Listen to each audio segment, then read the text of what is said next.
Hello, everyone. Welcome to the now 40-minute almost delayed Buggy Bash. I hope you're having a great time. As you can see, we got many fantastic people here. We have Volume. I'll actually just let them introduce themselves once we actually get this done. But regardless, we talked about Fallout. We talked about Naruto. We talked about writing in general. We talked about a bunch of great stuff. Nothing about One Piece. We also talked about the NBA playoffs. That was great as well. So we're going to hop into some discussion that I don't really know what it's going to be, and we'll see what happens. Shout out to everyone in the chat. Obviously, I saw we had like 20 people in here. That's pretty sick. Pretty sick. Oh, good thing I stopped that. Good thing I stopped that. That would have been a crazy echo. That would have been terrible. That would have been absolutely horrible. But again, shout out to everyone who's here. Buggy Bash, number 2. It's going to be a great time. We might actually talk about One Piece this time. That would be awesome. So yeah, with that, I'm going to undeafen. We'll do some intros. We'll say hello to everyone in the chat. We'll get people cooking, spreading some buggy agenda and or thoughts in general. There we go. What is the One Piece? You mean buggy piece? That's what I'm saying. That's what I'm saying. Anyway, I'm going to undeafen now.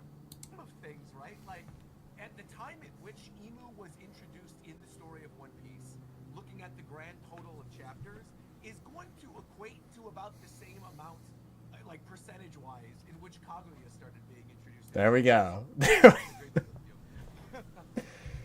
There we go. You see, that's one of my favorite things. That's one of my favorite things about not knowing Naruto, but knowing so much about Naruto that it's difficult. It's really difficult, right? Because everyone's like, man, this villain's awful. Man, this villain is terrible. And it's like one of those, but it's like, I hope Emu isn't terrible. I really hope, you know? Like, Emu has a lot of potential, you know? Like... Yeah, Emu's gonna have some good stuff. Yeah, for sure. Well, I'm hearing... Well, Roger, wait, I'm interested because I've seen your profile picture, and it looks like it's Attack on Titan inspired. Are you like a big... Oh my god, I'm a huge... Oh god. Oh god. Don't get him started. I would say on certain days when you catch me at the right time, it's my favorite series. Yeah, Okay. I love it. Well, That's the more you know. Interesting to me because of the discourse I see on that ending as well. You said Yeah. so I'm wondering if you're also... Yeah. 100%. Yeah, I think the thing with Attack on Titan, without getting into spoilers, is I feel like the people who were really genuinely upset with the ending were people who were on Aaron's side. And I think if you read the series and you actually understood the series, you weren't just coming into it because it was like the hot thing, right? If you actually read from the beginning, it's very clear it is a story about anti-war and like the cycle of hatred. And in that story, there's no situation in which the genocidal maniac that takes out 80% of the planet is going to win at the end of the day. And I think there were people who were like, yeah, but like Aaron's so justified, Aaron's so deserved. And it's like, no. We are reading a different story at this point. So by that point at the ending, no, I actually really liked how AOT ended. I thought like even the little epilogue thing that they did with like the time skip of what happens after the war and after everything goes down, I thought was really good. Yeah, I think Attack on Titan throughout the entire thing was great. I think the shifting of the antagonists of like when you have that little mini Civil War arc for a little bit, I thought was great. I think the twist of having Marley happen and having having to be forced into the perspective of our villains for part of the series, watching them literally kill some of the like fan favorite characters and then actually falling in love with those characters after having done those deeds is just like masterful. Really well done. So yeah, I adore Attack on Titan. Cool. One more question, okay? Because of course, ask away, baby. I'm fine. There's a specific scene that gets memed to death. It's the one where I can stop. I'm gonna stop. I already know the scene. You're talking about the scene where he's like, no, but she can't love anyone else. She has to love me. Where he's crying on the ground, right? Yeah. I mean, that goes completely in line with Aaron's character. Again, he's a whiny bitch to beginning to end. I feel like that is what makes. I mean, but that is Aaron. That is pinnacle Aaron. He is never grown up. He is still a child. He is experiencing all of this at once at all times. And at the end of the day, yeah, he is still just that same scared little kid that you meet at the beginning of the series. And so, yeah, I think he's legitimately still like a teenager. Yeah, literally. Yeah. He's the incel Titan. Thank yeah, you. Exactly. Thank The incel Titan, exactly. Yeah. So to me, again, I feel like a lot of the people that hated the ending were people that were starting to relate with Eren, which like probably says more about you than the story itself. And Very so true. for me, like, I don't know, I do feel like there was a giant subsection of people that got into it, like around the time skip and like around the time we got to Marley, who then were like super pro Eren, and people who, you know, liked the story twists and just wanted this like super dark brooding thing by the ending. And then I also think there were people who were bad actors that then like read into the war imagery that you're specifically supposed to tie in to like real world events, and we're like, oh, but this series is anti-Semitic, or oh, this series is encouraging Nazis. It's like, what the fuck are you talking about, man? Like, it is. And I say that like I don't swear very frequently, but that is one of those things. When I saw people talking about that with Attack on Titan, I'm like, you are clearly not reading the same series. Like, this series is as anti-war as you can get, like anti-violence. Like, you should not be repeating the cycle of hatred down to the very last few manga panels. So again, it's like, I think it got a lot of hate from bad actors within the community. I think it got a lot of hate from people who were sympathizing with Eren, but the actual story itself, when you take it for what it is, I think is just brilliant. Yeah. Mm-hmm. Yeah. Hey, you know, you might enjoy my Naruto content, because a lot of those themes of the cycle of war, they're very much parallel each other. I gotta check it out. I definitely gotta check it out. Oh, I would even say Naruto goes a bit further, and I think, again, tying a nice bow on that theme. I think Naruto's conclusion goes one step further than Attack on Titans thematically. Albeit, I do have to reread Attack on Titan. I might have a different perspective coming out of a reread, but at least from my recollection, I think Naruto thematically does a little bit of better. All right, chat. So first off, is the audio level good? I'm hoping the audio level is good. I think it is. I'm just gonna say I'm so sorry for this Lucci Zesty emote. I wanted this to be a random emote, and now it's every single time. So you're just gonna see Lucci constantly licking his lips. I'm so sorry. I'm so sorry. So anyway, shout outs to my guys, Terrible TJ and Vex, with the 15 collective gifted members. Shouts to Pac-Man, Lover123, Tim, Adex, Madhur, Garjay. I'm sorry if I mispronounced that. Let me know. Shouts to L. Vex himself said, like the stream, praise Buggy the Pirate God. Exactly. And Vex, shouts to the 10 members that were, you know, gifted from yours. Muglaton, Will of Dreams, Winston, Bad News, DM Tubbs, Tapis, Persian 420, Adam Murray, Noblism, Damon Deuce, Justin Vong. Shouts to all you guys. Appreciate it. Rogers Lad, but Hot Boy is still low volume. I think everyone else is too. Okay, let me try that. Thank you. The life I've lived to recontextualize, you know, I guess my feelings on the story, because now when I argue it, I'm not even super confident in the things that I have to say because it's been so long, you know? Yeah. Isn't the entire Uchiha clan basically just edgelords, though? I mean, they all have like these super cool red eyes, and then they become even more powerful. They're pretty epic. They're pretty epic. I mean, they become they're more epic. powerful and they experience some deep-seated trauma. It's like, oh, yes man, and no, though. I need to go on. I need to see someone die in my close circle of family and friends, and I can activate my true power. That's their hockey bloom. They have a trauma hockey bloom. Their hockey bloom, exactly. That's the entire clan is like that. It's like, That's true. Yeah. That's funny. Oh my god. It's like, bro. Come on, Wait, chill out. Roger, though, are you trying to say that you don't like Madara, or that you just think he's like kind of overrated? Overrated for sure. It's not that I dislike Madara. I just think like the love for Madara, I think, greatly outweighs the impact that he had on the story as I was reading it. Like, Madara is all about hype feats, right? Like, at least to me. I agree, yeah. When I was watching the series for the first time, I was like, oh man, Madara's doing this cool thing. But like, I didn't care about Madara as a character.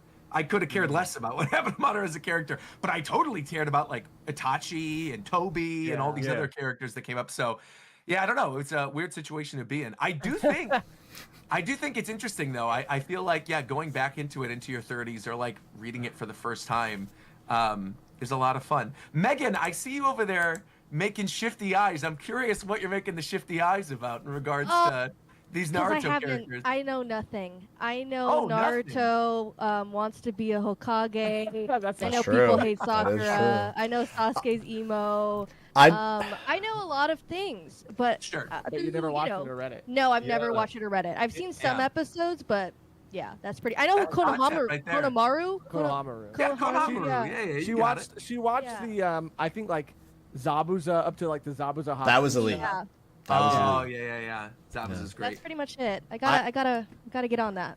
Yeah, it's I think- unfortunate because I actually have a really good, like, off the cuff, like, I think I can make Madara already more interesting for you just by saying a couple of things. It's just I can't do that here. So, No, of course not. Yeah, you don't want Yeah, to that's- spoil oh, it. yeah, that's true. maybe That's in a true. different setting, but no, I think there's certain little bitty details on Madara that his character is more interesting when you really dig into the subtext behind him. So, but, Yeah.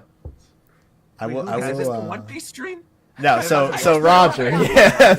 Buggy Bash, man. The Buggy So it's the Bash Buggy thing. Bash. It's the Buggy Bash. We So can't- Roger, Madara Bash. the last Buggy Bash was in honor of the Buggy chapter. 'Lovely. 1083. The greatest chapter of last year, of course. And Fantastic chapter. exactly. And so what happened when I was like, I gotta talk about this. So I had a bunch of people come on. It was a great time. And then we talked about the NBA playoffs for like 4 hours. That was a Nice. great time. Or we're definitely gonna chat up about that, bro. We're definitely gonna chat up. Alright, bro. We've been talking about this basketball stream for a while, so it's good. It's That's now. true. It's now. That's true. Not That's right true. now, Okay. but it will happen. For sure. So yeah, pretty much the intent of this is just to have a fun place where people can talk that talk, about pretty much whatever. You talk about Attack on Titan and Naruto, so you're already having a great time. You're in your easy. flow state. It's funny. Well, we could talk about the NBA Finals, but unfortunately, the Lakers and the Bulls are both out, so it doesn't That's even matter. true. Bulls didn't even Wow. make it into contention, so I mean, Wow. it's not a good year for me. Yeah. It's, I don't know. Hidden was gassing up his team, and they beat my team, and I was that was a rough week, bro. Who's That was a rough What- week. What teams? Well, I'm from Philly, so the Sixers, and he's from yeah. Oh, okay, New York, so the okay. Knicks. Oh, okay. Yeah. Oh, that's true. That's true. That was a rough time. There were so many people coming down on the train to the stadium. It was horrible. It was so horrible. But nah, the kind of like I said, the goal here, have a good time, And I will say, out of all the stuff I've seen from Naruto, Sakura is the best of the three so far. I Oh don't my care. God. I just think she Oh is. my She's God. by far the most enjoyable, bro. Why And do I, people Oh hate my her? God. that's what I'm I saying, don't Megan. wanna know. That's what I I'm guess I saying, don't wanna know. Megan. Yeah. I mean, it's crazy how people are like, she's useless. She's fucking garbage. I'm like, okay, but she's one of the main characters. Like, You gotta read it to find out, or watch it. everyone. no. Oh my I think this Spoiler goes back to spoiler alert. the Aaron conversation too, because I think like, as we know, we all make content for anime fans. As we know, there's a lot of incel anime fans, and I think to me, when I watched Naruto for the first time, and I got to that scene where everyone's like, I can't believe Sakura, she's so evil, like how could she have done this? I was like, no, I completely understand why she said this at this point within the story. And to me, I feel like a lot of the people who were super angry about that were people who didn't get with the girl they wanted to get with in high school or are rejected. And like, we're like, this is ridiculous. See, women suck. Blah, blah. I And need a that's, like, boom that's button. to me how I feel. Yeah. Yeah, Because Sakura, How do you man, do the not only is soundboard? Sakura's great. In fact, I think Sakura, hot take, I think Sakura honestly deserves better than Sasuke. Genuinely Ooh. deserves better than Honestly, Sasuke. I've heard that, and Damn. I've heard that again and again, and I'm like, bro, there's no way. Like, Josh and his brother are super big Naruto fans, and they explained to me some of the like interactions they have together, and I just go, what the fuck are you doing, Sakura? Chasing after this man who doesn't I mean, want honestly, you, who she- never is gonna want you. Yeah, she's just dumb for like trying so hard to It's fucking. Oh, what are you because, doing? Guys, there's so much I could say. My channel was essentially built. I got recognized because of Naruto. I have a whole analysis on that scene. What you were talking about, Roger. Yeah. Quote I have analysis on all this stuff on Sakura's love for Sasuke, why it all makes sense. I just can't say anything. It's all spoilers. But you I think held back so I'm much curious right now. then, because I'm damn going to it, check bro. that video out later then, but I'm curious, like, do you agree that people are a little too harsh on Sakura? Because I do feel like and just upon watching it for the first time a couple years ago, having not grown up with it, I do feel like the hate is certainly not warranted in the same way. I think you could be frustrated with her for sure, but like the deep-seated hatred for her is wild to me. I actually hate Sakura because if I was a ninja, I know she'd reject me, and I'm just Oh my god. That's what I'm saying. Oh my god. Oh hell no. So here's what I'll say on Oh, that. man. I think the problem is a little bit more fundamental, where sometimes people hate an archetype so much, they take that character and act like that character is like in real life, like they exist in real life, rather than being a tool in service of the story. Yes. You have to look at pretty much every character like that. But I'm empathetic to people not looking like characters like that, because generally people don't look at characters like that. Like, at least from my experience, even talking to fellow writers, I mean, hell, I got an education in professional writing. So, and when I talk to my peers, that's actually how most of them viewed stories. They're like, oh, I hate this character because, ooh, they're evil. And it's like, well, like, think about how much interesting or how much more interesting they make this story, though, by existing for sure. in the story, right? What I think with Sakura is when she, how do I navigate this? So when she says that to Naruto in that one scene, people have a very visceral reaction to it. And Roger, you mentioned that the incel stuff, but I can even look at it from the opposite side. Like, I can see a girl really liking Naruto and going, how could you do that to him? What? How could you say that? Yada yada. Like, I can see people, and I think I probably have online seen that narrative being sprung up. Maybe. But, Yeah. to me, it's I think fundamentally it's a matter of like asking yourself that question. It's like, hey, what is the author trying to do here? Like, what are they doing, and what does this mean? Where is it going to lead, right? Where are we going to lead through this moment? Yeah. And where it does lead, and even that, I feel like a lot of people don't really get where it leads, even in that one arc. Which I go into a lot in that video, and it's a really cool resolution for this internal conflict in Sakura. But I think Kishimoto might have been a little bit too subtextual with it for like the majority of the audience. So therefore, people are just going to jump to the more visceral, like, why would she do that? Why would she say this? Oh, I hate her. If a girl did this to me, I would, like that kind of stuff. Like, yeah, it's very, it's unfortunate. It's Tsunade gang, mommy I gang. see it a lot. Like, I see Oh it a lot. my god. Mommy gang. Yeah. Yeah, I think it's so funny how much people hate Sakura. Like, I think we went to like a ramen shop like recently, and they had like Naruto on the wall. Oh, yeah. They had Sasuke on the wall, and then they had Tsunade on the wall. They didn't Yeah. even have like Yeah. Sakura. on- So I'm not trying. disrespectful, like so disrespectful. Like, what the hell? Oh, I just saw we have a dono from Muglatan saying Roger's take on Madara is based. Obito best antag. So shout out to I him. agree. I think Obito's fantastic. Yeah, his story is great. I think like the way they introduce it with the little flashback in the beginning, and like it's fantastic, beginning to Yeah, end. Obito's. Yeah, great. without saying Top anything tier. else. Yeah, I'm a Zabuza guy. I always hype my man. Zabuza's always great. Why? Oh, yeah, dude. Real question. Why isn't it called? So much. Why isn't Oh, it don't called, say it, Kev. Please, okay, please this don't is one say of it. my this is my Please don't say biggest it. gripe with Naruto ever. Oh Why isn't my it called the Haku Bridge or the Zabuza Bridge? Why is it called the Naruto Bridge? That pisses me off. This 'cause they kid tried to didn't kill even the guy do making the anything. bridge. He didn't do anything. Zabuza killed the guy. Haku was there, like, bruh. They tried to kill the guy making the bridge, Kev. Nah. Well, I mean, like, symbolically, Naruto in a lot of these instances acts as a bridge. So symbolically, it Oh works for the my narrative, and then also, you have to keep in mind that Naruto inspired Inari, who then inspired all of the people to actually do something for themselves, right? Mhm. Like, Naruto was the crux of That's that true. like momentum. So Yeah. I think it makes a lot of sense. Cook. Wait, there's a bridge? Exactly. There's a bridge. Yeah, right. It's not even Right. relevant. The bridge isn't even relevant. It's But yeah. Well, speaking of problematic, you guys like we can actually get onto One Piece now. All right, let's hear it. someone in the chat just said, The "Are they going to character discuss One that I Piece?" think is treated kind of like Sakura in terms of like being a community punching bag would be. Ooh, my let's boy, hear it. Sanji. Who? Oh. Sanji. Oh, Sanji. Okay. Oh, wait, are there Behaviors. Sanji haters in this call? Wait a minute.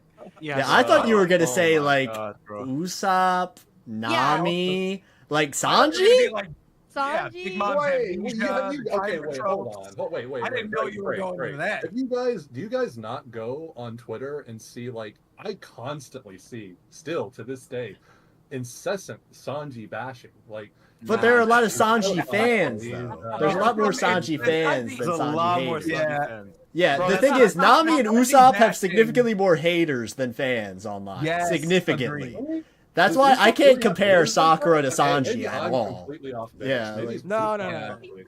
I would have Of recently a course, couple years ago they did that world what's it called, the world character popularity poll and stuff, and like Sanji's consistently in the top 5. Yeah. Everybody loves Sanji. I feel like the As he people should be. who are super vocal against Sanji are usually people who really really love Zoro and vice versa. You know, But I mean, those feel like for the most Instagram part they're both makes great. It's Yeah. literally just me on a bunch of alt accounts. You know what? That makes sense. He didn't single-handedly Yeah. fueled the feud. He single-handedly. Sanji is did it. funny though, because like in the case of Sanji, I do feel like that is a character where if the story was written a different way and Sanji was not put in the positions that he's consistently put in for comedy's sake, I feel like he would have less haters. But when you have a situation where the 100%. writer is like, 1,000,000%. oh, we're gonna put Sanji in the situation where he's thirsting over this girl who's actually 12 years old and he doesn't know that at the time, but the reader knows that. You're like, why are you doing this? Like, and it's just What stuff is like the that reason? constantly. Like, he just constantly gets in these terrible positions, and he's put in that position for being the simpy kind of character on the crew, which is a fine archetype, right? And we already have that a little bit with Brooke, but I think the problem with it is because of the culture difference and because of what the reader knows versus what the characters know. It's just like made worse and worse and worse for him every week. Yeah, I mean, yeah, and in all fairness too, I don't think, unless someone can correct me, I don't think there's been like a specific moment where Sanji's even thirsted over Bonnie, right? Like that hasn't actually. I don't think Yeah. I mean, he kind of. I mean, just in the way that he kind of speaks about Also in the anime too. every woman. Yeah, I mean, yeah, it's yeah. not- They're yeah, heightening that shit up. Yeah. Kelly's Yeah. like, this is our bread and butter right here. Yeah. We need more fan service. We Oh, need more really? ass shots. That's Let's been go. one of my True, my that's gripes true. with the Egghead anime as of late. Like that weirds me out because like they know, they definitely know. Yeah, that's So true. it's like that weirds me out. Yeah. They're being invigorated, if anything. Oh my Yeah, dude. Like, Oh god, One like, Piece is the- another Drake episode. Oh my Oh, God, no. Diaz Drake is back. Oh no. Oh gosh, it's a Diddy episode this Hey week. guys, I'll be the first to say I'm kind of immune to the fan. Drake was one of the key animators on this episode. Oh my God. I'll be the first to say I'm kind of immune to it. I'm a big fan of the Monogatari series. I'm a big fan of Mushoku Tensei. So you know, it's I'm pretty numb to it at this point. It's probably not a good thing, but No. it is what it is. Oh, no. I Damn. will disregard anything for peak fiction. Okay, that's my motto. Oh my You're God. probably not a- you're probably Yeah, not a good Mushoku fan. Tensei, I can't. That's my personal line that I can't cross. Oh, Uh, man. Man, it's so good. If you eventually cross it, I think you'll come back to me one day and shake my hand and be like, "You're right." Oh my I don't know. Thank you. I can't. I'm sorry. I can't. No. What was the other one? With the fox girl. Oh, Spice and Wool? Oh, No. I forget. Oh, I forget too. It's like it's an isekai too. But she has like the body of like a woman, but like the brain of a child. What is that What? one? And I hate this. Oh, it's called Oh, Poor nine- Things. It just won the Academy Award. Yeah, right. Oh, wait. Tell me why I was like, this is an anime plot for real. I know, yeah, don't get her started on pork things. Shit. I need a. That's right. Did we Okay. talk about that when we were on? No, not because of that. Because I already wanted to watch Poor Things, and you just reminded me.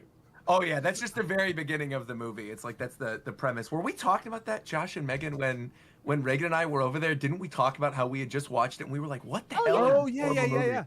Oh Yeah. my god. Yeah. Oh yeah. Yeah, we were just so frustrated with certain. Aspects of it. Yeah. Yeah, without- yeah. yeah. Well, and you know, watch it for yourself and see. What you think. I don't know. You guys are kind of giving me a big caution sign over watching this I feel like movie, so I don't Mushoku know. Tensei. I feel like you'll be all right. I didn't watch it. Why are you at me, bro? Shield hero. Shield hero. That's that's Shield Oh, hero. Shield Hero. Man. That's the one. Yes. See, So that's I the thing. don't People like are- Shield Hero.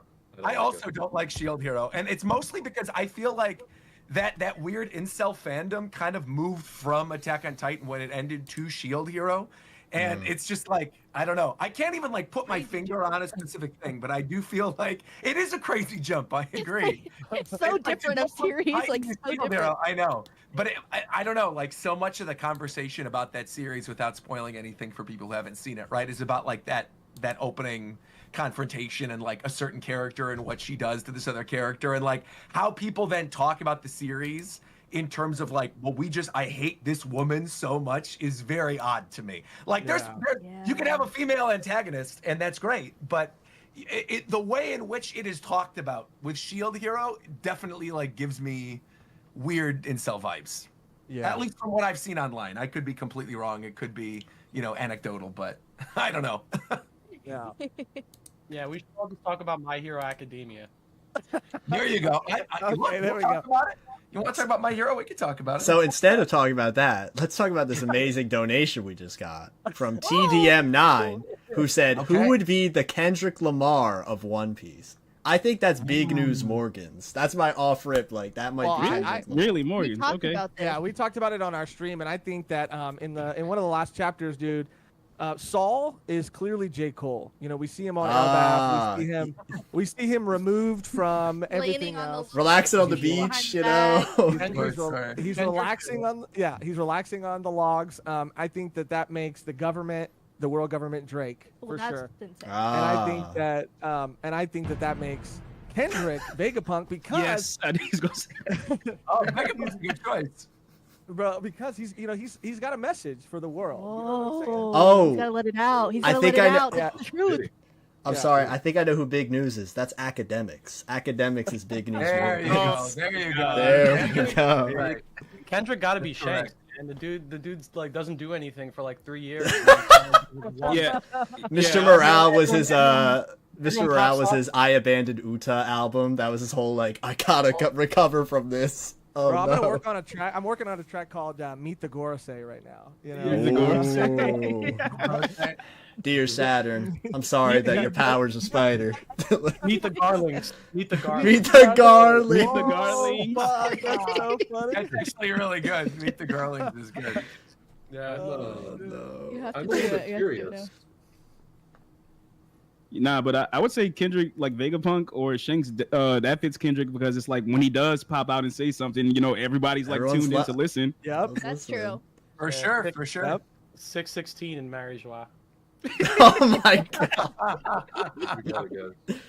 Bro, I tell you and Hidden have to like collab and do like an actual down. song. I'm down. Like a One Piece version of it, for sure. Yeah, a Like rap song. Like Yeah, it would be like a so One Piece good. version of the Yes. Drake Kendrick beat. Yes, that'd be hilarious. That'd be Would amazing. Uta be in the Garlings? I know Hidden is a very not Uta fan, so that could Nah, be I one don't of the like Uta. verses. That's what I'm saying. what? I'm sorry that man is your father. You could just cue that right in. Oh yeah. That's Oh man. Oh wait. Show of hands. Who didn't like Red? Actually. I hated Red. Oh wow. I wouldn't say I hated it. Okay, I'm saying oh It wow. was- Like I've heard that a lot, which is crazy because Yeah. I've watched most of the One Piece movies. It's my favorite One Piece movie by It's a long fire Yeah, tape. you gotta Fire. really rewatch that. Right. Yeah, Red was in a weird situation, I think, because I feel like had people not gone in with the expectation, one, that we were going to be getting like a lot of Shank stuff, and two, that it was essentially a musical, I think people would have felt differently. Like, but I mean, at the end of the day, like I like music and I like the songs and I like Otto, and so like I enjoyed it just for the music aspect, and I didn't really particularly care about not getting a lot of Shanks information, because I think anyone with half a brain cell would realize they're not going to put like a ton of canon Shanks information in a film, right? It's not going to happen. Like it'd be in the manga.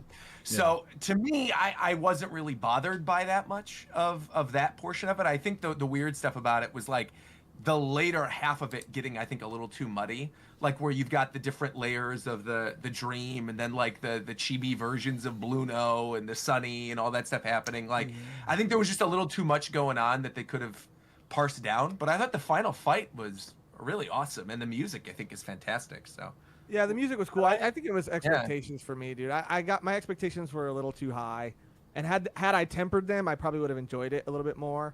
But it was good. Like in hindsight, the music's great. And I mean, I had fun. Could I vent a little bit of my dislike for this movie? Sure. Oh yeah. Sorry, but I hate Uda. I hate Uda's music. I hate that it's a musical and Brooke doesn't have a song in the entire. Yo, movie. yes, yes. I think the fact that. that the music is a major theme of the film and Brooke does absolutely nothing the whole movie is and people criminal. always say like, oh, he did that one thing when they were stuck on the like whatever On the it was, stanza kind of thing. Yep. Yeah, and I'm like, bro, that was like a second in the whole movie. Yeah, like, bro. yeah. Oh, like good. You've been a musician for 80 years and you can read basic sheet music. Congratulations. Okay, awesome. All right, I hate that it's supposedly canon. Like, I don't like that the Tot Musica is implied to be a canon element in the One Piece world when that's basically a world-ending power on par with the ancient weapons, and we've heard nothing about it outside of this movie. I think it only serves to muddy up the world building of One Piece even more. And yeah, you know what? Shanks isn't a part of the movie. He's not a big part of the movie. So don't market him as a big part of the movie. Yeah. I think that's a big problem. I agree. I totally Can't agree. find True, a single yeah. promotional I like really disagree with movie that. without because, Shanks on the cover somewhere. And it's like, bro, he's in the movie for 5 minutes. Like, Yeah. I don't know. I also didn't know how I felt about like in a movie the the Yasop entire Usopp movie, moment though. too. Like, I yeah. feel like Yeah, the Yatsub Usopp Yeah. moment thing, I also am kind of in the same boat, because at the time watching it, I'm like, this is really cool, but it also felt to me kind of like what happened with that second My Hero movie, where like Right. after the movie came out, Horikoshi's like, oh yeah, you know, I was actually going to have the ending of the series be Deku give Bakugo his power, but, well, no, I'm not going to do that. Yeah, And so, yep. well, why would you put that in the movie then? I do kind of feel the same thing, that the idea of like Usopp and Yasop utilizing advanced observation hockey to like speak with each other on two different battlefronts was really cool. Yeah. And now whenever we do eventually get that during Final War or whatever, it's just going to be It not takes the steam quite out of as it, hype. yeah. It takes the steam out of it a little. Yeah, I agree. yeah. I mean, so all I'm going to say here is I think Shanks' presence in the movie is kind of being a little bit discounted, because the fact of the matter is Uta's whole her whole plan is based around Shanks' failure as a mentor for her, where he failed with Uta, and then his success story as a mentor, i.e. Luffy, is what ultimately saves Uta, right? Well, it at least saves the world from Uta, rather, I should say, because it's implied she dies at the end, but spoilers for anyone who hasn't watched the movie, I guess. No, Why is Luffy He's never not What? Don't worry, she's not Dude, dead. dude, She's not dead. if Uta's We such- didn't She's in see him Pirate on Warriors 4, guys. She's Yeah, not only dead. that, but I I was am absolutely of the camp that believes that because we saw that little tiny glimpse of her as a kid in that flashback in the canon manga, like guaranteed would put money on it. Whenever we get to Final War and Oda's going cameo happy and everyone's popping up, like I feel like we're gonna see Uta, we're gonna see Shanks, we're gonna see Guild Tesoro, we're gonna see these characters that are canon to the story but have not been like fleshed out in any real way because they had movies dedicated to them. And I feel like in 3-4 years when we look back on those films, those are kind of going to end up being like what if stories, because whatever he ends up doing with them, they're going to be completely different in the actual canon manga. That confused me because like, bro, when I seen the movie, I like, bro, am I tripping? Did Uta die? Yes. Right, that's what think that's that was the implied. implication. You're It was supposed to implied, think yeah. that's And then implied. people Implication. tell me like Uta's still alive or she could still be canon. So I mean, for me that part was a bit confusing. I'm not gonna lie. Yeah. Well, because Why- I think why didn't did they say afterwards that it's that the characters introduced in Film Red are canon, but that the story of the Film Red film itself is not. Which then is like, okay, so you made this whole what if movie, which you don't find out until after you've watched the movie is actually a what if movie, because now Uta's actually fine. She's like probably out there in the real world right now, or in, you know, not the real world, but like in the world of the canon story of One Piece, like making her records, and especially now that we've got the streaming technology with the Denden Mushis as part of the story after the stuff with Vegapunk, like that is for sure going to come up at some point. So, Yeah. so question about this. If Uda is a world famous musician who also met Luffy as a child and was part of like one of the most important pirate crews in the story, how come nobody ever mentions Uda's music? Luffy never mentions Uda in his childhood. Look, I'm just saying, if you want to make this stuff canon, make it make sense, because this doesn't make sense to me. I mean, You're I telling mean, me You said the same thing about Garp though. Exactly. You could say about I mean, Ace, you can- Garp, you can- Dragon. really matter. Bro, Yeah. like they didn't Bravo, foreshadow yeah, that's Sabo true. really at all. Garp is part of the manga, okay? He's introduced Alright. in the manga relatively early. Yeah. But Uda, Luffy never brought him up. bro, Garp- Yeah, you guys- Exactly. you guys remember, Luffy guys does remember not that have to bring moment? up his past. Sabo, Remember that Sabo moment didn't in which, exist until like 500 chapters in. Remember Yeah, when but Kuma went to go visit Luffy as a child and it never came up once in any of the revolutionary Yeah. conversations Exactly. with Kuma? It doesn't need to come up though. you could argue that It doesn't really need to.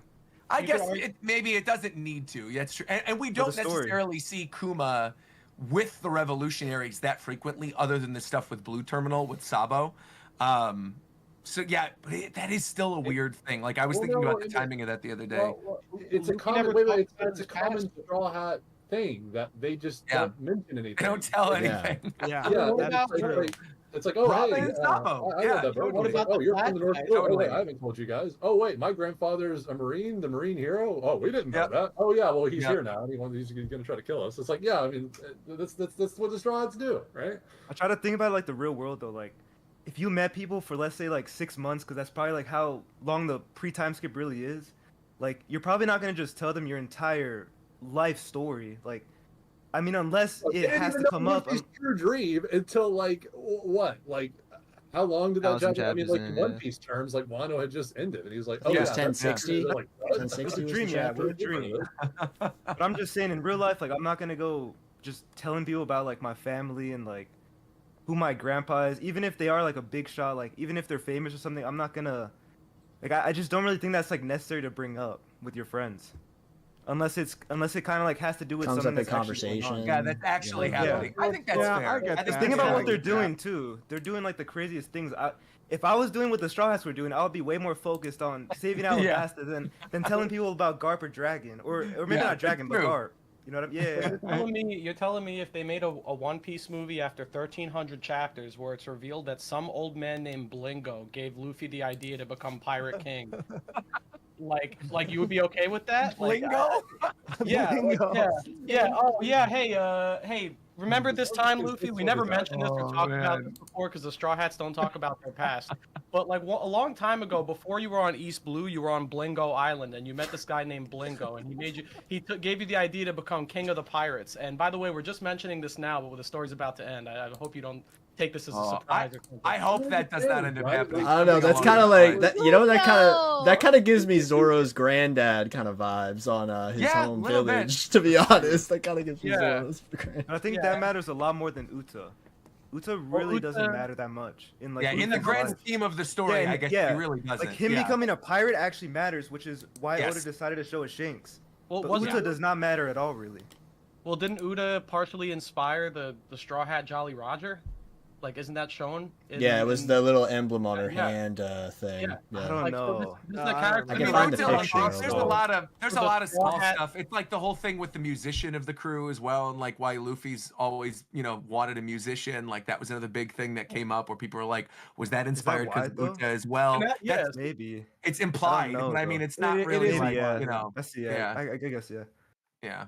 Yeah, so it's like that has some pretty strong implications for stuff that happened elsewhere in the story, and I feel like it's kind of cheap to just introduce a character out of the blue 1,000 chapters in to explain all of this, and then I not don't only do think that, that's- put them in a movie that's not part of the canon story. I think is a little bit crazy to me. Yeah, but Especially Just wait when until you we have- find out that wait until we find out that Granny Nyan is actually Luffy's real grandmother, and Oh that's my gonna come up in the story. And God. like, oh, I actually knew the whole time, but I didn't want to tell you during Amazon Lily. Why is that canon, but like Film Z with like Zed is not canon? Like Zephyr should be like he's the should guy be, who yeah. trained No, Yeah, Alpha. Z, that no, was- no, that no. was So, He He should trained be. Admiral. Z, what are Z and his two subordinates, the Vine guy and then the girl who can change her age, right? The three of Yeah. them are actually canon. They're in the canon color spread of the Young Marines. All the Marines. Yeah. So the characters themselves, it's a situation just like Uta and just like Shiki and Strong World, just like Red, exactly. That like the characters themselves are canon to the story, but we haven't actually seen them do anything in the canon story. So, but Zephyr did exist. And the movie's within not the- canon too. Right, and the movie's not canon either. Yeah. Right. Right. So the events think- don't exist, but the character Yeah. does. I think if you also just view the movie as like these characters are real, but this isn't real, I think you'll actually like maybe not enjoy it more, but I think you'll just be able to take it for what it is more, because it's like, it's not like, you shouldn't really take it as like the entire thing as canon. Just think Right. that these people do actually exist though. It's just not actually really like, this didn't really Not happen in though. the story. Yeah, Yeah, they're not yeah. like important to whatever we're doing in the story. Yeah. Yeah, and I'm going to do a little bit. I would actually bet money on this. I'm going to do a little bit of interpreting. Ooh. I think One Piece Oda, stakes. by kind of quote unquote killing off Uts at the end, that's kind of maybe his way of saying like, yeah, she's never going to be really like relevant in the manga. At the very least, she might get a Why- canon. Maybe, actually, yeah. I don't Why think even she's make her actually canon? relevant to the overarching story. I don't believe she is going to be. I think beyond like a cameo in Final War or something, I also don't Exactly, think she'll be important to the main story. But I do think at some point she will probably show up. yeah, I agree, and I Like, think Even just if, for even if it's a the minor thing. I can see that. for the I hope at grand least she scheme does. of like all this canon stuff, because so many shows and brands or whatever say, oh, this is canon, this is like everything is canon, because if it's not canon, why watch it?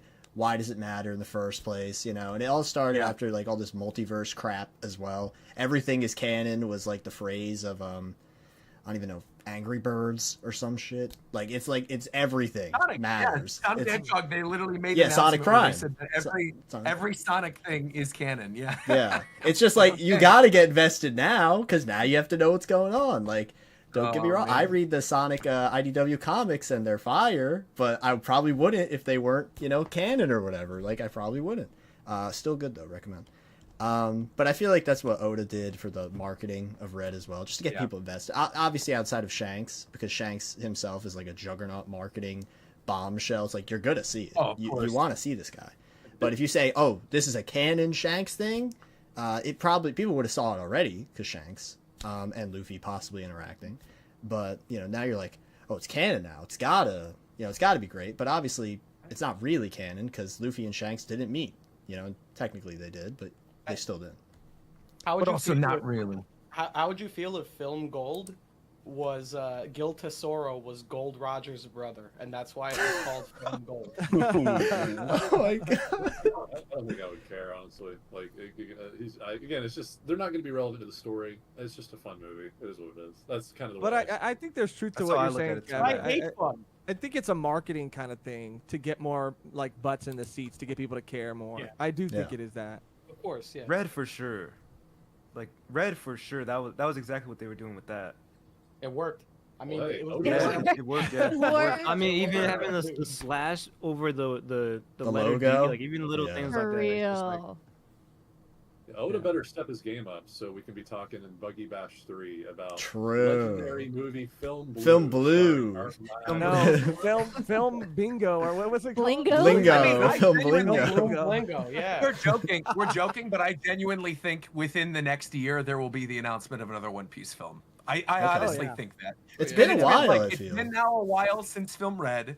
I don't think it's happening this year necessarily, but I do think like a Jump Festa announcement of a film to be released in 2026 would make a lot of sense. I don't know, or like even late 2025 at this point. But I feel like late 2025 is the earliest, be with a maybe an holiday announcement release. like at the end of this year. Yeah, exactly. Film- Where they film have like rock. a Maybe that'd be crazy. yeah, there you go. Film. See, that's the only thing is if they do film rocks, right? Which is what everybody Oh wants. my god. I also kind of feel like that would suck for the overall story because then I wonder like I if agree. he would start implementing canon things in that as an excuse to be like we never need to show the full flashback now because you Yeah. can just assume this is what happened, but then we never actually get that in the manga and it's just implied and then we have this giant conversation about canon and it's I don't want that to happen. Yeah, that'd be Yeah. Well, I frustrating. mean, Everything else would be I like- never expected to see most of the fighting in the rocks or in the whole God Valley incident. So I think as long as we focus on the fights, I'll be happy with it. If it was a You could, movie. you could just make Film Rocks about Rox's son, and then just have him want to be a world famous Rock's cook. son. There you go. Well, Yeah. Rox's son is Buggy, so there you go. Oh, we could, yo, Bad. ultimate Bring it segue. Bad. Canon. I do I want would love to. after. Oh, sorry. It's all good. Go I ahead. do want to say I do think Oda could easily do that. To be honest, like having a movie that is canon. Because think about like the Demon Slayer Train movie. That made so much For money sure, of because course. everyone saw it Of because it's like, oh, it's a canon thing that's not in the anime. Gotta watch it. Same with the JJK movie with the course. JJK Zero movie. Like Mhm. I don't know. I feel like that's just honestly the Maybe, obvious thing to Well, the do. way they'd have to Maybe do it Wit will do that when it's their turn. Oh, the remake. It'll be the Film Red instead of One Piece Film Red. Mugen Train is actually Mugen Train's part of the manga, so they would have to Yeah. make the manga arc, and then they'd have to forego the anime adaptation and just make it a movie, and then Yeah. Yeah, that's true. yeah, that's the only way they could do that. For Really, Rocks but- and God Valley though, I hope that I hope Oda shows us like maybe not all the exact fights how it went down, but I hope he pretty much like shows us everything that happened at God Valley. And then I hope there's actually a movie after One Piece ends, and I hope Oda just pretty much writes the entire thing after one, like Right. after the story's Yes, over. That's 'cause- what I was gonna say. Like Yeah. that would be so cool. Like movies or like our specials of things that didn't get Mhm. fully flushed out in One Piece, we get to see animated. That would be so fun. Yeah. You know That what'd would be be cool? cool. We know- The Ace book or like the Law book as like a Oh, movie. oh, yeah. That would be cool. Yeah, that would be fire. That's fire. Isn't there a Yeah, Zoro yeah, one yeah, coming yeah. out soon? Oh, I didn't know that. That's Yeah, awesome. yeah. There might be, There's a Zoro actually. book. Yeah, there's Yeah. a About a Zoro Zoro book. novel. They Okay. could do a movie for the gang beige cover story. I think that would be Oh, the Oh My Family saga. It could bro, I be. read that shit. I would read it. Heartbeat. yeah. There's enough material in there. That's like 40 chapters of cover story. So yeah, they got. But that's they got- actually a great idea, like turning the books into a movie. But again, bro, Oh, it all comes back 100%. to marketing. They want to have a movie with all your favorite characters in it. You know what I mean? Like to sell Yeah. everybody on the movie. True. So it just limits them from I being able to do know. like actually cool things. That's why an hour special I think would be like good. Like it doesn't have to be like a full-fledged movie. It could just be like an hour-long episode. Like an OVA. I want to see them all. Like an OVA. I want to see like a Perona OVA.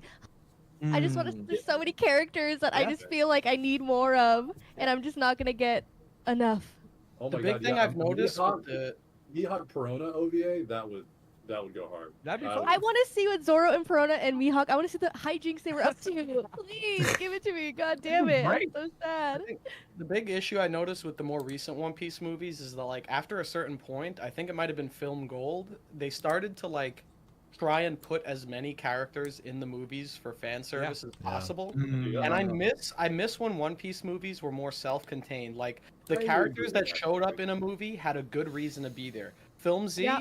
you have Marines in the movie, but that's because the movie is about Marines. My favorite one was movie 6, Baron Omatsuri, and that Yeah. entire movie Yeah. featured no one from the series besides the Straw Hats, and it was all self-contained. Now it's like Film Gold, you have to have CP9 show up, you have to have Sabo show up, you have to have all these like fan favorites show up. Stampede is the same thing. That was made specifically for the purpose of getting all these characters together. Film Red, you got to have Katakuri and Kobe and Bluno show up, and it's like I want a movie where it's like the plot is just, it feels like its own contained story where the characters being there are not just there to make the audience clap. They're there to actually Yeah. serve the Yeah, story in sure. some way. I did clap though. When Katakuri showed up, I did clap. Like I was Everyone- really excited. Yeah, I definitely agree there. Because most of my favorite One Piece movies are the more self-contained stuff. Obviously, Baron Omatsuri. Yeah. I forgot the name of it, but it's the really short movie. I love it. So I know Sanji's barefoot a lot, and it's like actually like a plot point that like his feet are hurt and are bleeding because he doesn't have his shoes. Legit plot Okay. point, but it's so based. It's so good. I love it so much. The grippers. A movie should feel like an arc that's not canon. It should feel like a little self-contained mini Yes. arc that's not canon. Yes. And and not like a way to sell merch. Like if I could just get a movie that Yes. wasn't there to like, oh look, it's Katakuri, I know that character. Oh like, oh Doflamingo's here. Like no, just like, you know, make it a a arc, like you know. Or the Sunny, like just Sunny turning little- into little another Sunny dude? mascot. Bro, tell me what? Oh, ooh, that was one thing I was so excited for. I was excited for them to like thank the Sunny and be like, "We love you," and that never happened. Yeah, No. it was just thrown in. It was like just- Minions. Did Another you interact Minion. with Sunny Yeah. personified? Like, oh my god, I made you. Like, that's my son. Oh my god, they didn't do Yeah, it. maybe it has You know like what, some like actually, memories I from the think Mary or appropriate something. like- interaction would be like if Frankie saw it, he'd be like, "Ugh, like you're in a body. Get out of here. Like, that's not nice. Man. You are not There was nice. just there was nothing. I would have taken anything over nothing. No. It was Yeah, just I like wish a it little was Pikachu. disgusting. It was like Pikachu. It just said its own name like a Pokemon and just Yeah. like followed him around. I was like, bro, what is this? Every movie needs a minion. Every movie needs a minion nowadays, and it's just A like, minion. and I'm so ready because Roger, you brought up Sonic earlier. I'm so ready for the Chow to be minions. I'm so ready for that. I'm gonna be alive. Yeah, right. Like if Right, I start right. seeing Chow everywhere, I'll be like, I'm here. Honestly, I'm I'm in, like, down for a 30-minute scene of Sonic raising a Chaos Chow in the next movie. Give me that, you know? Dude, Shadow. We find out he's a good guy because he raised a Shadow Chow. Oh my Yeah. god. Like, I Oh want my him to be gosh. busting robots and getting like the drives, the chaos drives, and the animals out of them, and then just like, all right, now we're gonna take like a break and go raise some Chow for the rest of the movie. You know, I'm I'm down. proud to say most of my Sonic exposure is when I was a kid. I used to play this PS2 game with Shadow. He like shot guns. Shadow the Hedgehog. Oh hell Good yeah. game. Yeah, Sure, of it was lit. course. That's most of my Sonic experience. Like actually, I didn't really play any other Sonic game but that game. It was fun. Yeah, I it stand was. by this. Hygiene cool. He reminded me of Sasuke, so I liked him. Mm. Everyone made fun of that game back then, and it's not a good game. It's very, very jank. But like, I stand by this statement. If they made Shadow the Hedgehog shooting guns in 2024, just from the meme factor alone, that game would become a bestseller like overnight. Because like, look at Pal World. Look at what they did with Pal World. Exactly. Oh yeah. Oh It's yeah. the same formula. Just take like Sonic and like give him a gat, and it's over. You know, like Over. people would love that. Absolutely. They're gonna try to milk that for all it's worth. That Knuckles show. I don't know how you guys felt about it. Oh but- my god! Did you guys watch it finally? Did you guys watch? Bro, I watched I've episode been one. I couldn't begging. do You it. told me don't Yeah, watch yeah, it, yeah. kid. I've been Yeah, you told me begging to don't talk watch to it. someone. It is the worst show I've seen in a long Bro. time. Is Jim That's Carrey right. in that one? Exactly. That bad? That was that bad? No, was- it was honestly. People love it, dude. But I could not get past the we were first like, episode. you know, What? like, That was the the good script is, like- episode. The first episode was the good episode. It gets way worse. Oh my What? Well, then I'm glad I stopped watching it because I couldn't do it. Did they I Okay. couldn't do it. Did they So- ever introduce like Rouge in the show or No. anything like that? There's That's no what I was- other You would Sonic, know when people. Rouge gets introduced. Yeah. It'll So- be all over the internet. Oh, internet Very for cool. sure. So, I Kev, thought the plan was like with Sonic 3 was going to be like a Sonic Adventure 2 movie. It but they- is. Yeah. Yeah, but like the thing is like there's no Rouge introduced in Or the movies Amy. yet. No Amy Or yet Amy. either. I thought like Amy. yeah, I was I like, hope oh, she's in the Knuckles, third one. Knuckles show, perfect opportunity to introduce Rouge, and then no, it's just not there. It's just No. wait, Kev. Mm-hmm. So you told we talked about this something like what yesterday. You told me don't watch the show, Yeah. and then so confirm with me this because when the show came out, I saw like the meme going around, people saying they should have called this the Wade featuring Knuckles show, Yeah, or like Wade Wade and and Knuckles. Knuckles. Yeah. Ah, yeah. It's Wade? crazy. Wade. who's wait. Wade Who's is the Wade? most important Sonic Who's character. Wade? That's all that matters. Wade is the only character that matters. Is he like a Oh, recolored man. hedgehog? Yeah, he's like No, Cold so- Steel. It's like Cold Steel, you know? He's like Cold Steel, Yeah. except his name is Wade. Oh, Yeah, I'm an sure. idiot. I lied to you guys. I actually just lied to you guys. No. The most Sonic exposure I had is gotta go fast. Sonic Oh, X. Sonic X. Fire. Oh, That's yeah. right. Good I like show. Sonic X. Yeah, I was Faster, always faster, telling- what faster, was it, faster, faster. When is Sally gonna be introduced? That's what I. I'm so sorry to break the bad news. I'm so When sorry. when are all 40 echidnas from the comics getting introduced in the movies? 40 of them. Cream! I want Cream! I want freaking her to be The introduced best Sonic too. character. The best Oh, Sonic. oh my Megan, gosh. Megan, you literally just raised a whole point on my like respect meter because Cream is the best Sonic Don't Like- just kept starting on Creed. character. I love her. She's the Oh best. man, She's really the best. She is. And I would she's have in. loved like an. Yeah. Would have loved an end like credit. Yeah, with like Amy and her like coming through a portal. Like, bro. And know you that- don't even that's know what- Cheese is gonna neg diff Shadow. She's gonna destroy. Shadow. Okay, wait. That's a but monkey's paw I situation. see a lot of clips that are memed of that one. I would imagine it's newer. It's an animated series. It's a little bit more. It seems like jokey, like lighthearted. Oh, Sonic I don't know, Boom there- probably. Sonic That's- Boom. yeah, Yeah. Or Sonic Sonic Boom. or Is Sonic that what we're Prime. It could be thinking of? Is that Sonic what Prime we're too. thinking? Yeah. Approved. Yeah. You know, Yeah, approved. Yeah, Yeah. I see that template all the time with like anime girls. It's like approved. Yeah. I approved, don't like, you know, know. yeah. Megan, you're playing a dangerous game with Cream because if you get Cream and Amy in the show, you know who else comes with them, right? Big cat. Oh. Big cat. Big Let's cat. go. So you can't have one without the other. So. That's true. Is it that big purple cat? Yeah. That looks like a rabbit. Yeah. Yeah. And he has Froggy. The goated trio. We got to get him in at some point. Really? Really? Yeah. You know, honestly, if the Knuckles show introduced Big the Cat, I would have been pretty happy because he's like another like super meme character. Just throw him in. Like no one would care. It'd be a fun time, you know. That's a character I can actually see them doing in one of like the spin-off shows. I 'Cause, like- could see them doing Big the Cat in that. Because like in the newest Sonic game, it's only the main four and then Big. Literally, and Big is just there. He's just chilling. He has a fishing mini game. It's great.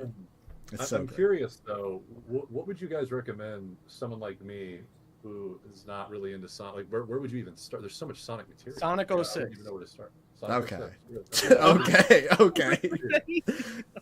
And then after that, play Sonic Chronicles. Sonic Boom: Rise of Lyric. That's the one you got to go for. Okay. Yeah. Sonic Chronicles is actually kind of fire. I'm not even gonna lie, I kind of like Sonic Chronicles. I do not like, obviously, any of the Sonic Boom ones, but Sonic Chronicles kind of goes hard a little bit. I like it. The I don't music hate it. makes my eardrums go hard as well. I- They really. I sound like I'm memeing when I say Sonic 06 and Sonic Chronicles, but just look at it this way. You play those first, it can only go up from there. That's right. That's right. True. Any game you True. play after those will be better. Sonic So- Dash on the iPhone. You know, Sonic Sonic Jump. There you go. Something like that. Okay. Yeah, that's the new one, Sonic Frontiers. Yeah, Is it like good? I think It's it's alright. good. Yeah. It's okay. If you're looking to get into something that's like not game related, I think Kev, you brought it up earlier. The IDW The comics. comics I are think those pretty are fire. I'm Those are actually pretty fire.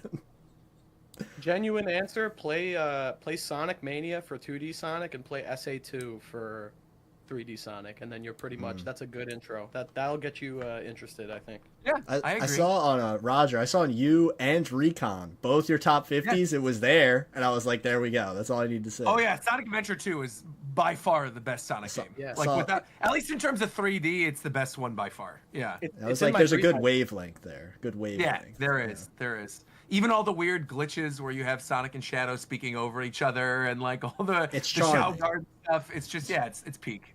It's Yeah. peak.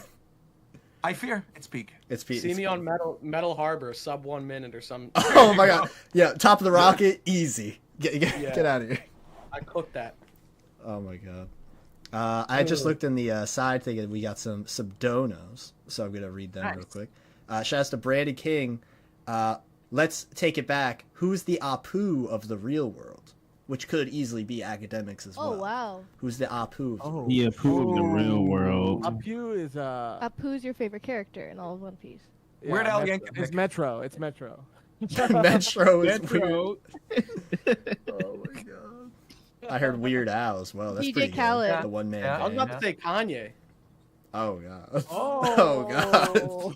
Oh, god. Let's not disrespect Apu like that. All right? Apu, I don't know if Apu's that bad. That's why I was like, whoa. Oh my god. Whoa. I could say anti-celestial dragon shit and they can't stop me. Oh, I'm clipping that, dude. That's so good. I'm not gonna say what type of doctor he was, but it was a Gorosei doctor. Oh my It was a god. reindeer doctor. It was a reindeer doctor. That's all I'm gonna say. Oh shit. Oh, shout outs to Mecha Troy with the $5 dono, and this is on the film Red topic. I don't know. It's an anime movie, so for me, it's filler with fun music. What is, I feel like that's Mid- pretty. Fire. You heard the man. That's I think fair. that's big. Yeah. I'm curious though. Mhm. Oh, go ahead. I was gonna switch topics, so go ahead. Oh, I was just gonna say the best way to enjoy one of the like battle shonen movies is just to not think about it, think hard about it, just see if you like it for what it is, and just move on from there. Yeah. That's it. Like I know there's a Hunter x Hunter movie, and I always wanted to watch it, but I always feel like why? But at the same time, it's like I kind of do want to see it because I just want to see them beat the crap out of people. You know, like maybe that's why I want to see it. But Yeah, do I've I never care seen about it the either. story? Probably not. All right, I need anime recommendations from everybody here, bro. Because I stopped watching Really? anime for like 2 years, just mostly Really? focusing on One Piece. Okay. Kind of burned myself out, honestly. Watched a lot of anime during COVID, and but yeah, I've been getting back into it. I've been watching Solo Leveling, Gin-sama, and I caught up to the A Kid too. But so yeah, if you guys got any recent stuff, I mean, Yeah, like I hell said, yeah. I've been checked out for the last couple of years, so I don't even know what's going on in the anime world. I don't know if yeah. I know of anything recent, but like one old thing that I always go back to that I recommend to people, even people who aren't super into anime. I don't know if anybody's heard of this. It's called Zankyu no Terror. So Terror in Resonance is the name of it. I don't want to say too much about it, but it's essentially about these two kids that are terrorists in Japan. And that's all I'm gonna say. There's like, because otherwise it's very easy to spoil. Got a cool It art is style. incredibly good. Incredibly good. The music is fantastic. I feel like you got to watch it for yourself. But that's a big Yeah, one. I'll check it out. Okay. would Yeah, we were recommend- talking about Freerin before Yep. we went live. That's Yeah. a good one. That's Yep, that's a good one. honestly Oh, okay, one of the yeah, I've been best. watching it. I've been Animes seeing I've seen in a while. Fire. I've been seeing a lot about that. Honestly, I don't even know anything about it, but yeah, I'll check it out. Yeah, I it's would- better going in blind, watching the first episode. I think the first episode Yeah. is gonna hook you right away. It's really strong. For sure. conceptually. Yep. Really good Okay. concept. I would say aside from Freerin, because that was a pick I had.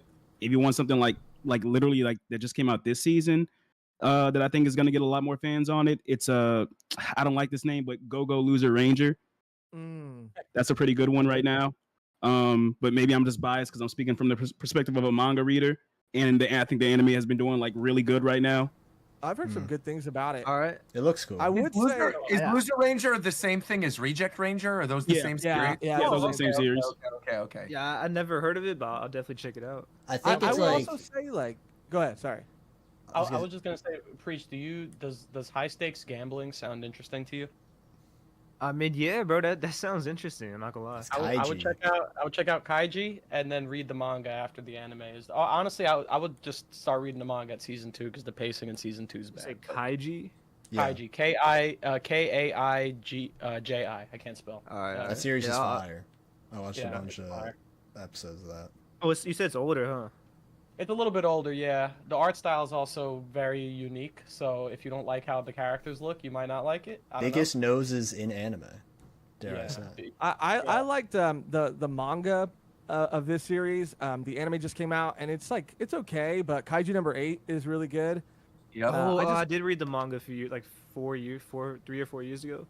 I haven't been thought it caught was up though, great. but I'll check out the anime. Yeah. The anime to me, I don't know, man. I feel like it doesn't really capture the art style of the manga as well as some other series do. Like, I don't know. I was not that it's like bad necessarily, but there's just something that feels a little off to me about the anime. I don't know what it is. I've heard that take. I haven't gotten into it like at all, but I've heard that take about the anime.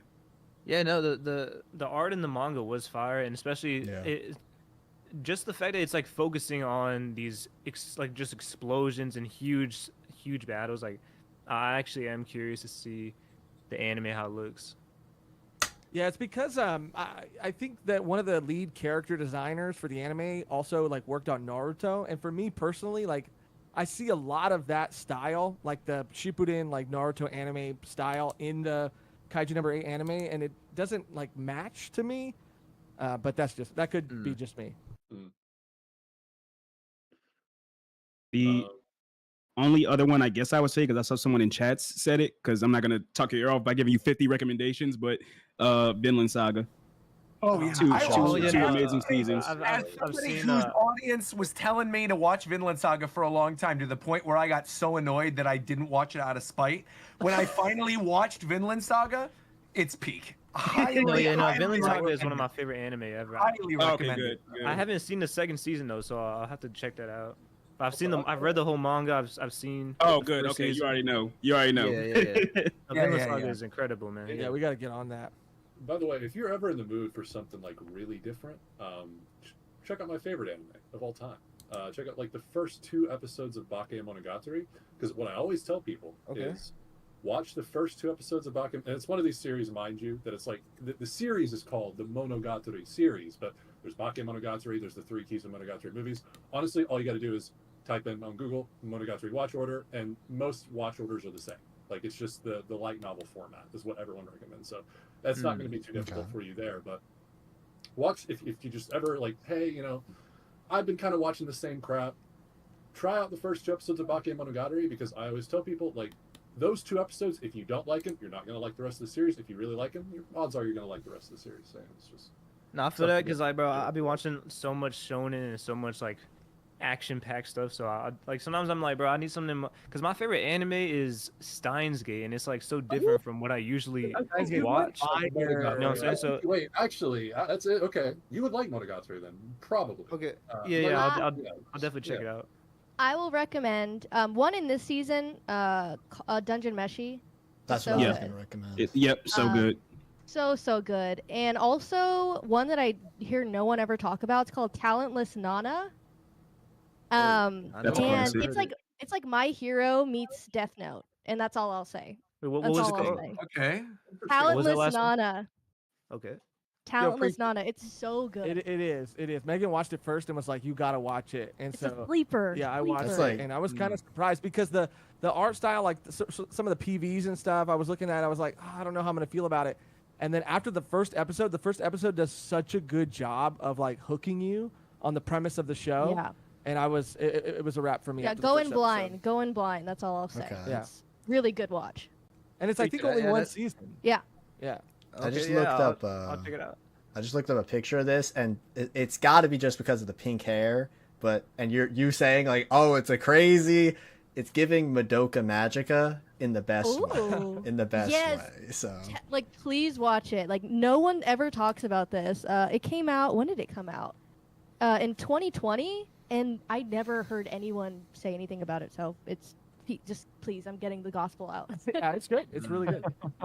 What is it about this one?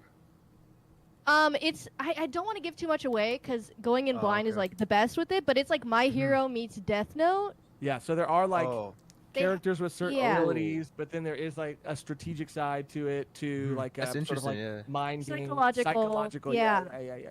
Oh, But it gets really that's intense. my type of series, man. I'll definitely check that out. Yeah, it's good. You Yeah. seen Gurren Lagann before? Woo! Oh, just watched it yeah, last yeah, year. Gurren Lagann is fire, bro. Yeah. We just Yo, watched that's it a good last one. year. I watched your reaction. So good. Well, I think I told you in our collab Oh, stream. yeah. I watched that one stream when you react to that. It's a big spoiler, so I don't want to give it away. But yo, that anime is just fire, man. It's Like so good. the We were message so and like shocked. the theme of it is just so good. We knew that people had been talking about it. Obviously it's like iconic, and through osmosis, you as an anime, manga reader, you're like, oh, Gurren Lagann, yeah. And we watched it, sat down, and wow. I mean, Yeah. we're watching Code Geass right now, and it's like, how did we not watch it? Well, that's the thing that like when Roger was talking about it earlier, and we were talking about Naruto, like, and he said that he had watched it like in his 30s. Like, for me, that's what was so great about watching like Neon in my 30s, watching like Gurren in my 30s, even Code Geass. Like, I don't know, man. I just have this like crazy appreciation for it that I don't know if me personally, because of where I was at in high school, if I would have really like appreciated it as much. But I'm so glad that I am experiencing it all now, because Gurren is fucking amazing. I've never had such Yes. an emotional reaction to like a moment in a show, like almost ever. Like, it is crazy. The art style is you know- amazing. too. Like I love how all the characters are designed. I just Yeah. yeah. Mhm. Can you It's can funny. you give Oh, go ahead. can you give that list again? I heard two, but I think I zoned Uh, out one of the names. Hold on. For Terror Josh. in Resonance. I got Freerin. What was it called? Loser Ranger. Yeah, Loser Ranger. Yeah, Loser Ranger. Kaiju number 8. Vinland Saga. Bakemonogatari. Is that how you say it? Bake, like B-A-K-E. Yeah. Okay. What was the? I think it was like Dungeon something. Dungeon. Dungeon Meshi. Yeah, Dungeon Meshi. Dungeon Meshi. Or Delicious in Dungeon. Delicious in Dungeon, yeah. Yeah. In Dungeon. And then Talentless Nana. Yeah. Yes. Yeah, that show. Yeah. That sounds fire. That sounds You've fire. seen Bro, Beat it's- Hot. Like, that sounds fire. I don't know. Something about that. And it's like it has like it's like kind of like silly moments, but not too over the top. Like looking at it, you'll think something. It doesn't portray Yeah, it what doesn't- it's yeah, actually yeah. about. What actually goes down. I think if you're saying that a show I would recommend to you guys, Flip Flappers, crazy show. It's a magical girl show. Yes, I know. I don't look like a magical girl with an eye, and if I do, oh god. We said Gurren Lagann too. I think. Oh yeah, Gurren. Gurren Oh, yeah. Lagann. Yeah. Flip Wait, there was- flappers. oh, That show goes the art style fire Hey, art you style. said- There's like watercolor kind of vibes. Looks sick. Because he said Kaiji, and then I also have Kaiju number 8. Oh yeah. Oh, yeah, so Kaiji. Kaiji's the name of the main character in that show. It's not like Kaiju is like a different. Totally, it's not. I'm worried that you go into Kaiju number 8 expecting like them to start gambling. Where's the gambling? I thought they were. It's like Godzilla's at the poker table. What's gonna happen You next? didn't tell me why you're like, you like high stakes gambling? I was like, no way, man, is about to say Kakiguri right now. No. I mean, I actually watched like all two of it. episodes. I saw like 2 episodes of that show. I couldn't get into it, but It's good. I mean, once you like know what it is, and once you're like willing to commit to this thing that you're watching, you're like, this is good. yeah, as someone with crippling gambling addiction, I mean it's pretty damn good. But, I mean, that's what you were saying you were doing in New Vegas. He did say he joined Mr. House. He joined Mr. House. I see the through crazy. line. New Vegas, yeah, I get mad at virtual money getting lost to virtual blackjack. And I can't stop. I don't know why. I can't stop myself. Thrill. Yeah. Dude, you put the cap in crippling handicap. That's what you put the cap. I don't know why. The way you just said that, I don't know if you've seen this at all. It's like a weird meme that's going around on Twitter where it's the video of the little, like, the avatar going, I can't stop drinking crude oil. I love crude oil. And the way you said that for some reason reminded me of that. I love gambling. I can't stop. Exactly. I can't Oh stop. my I can't gosh. stop drinking crude oil. Preach. Also, another recommendation is Odd Taxi. Oh, Odd that's Taxi a is good great. one. Yeah, really Odd good. Taxi. call. Yeah, Great. I haven't seen all of it, but I've seen some of it. Yeah, it really picks up towards like the middle. I mean, it's all great if you're like just chill, but the No, it's you good. know, It's really overarching. good. You should watch Plot is Cowboy like- Bebop if you haven't also. Oh That's no, yeah, next. I've seen that like 5 times, man. That's a That'll probably Toonami be our next classic. watch It's for a sure. classic, yeah. Wait, you guys haven't seen Cowboy Bebop? No. I think maybe I saw like one episode. Same with Gurren. I watched like one episode in high school and then never watched the rest. So Yeah, that's we gotta definitely watch on our list. Yeah, that and the movie, they're both great. You know, in the most genuine way, you guys could milk Cowboy Bebop dry. Like, you could literally do, like, Yeah. every episode gets a video. Like, you could literally do that. Well, It's Yeah, like, you I could, mean, yeah. Honestly, That's what we're enjoying about like the second channel that we have, the Volume 1 Plus channel, because we get to react to like classic anime that we've just never seen, and it's so fun, dude. We usually do like 2 episodes at a time, but man, I mean, it's just been the best getting to experience like classic anime series, staples, iconic series that I just never got around to watching. Yeah, it's great. Bebop's one of those shows that made anime cool in the West because back in the day when there was no like, you couldn't just go online and like watch Crunchyroll, so it was all Toonami. So it was Toonami. like the things that were on Toonami were, I mean, half the people watching probably didn't even know they were Japanese. Like that's how foreign anime was, and like Bebop sold so many people I know on like watching anime. It's such a But good the series. music is incredible, man. Like, yeah. Oh yeah, when I've I heard hear the that, I think it's OP. like the harmonica or something, just like randomly in the background. It's like, Oh, it's so they good. kill it, bro. It's incredible. I know. I need to see more of that corgi. I need more of that Yeah. corgi. Oh yeah. That's what I need. Bro, I that's the thing can't with stop all- watching the corgis. I can't stop. I can't With stop. oil. all those shows like Code Geass Gurren, like they hold up. Neon, they hold up. Oh, like immensely. Oh, I bro, have but so yeah, good. it's- Yeah, okay, I I got a quote hot that. take, man. Neon, I think Neon Genesis might be my least favorite anime. And I know That's everyone great. I loves don't it, think bro. that's a hot take. You either like don't it or like don't it like too. it. That's not Yeah, hot. it- Fine. It's just like I don't know what I it don't was. like it I too. just I couldn't I get watched into it. that when I Like, was 19 and I watched the whole first, but I thing, but couldn't it was get just it wasn't for me, man. I'm gonna be honest. I'm kind of with you on Same, that. bro. Same, With- same. Feel with that. Eva's one of those series you have to watch a video essay on Honestly, like- yes. to fully appreciate it. Not to say that it's like, oh, it's too smart for the average person. That's not what I mean, but like the themes in Eva, especially some of the philosophical references to like actual real philosophical works of writing, like that's something that the average person hasn't like read enough of these things to like pick up on when they watch it. But if you get someone explaining it to you on YouTube, it actually like it's actually pretty brilliant. Like the writing of Eva is really really like brilliant, man. I just remember there was one episode in the beginning where he's thinking about leaving the city, I think. And then like it's the whole thing of him, it's like a mental battle and he didn't want to leave. And then like at the very end he just comes back. And I'm just like, bro, we wasted a whole episode on this entire thing. It's like, No. See that I can't agree with that. Like that's. But I'll just say, like, to kind of echo what Hidden was saying too, like the characters and their journey and like the ramifications psychologically of like all the things that they deal with, the trauma that they carry with them, like it's just some of the best like character writing that I've seen. And but I get it upon like first watch, like it could definitely be frustrating. And I'm not gonna lie either, I did have to watch some videos about like the deeper meanings of things, but once I had that appreciation for it, it's just like become one of my favorites. I'll be honest, bro. That opening is like top tier, man. That's one of my favorite openings. Yeah. It's a bang. But that's the thing that really kept me in it, man. Like, for me, the first part of the series is actually good, like pretty good, but I just did not know what was going on for like the last 5 episodes. I feel that. Like I literally don't, I don't know what was going on. So like that's why I just don't really like it. I feel that though. There's a whole video. There's like a video on YouTube, which I'll have to watch I remember that. the name, but it was basically explaining what the philosophical like quandary was with Shinji, and the whole concept is basically like it's not really about depression. It's more so about like Shinji not wanting to exist in his current situation, and he just shuts down. And there's like a whole explanation of why this happens, and it's actually really good. But like even me, like when I watch it, I didn't pick up on this stuff on my first viewing, and like I had to have it explained to me For sure. and then like go back and watch it again, and I'm like, oh wait, this is like, okay, this is really smart. Like this is really good writing. Yeah. But I'm glad to see that it's like I guess not too much of a controversial take, because I feel like, bro, I feel like the anime community will gaslit me into thinking it's like the greatest thing, but I don't know, bro. No. Yeah, I think if it's not for you, for sure, it's not for you. It's a weird acquired taste, and I also feel like it's one of those that you had to have grown up with, right? Like I know so many people who love Gurren Lagann.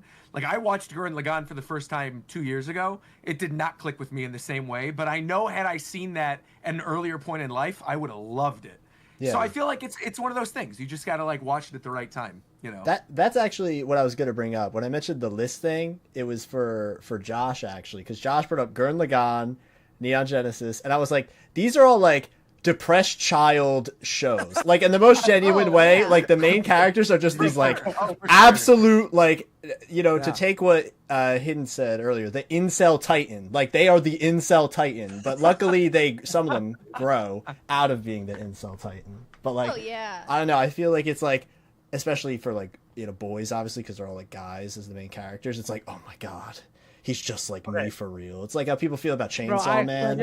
I say that if I would have watched Code Geass in high school, I would have been a different person. It would have been a wrap for me, dude. Like, I would have related to Lelouch. I would have imprinted on Lelouch if I would have watched it in fucking high school. Yes, I knew you were going to. Not the guy who like is like the relative good person, the jerk, like the terrible person. That's great. I found the video essay that I was talking about. So it's 16 minutes, 17 minutes. I recommend checking this out if you want a good explanation of some of the themes of Eva. It's called The Desire to Not Exist by Clark Ellison. It has like 5 million views. Huge, really good explanation. 5 million views, good lord. Yeah, this video cooks, and it's like such a short watch, and it makes so much sense. Like, good video. Good shit, Clark. Sounds good, bro. All right, I'll check this out. Yeah, I want to check it out too. I will say though, I am really on the side of what Preach was saying though, with the whole I didn't understand it. Not saying that I didn't, because it's like I was forced to, because everyone was like, oh, look at all the symbolism, look at all the blah blah blah, and it's like, for me it's like, you should be able to, at least for, this is just my opinion, like I said, if you can understand something at the first try, that's great, and then if there's a deeper level later, that's even better. But if you just don't understand, that's not good writing to me. If you just don't understand what's going on, if you can't get that point across to every single person, you should have at least some line of, okay, this is the main thing, and there's so many other layers to it. Like, so here's also frustrating. There's no way anyone understood that without knowing. You have to know all these things to understand it. Like, there's just no way. I mean, because some people tell me like you guys see the movies to understand everything, and so I kind of, I guess I assume that there's more that I haven't seen, but I've only seen the anime, so I'm just going off of that. I will say something.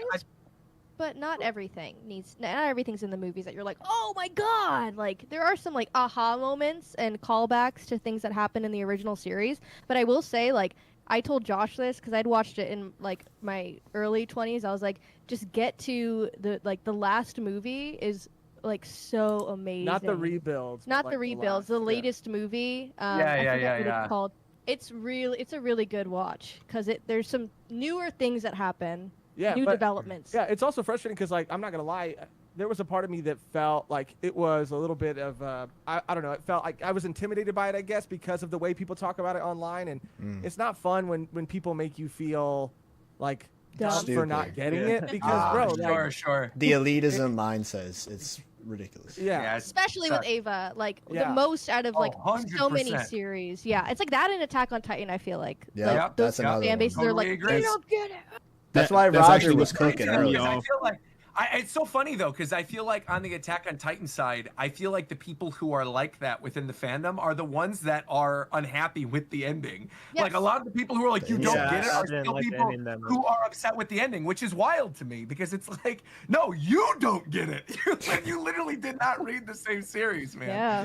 yeah. It's crazy. Yeah. I think it sucks when a series is like held up to this like elitism standard, like the way that Yes. people talk about it kind of sucks. Yeah. Although I will say, I think I personally like that there are shows that don't want to spell things out for you. Like Oh, I yeah. think I have a of very course. great appreciation for art, especially in a visual medium like anime that very often, like 98% of the time, is extremely like surface level, and they put everything out for you to like see and understand. Every fight that happens in an anime has to be narrated by people explaining what's happening, and I think like it's a genre that has a lot of that like over explaining.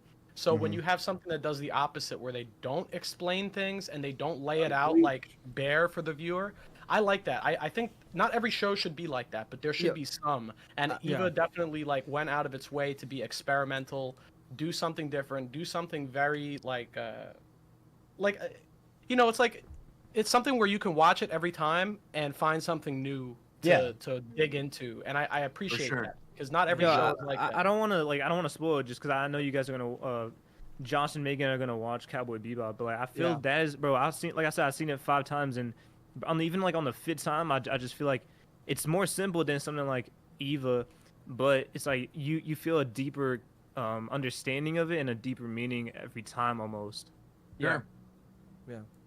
Yeah, I can't wait to watch it, dude. I can't wait to watch it either. I can't wait for the cosplays. There's one in particular. If you cosplay as one in particular, I'll be very happy. It's a very rotund Corgi? character, a very rotund character. If you can manage to pull that off, I will be elated to see if you can do that. I know which character you're thinking of. Yeah, the very rotund character. That's all I need. Yeah. all I need No, to say. I think it's interesting too when you see an anime when you're a kid or at least younger, and then you read it later on and reread it. Like I remember watching Naruto when I was young, and then I was rereading the first couple arcs, and bro, it's like I didn't realize how good some of these moments are, like with Zabuza or with certain things, yeah. the shooting exams.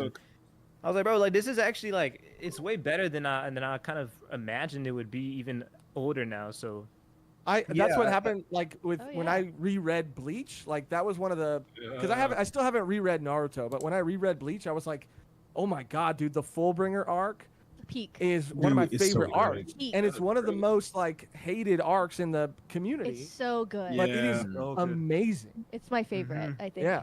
Yeah. Yeah, Hidden earlier. It's funny because your name's Hidden. I think Kubo even has a quote. It's like, if it's hidden, it is the rose or something like that. And that's the creator of Bleach. Yes, sir. Yeah. Yeah, like a lot of stuff he has is like really, really, really subtextual. And me and Craftstorp just did a whole podcast rereading Bleach, and we were just going to town with all of the subtextual stuff. And like, we're talking to Radman Fiji. He's called Fiji in this guy because I recently known him, so I know him as Radman. But like everyone, I feel like in this community knows him as Fiji. We DM constantly about Bleach. It's such a rich story subtextually, and on that line, it's another thing I appreciate about Kaido, because Kaido feels a lot less like a traditional One Piece villain, and more like, honestly, a Bleach villain, and how much subtext that character has. I mean, so much in Kaido goes into the unspoken. Like his character is all about the unspoken.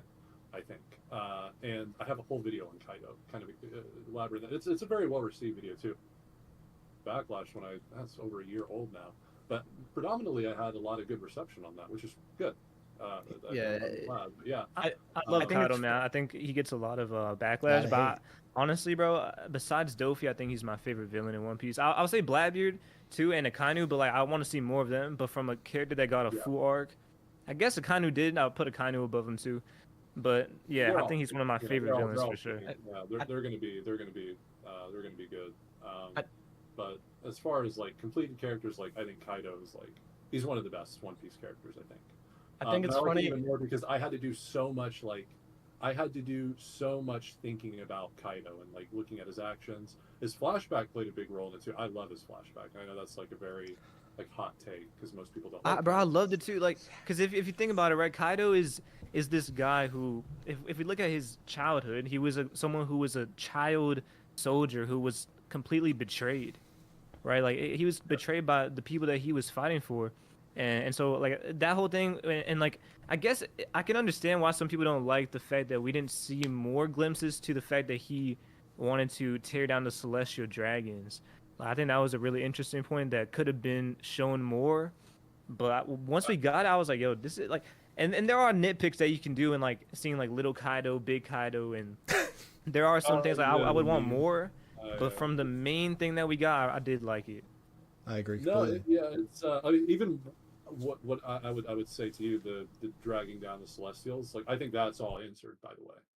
It's just all in the subtext. It's all in how he acts. It's all how, and it's all very tied into his sort of dynamic with It's- that boy figure. And there's some depth, bro. It's like when you think of Kaido, he's a guy who just gave up on his own. I guess like he gave up on most of his dreams, and like he really relied on the idea of Joy Boy to save it, right? Like I feel like he did want to bring down celestial dragons, but I think he almost just gave up hope and was this like depressed alcoholic. And now you got like Joy Boy. He's like, bro, we need to see Joy Boy, and he's holding all hopes on Joy Boy, which I think is like really interesting because you wouldn't expect a villain to be doing that. Yeah, That's it's true, a actually. desperation. Yeah, it's pretty deep, man. Like. Yeah, I was mean, just gonna well, say, I think it's all clear given how elated he was when he saw Luffy, you know. Oh yeah, that fight is incredible, man. Like even Yeah. from just the actual fighting, but even just the whole thing with Kaido and Joy Boy finally emerging. I love that fight. Like that might be my favorite fight in One Piece. I don't want to pull from the Kaido talk, but I just found it funny. It's like I always see people talk about like the depth and subtext in Bleach, and then it's just funny that like the name of the entire series, like Kubo picked Bleach because he thought it sounded cool. It's like, give all this That's a depth, lot. like, Yeah. like, yeah, but You know, Bleach just sounds cool. Like that'd be a cool name. Yeah, why not? Also, Yeah. it makes But it sense, right? does. Like Soul Reapers, like their primary objective is to cleanse souls of the living, right? Like that's what they do. Like a bleach. But they cleanses bleach souls, souls, right? though. Yeah, They yeah, don't I cleanse get it, that. they bleach But, them. but like he himself has stated why he picked the name Bleach, and it was just because like they wore white, and then he was like, oh, yeah, it sounds cool. Yeah. I mean, it Yeah. sounds cool, and it makes sense to the concept, especially early on. It's very relevant. Yeah. But I did want to ask you guys, because one thing I wanted to talk about in this stream is like, Okay. you know, our what we expect from Elbaf, because I'm one to believe that we're going to get a lot of buggy stuff in Elbaf. Obviously. Okay. There we go. The ultimate segue. I even this like a lot of people disagree. Most people disagree with me when I say this. I think it's actually going to be the arc where we're going to get Zoro versus Mihawk too. We're going to get Okay. all- You think Elbaf is Zoro versus Mihawk? I I don't agree with that. Oh, I do not agree with that at all. Wow. I think You know, Buggy I- and Mihawk are gonna be on Raft Tail, and that's gonna be the arc where we get them. Same, yeah. I think I talked to Roger about this on Twitter. I think Elbaf. I think we're gonna see a big chunk of the war, at least starting at Elbaf. Yeah. I would say Yeah. even maybe The a battle third royale. or even.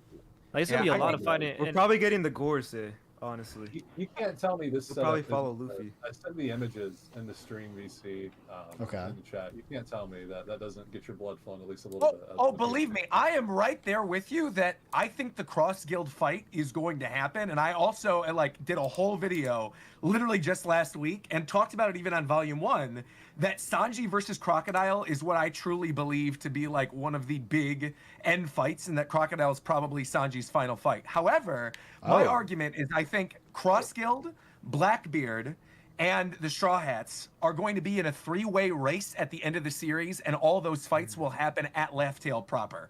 Because my whole theory is that essentially a lot of the no-names within Blackbeard's crew are going to be picked off during Final War, and I think story-wise, Luffy can never give the Straw Hat back to Shanks, and that Shanks will probably sacrifice himself for them to allow him to go on to Laugh Tale, for the sake of whatever Oda wants in the story. But I truly believe Luffy's final opponent is Blackbeard, and that fight is happening concurrently while Zoro fights Mihawk and Sanji fights Crocodile. And that Buggy, right in the very beginning of Laugh Tale, has a Looney Tunes-esque fight with Luffy, where Luffy completely washes him, takes him out of the picture, and that while Luffy is fighting Blackbeard, Zoro's fighting Mihawk, and Sanji's fighting Crocodile, that Buggy, to go along with the theme of always failing upwards, actually discovers the One Piece first, but does not know what the hell to do with it, and technically becomes Pirate King, but in actuality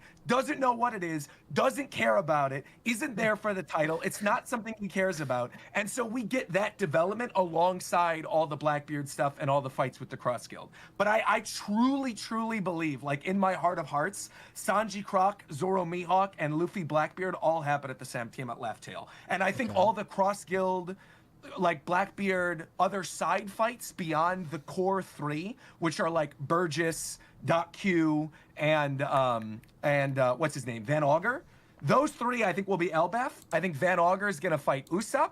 I think Van Augur in Final War kills Yasopp, and then Usopp develops his advanced observation haki to avenge his father.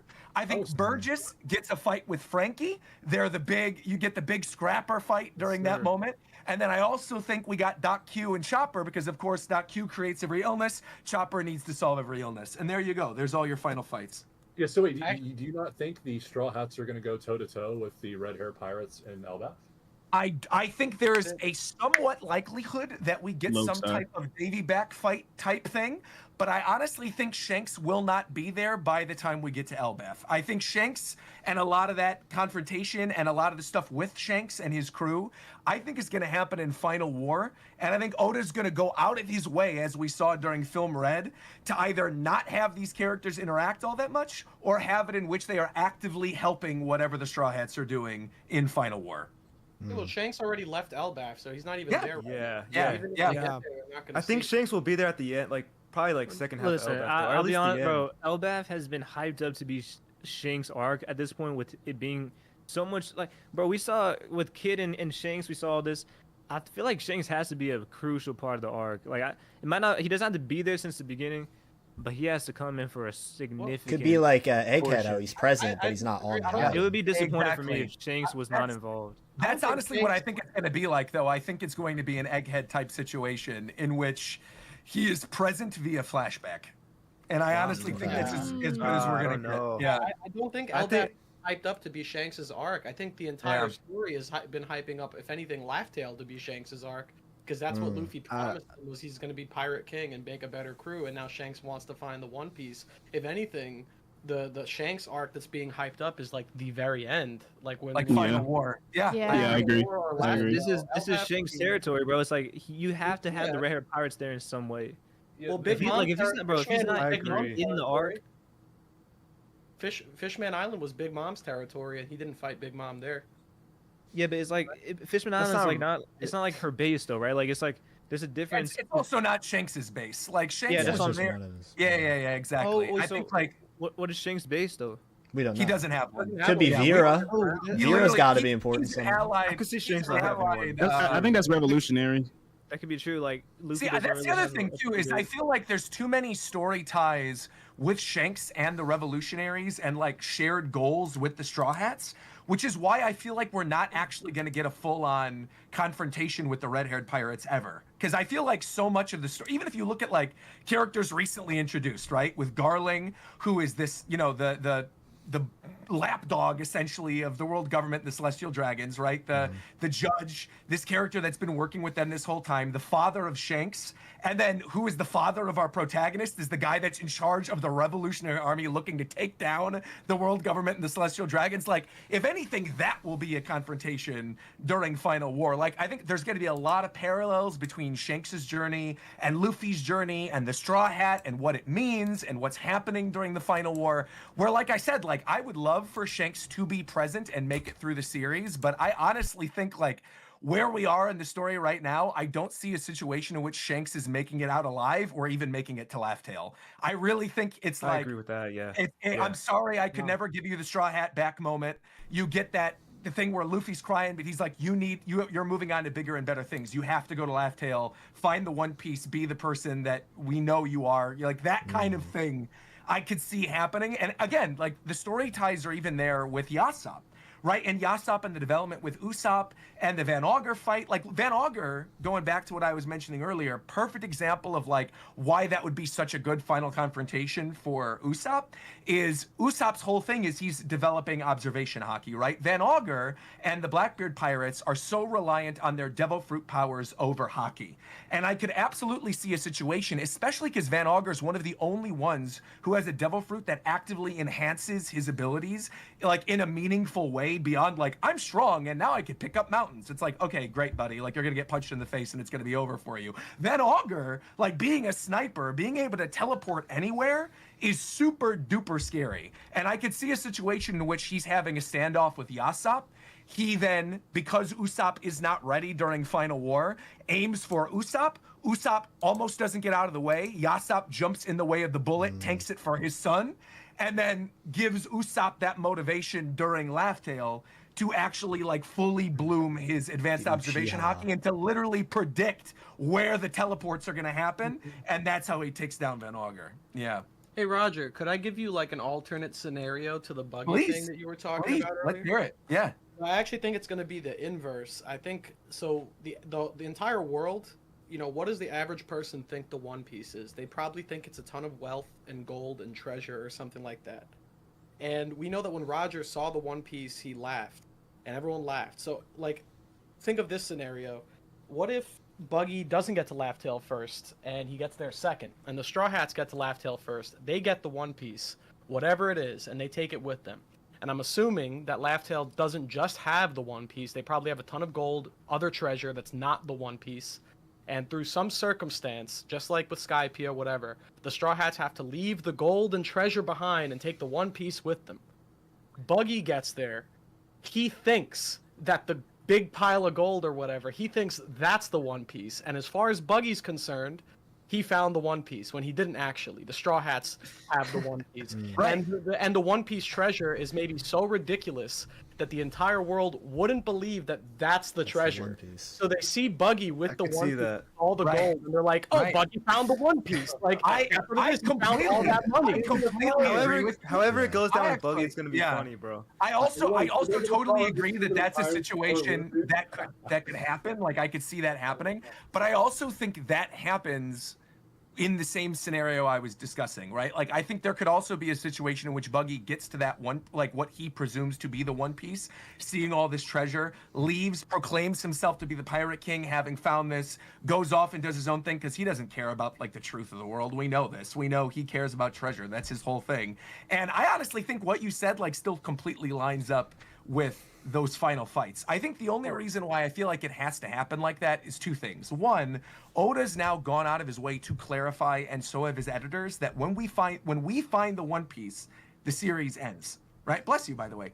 Like, so when we find the One Piece, this series is over. So what that says to me is that, like, even if Buggy is not present for that thing, the final bit in real time, removed from an epilogue, has to be the Straw Hats discovering the One Piece. Like, I used to believe Laugh Tale and the One Piece and stuff would be before Final War. I do not think that's the case anymore. Hey, Roger, what do you think about this, though?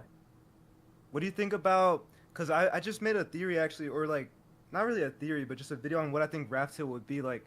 What do you guys think about? Because I think there will be a Davy back, and I don't think it's gonna be with Shanks. I actually think it's gonna be with Buggy, and I think Luffy's gonna be so strong by the end that I think Buggy and Luffy are both gonna reach Laugh Tale at the same time, and I think Buggy's gonna want to do a Davy back. He's gonna kind of like trick Luffy into doing a Davy back with him, because there's pretty much gonna be no chance that they can actually win that fight against Luffy.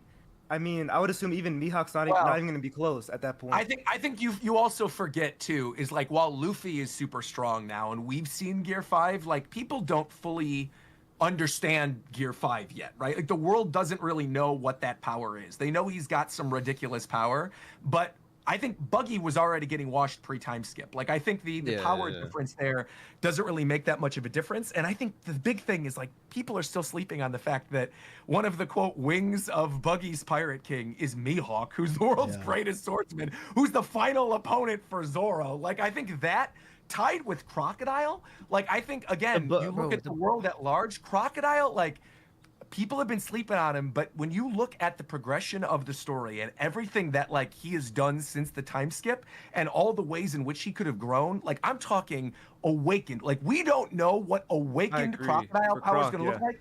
Is horrifying that he could just turn things to sand and like suck all the water out of everything. Plus, I'm sure he's got armament at this point, no doubt. Like, so he's going to be able to take Sanji on that front. No one brings up how his bounty is 2 billion now. Exactly. More than Zoro, keep in mind. Exactly. He's grown significantly. Oh, so yeah. I feel like those two alone, and I also don't disagree with the idea of like a potential Davy back fight with Buggy's crew, but I also feel like if that type of thing was to happen, interactions with the rest of the Cross Guild, again, I think the smaller members of the Cross Guild, like whatever ends up happening with Impel Down, like I have a whole, I'm not going to go into this because it would take up the whole stream, but like I fully believe one of the other cover stories we have left is Impel Down 2.0 with the Cross Guild breaking out the Impel Down prisoners, Buggy returning to where he quote unquote, right, helped break out everybody, even though it was mostly Luffy. Like I think he goes back. That's where we see Doflamingo again. That's where we see Weevil. That's where we see all these characters that are in the Impel Down right now to bring them into Final War. And that, again, like further perpetuates this idea of the Cross Guild being all of Luffy's former enemies, right? From the pre-time skip, from the previous story arcs, all culminating in this one massive crew at the end. And so I think like a lot of what you're saying and a lot of those fights and a lot of the potential, like for Davy back potentially with like Buggy could happen during Final War. Like I think Laugh Tale is really going to be I don't think so. Point, because Final War is too serious. No, but I think it's like way too extreme, bro. No. It is But one I'm glad you bring that up. Actual war? Yes, I'm glad. Dragon. Yeah, Laugh Tale's gonna be so silly, bro. Just no, you bring this up. Sorry. I'm so glad you said that because you like hit the nail on the head, right? Like that. Okay. Final War is too serious. There's no way that there could be a Davy back.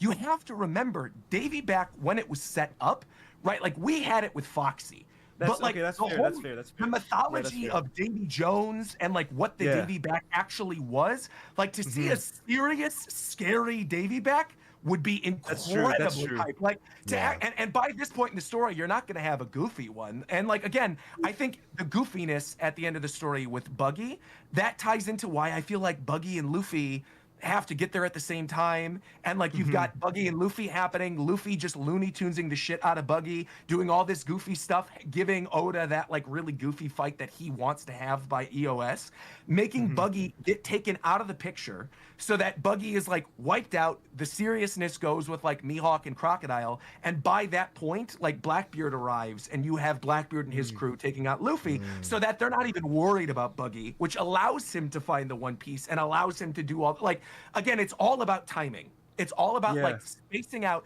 And I think the key thing we need to know going into Laugh Tale is like there is no filler in Laugh Tale. Like by that point, you have to remember Imu, the Gorosei, and the Celestial Dragons will be taken down. Marijoa will be shaken. Fishman Island will be destroyed by the time we get to Laugh Tale. So like there's nothing else left other than the race for the One Piece. So only the strongest of the strong can be there at that point, and it's just like banger after banger. And I think by that point, there's no time for a Davy back. So it either has to happen during Elbaf or it has to happen during Final War, and that's it. Like it can't happen during Laugh Tale. For me, the only reason I think it's gonna be just Buggy at Laugh Tale because I think Blackbeard's gonna die at Mary. I think he's gonna become king of the world at however you say it, Mary Joa. Sure. I think he's gonna die there after he either gets Emu's fruit, and I think he could possibly like die to his own overconfidence, which we've seen Whitebeard kind of foreshadow how he's way too overconfident when he gets the second, like right before he gets the second fruit. And I think there is a chance that Blackbeard feels kind of like the Rock's prophecy of how Rocks wanted to become king of the world. Blackbeard becomes it really momentarily for a little bit, and I think he could just die there and then because at that point, if Blackbeard's around with 3 devil fruits, I think he's gonna be way too strong, and I think Blackbeard will also kill Shanks in that arc too, and that's also why Luffy I think will have to fight Blackbeard in that same arc because he's just gonna be too mad that Blackbeard just killed Shanks. You're somewhat cooking though, because again, this does not go against the idea of the 3-way race, right? Because if you if we faced Emu and the Gorosei and all these other characters at that point, in order to have a fight in which you genuinely think Luffy can lose with Gear 5 and the ridiculous power that he has, you need someone with as ridiculous of a power. So if anything, I think if he does somehow steal Emu's Devil Fruit or whatever that ends up being, dude, that is all the more reason for him to end up at Laugh Tale and have this final fight with Luffy and have that be the serious situation, right? Like that happening prior to getting to Laugh Tale removes the tension out of that moment when they actually get there. Like Blackbeard can't die before Laugh Tale, because if Blackbeard dies before Laugh Tale, that would essentially mean like the real true final fight of the series is like Mihawk and Zoro or Buggy, which is like not happening. And there needs to be a way to like layer it. Kev, what do you? I know this is the Buggy Bash, Kev. What do you think about the fact that, but when we get the Buggy arc, Zoro is the main event, right? Like this is. I mean, I don't know, man. So actually, I got a crazy idea. Oh, sorry. Go ahead. All right, wait, okay. Just to finish that off, because I don't think I said this before. I think Buggy and the Straw Hats are gonna, or the Cross Guild and Straw Hats are gonna reach Laugh Tale at the same time, and I think the reason they're gonna have a Davy back is not over to get one of the other crew members, because Luffy's not gonna want Croc or Mihawk or anyone. I don't think. Yeah, it's gonna be for the One Piece, and I think they're both gonna agree on that. And I think the tension can still be really high with, with Mihawk there, with Buggy. Buggy's obviously probably gonna be pulling strings, like how what's his name Foxy. from the Davy back? Yeah, like Foxy. I could see that. And I mean, they're not everything's just gonna be a fight in a Davy back. Like we saw, like some of the games are just like silly and like the Straw Hats could easily lose those. You know what I mean? Like. Definitely. For sure. Like, I think the only other thing against that, though, again, going back to like the theming of the story and like final fights and who needs to fight who, is like Doc Q, specifically, I think Doc Q, Van Augur, and Burgess, because they were with Blackbeard in Jaya and because they are so closely tied with his crew. Again, I feel like those 3 fights in particular need to be saved for EOS, because there's no other like possible fight within Cross Guild that would make sense as a final fight for Usopp or Chopper or Frankie, knowing what their goals are, knowing their characterization. Like Frankie, I could kind of see an argument because he's really all about like manliness and having like these fun kind of grapple manly man fights. But Chopper and his dream, right? Like again, it's the characters coming to terms with and achieving their dreams in real time that needs to happen simultaneously. You can't have characters like get their dreams early. The only one I could say I could make an argument for would be Robin with the Rio Poneglyph, but even then I could see a situation in which there are like potentially other poneglyphs that we discover via the remaining poneglyph that are available on Laugh Tale that reveal another truth about the world, so that's a way to delay it, because really the whole thing with the Rio is you find it tells you where the One Piece is, and there you go. But I do think there is like an added layer to that, whereas like Chopper and the illness thing, like that needs to be taken to the end of the series, right? I mean, like Usopp just wants to be brave. Like he could be brave right now if he really wanted to. And Usopp is the one that I think throws the wrench in my idea for the end, because Usopp and the idea of being a brave warrior of the sea could also like be sacrifice, right? That could be a death flag for him, even in Final War, potentially filling that role that I was talking about with Shanks of like doing something that allows the rest of the Straw Hats to go on to Laugh Tale, which would be devastating. But if if Usopp sacrificed for his crew, bro, he is instantly like a legendary. Like He already is in the he's top just one of the 3. best characters. If that happens, like that's a full-on story arc, bro. That's Yeah. Roger, man, like, what about Zoro? Because I know you said Buggy's also gonna be there, right? Like he's gonna obviously fight Mihawk, but Sure. like what would be? Because I just want to ask you, like, what would be the like? Fight during Final War. I got. Wait. If the Straw Hats are fighting Blackbeard, because like Blackbeard's evil, right? Like they legitimately have to take care of this guy. Yes. Mihawk and Zoro's fight isn't gonna really be like a battle over like morals and like good and evil, you know, like it's like No, what's the real throw purpose something out behind there? that then? Two Because things, I would think Zoro would fight the Blackbeard pirates instead. No, so wait, two hold on, things. so do we think One, Kuzan is actually part of evil. the? Is No, Kuzan part of the Blackbeard? Is he fighting Zoro? I think Kuzan gets taken down Final War. I think Kuzan's Final War. I think all Kuzan's not fighting the admirals. Straw Hats. Oh, yeah, no. He's the I think traitor. to go to about your that, point. man, like- Go to your point Zoro's really fighting quickly. Shiryu, in my opinion, out Yeah, of the Blackbeard crew. I agree. I think Zoro's fighting Shiryu, but I think Zoro's fighting Shiryu at Final War. That Shiryu comes in confrontation with Mihawk at Final War, almost kills Mihawk, and Zoro steps in and goes, no, the only one who's going to be the world's greatest swordsman is me, and kills Shiryu. Like that, I see happening Final War. End of story. Like to go back to what you were saying earlier about the thing with the Blackbeard pirates, and they're going to have more serious things to worry about. Again, with the concept of the race for the One Piece and the Yonko all being present at the same time, you have to remember, like, you cannot just let the Cross Guild go do their own thing. Like, someone needs to manage them. And realistically, the Blackbeard pirates, beyond Blackbeard, are heavily overrated, right? Like, so much of their thing has to do with their overconfidence due to their devil fruit powers. And you don't necessarily need a Zoro or a Sanji to take them out. Actually, because like, Mihawk, they're pretty strong. I totally agree. They they're will strong. be at least. They will be. But let me ask you, do you think Mihawk or Crocodile are losing to Burgess, Van Augur, or Doc Q? No, exactly. Only one that's is my Blackbeard, point. yeah. Right. So that's- again, power. If those characters are there at the same time, power level wise, you're going Blackbeard, Mihawk, Crocodile. then I think Van Augur or Burgess and Doc Q. Like those are the top 6. Those are who you're fighting. So again, I think so many people are focused on the idea that like, oh, but Mihawk and Crocodile aren't really like the heads of that other Yonko crew. But really, going back to the foundation of the Cross Guild, they straight up tell Buggy, don't forget who's in charge. Like, that's true. Yeah. I agree with that. Don't forget who's in charge. And so again, I think that goes in line with what we already know about these crews anyway. And again, leaves the situation open for Buggy to do his own thing and succeed in becoming quote unquote Pirate King or discovering the One Piece freely in a way that makes sense for the story, because he can't do it after the fight has happened. Yeah, you know what I mean? exactly. Like, it has Hear me it has out. happened before. Hear me out. So the Straw Hats get to Laugh Tale. They have a Davy back fight with Buggy. Zoro versus Mihawk. Okay, Zoro wins. World's strongest swordsman. Cool. They get the One Piece. Okay, as soon as Luffy gets the One Piece, he's Pirate King officially. Then he hears a voice behind him. Luffy-san, I never stopped being a bounty hunter. A smirk, a flash of steel. Zoro kills Luffy.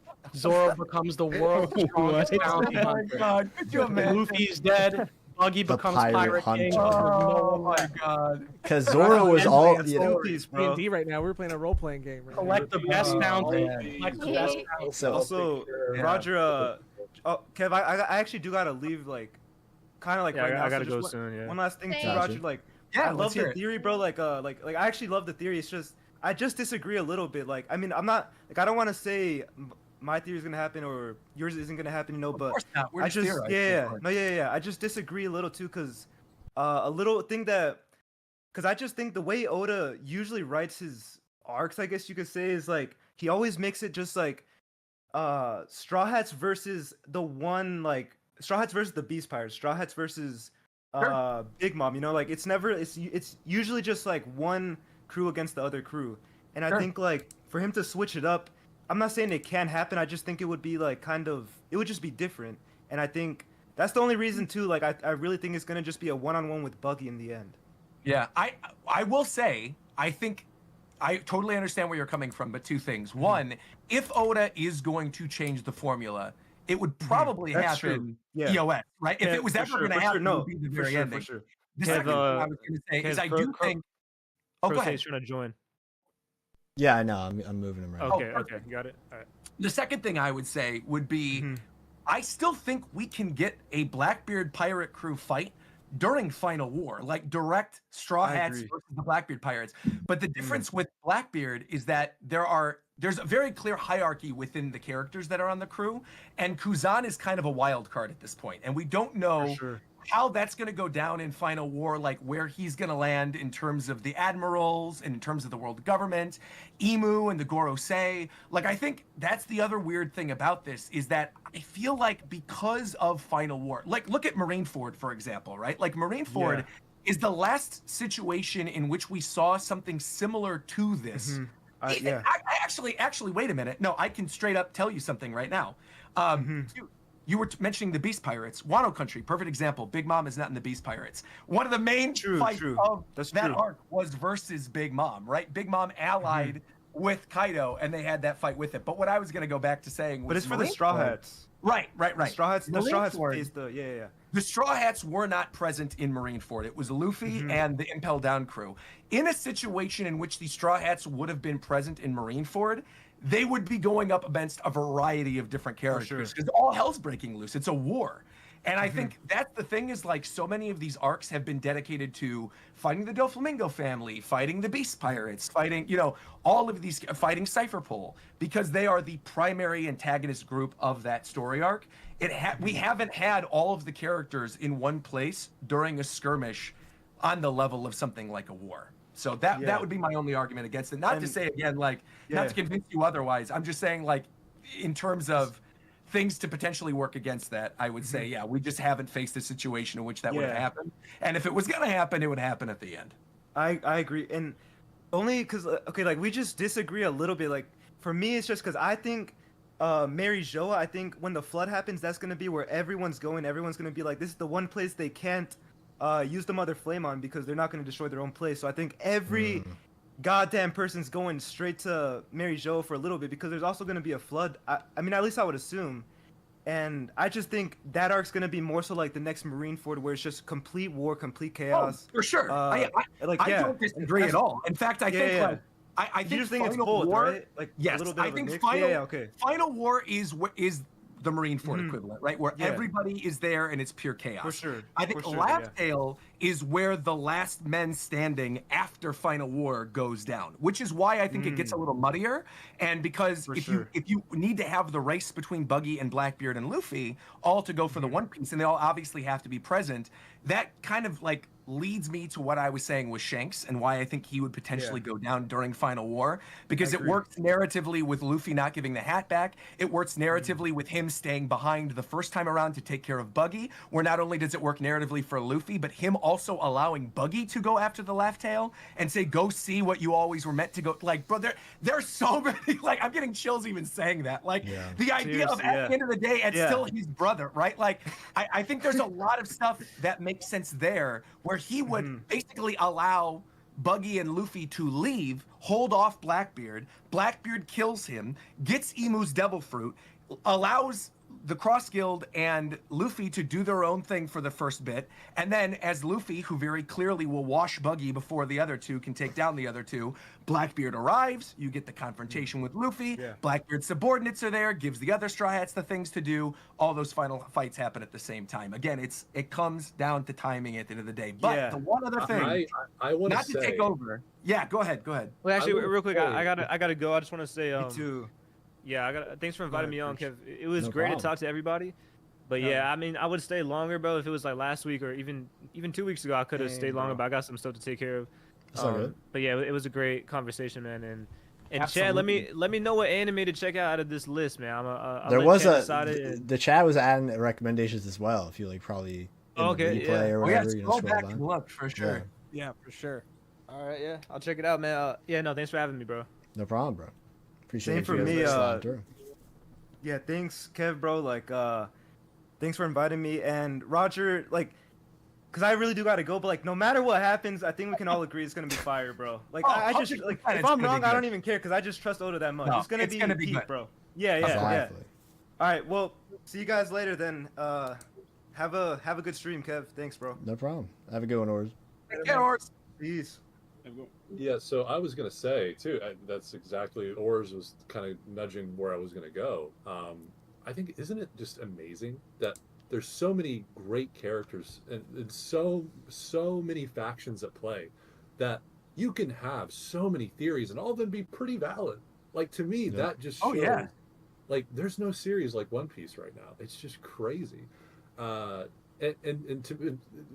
And on that line, the fact that like we have Buggy, Shanks, Blackbeard, and Luffy being the top players now, to me is just like it feels so good. It feels so right. Going back to early One Piece, all these characters were important. They were like the big shots that we knew.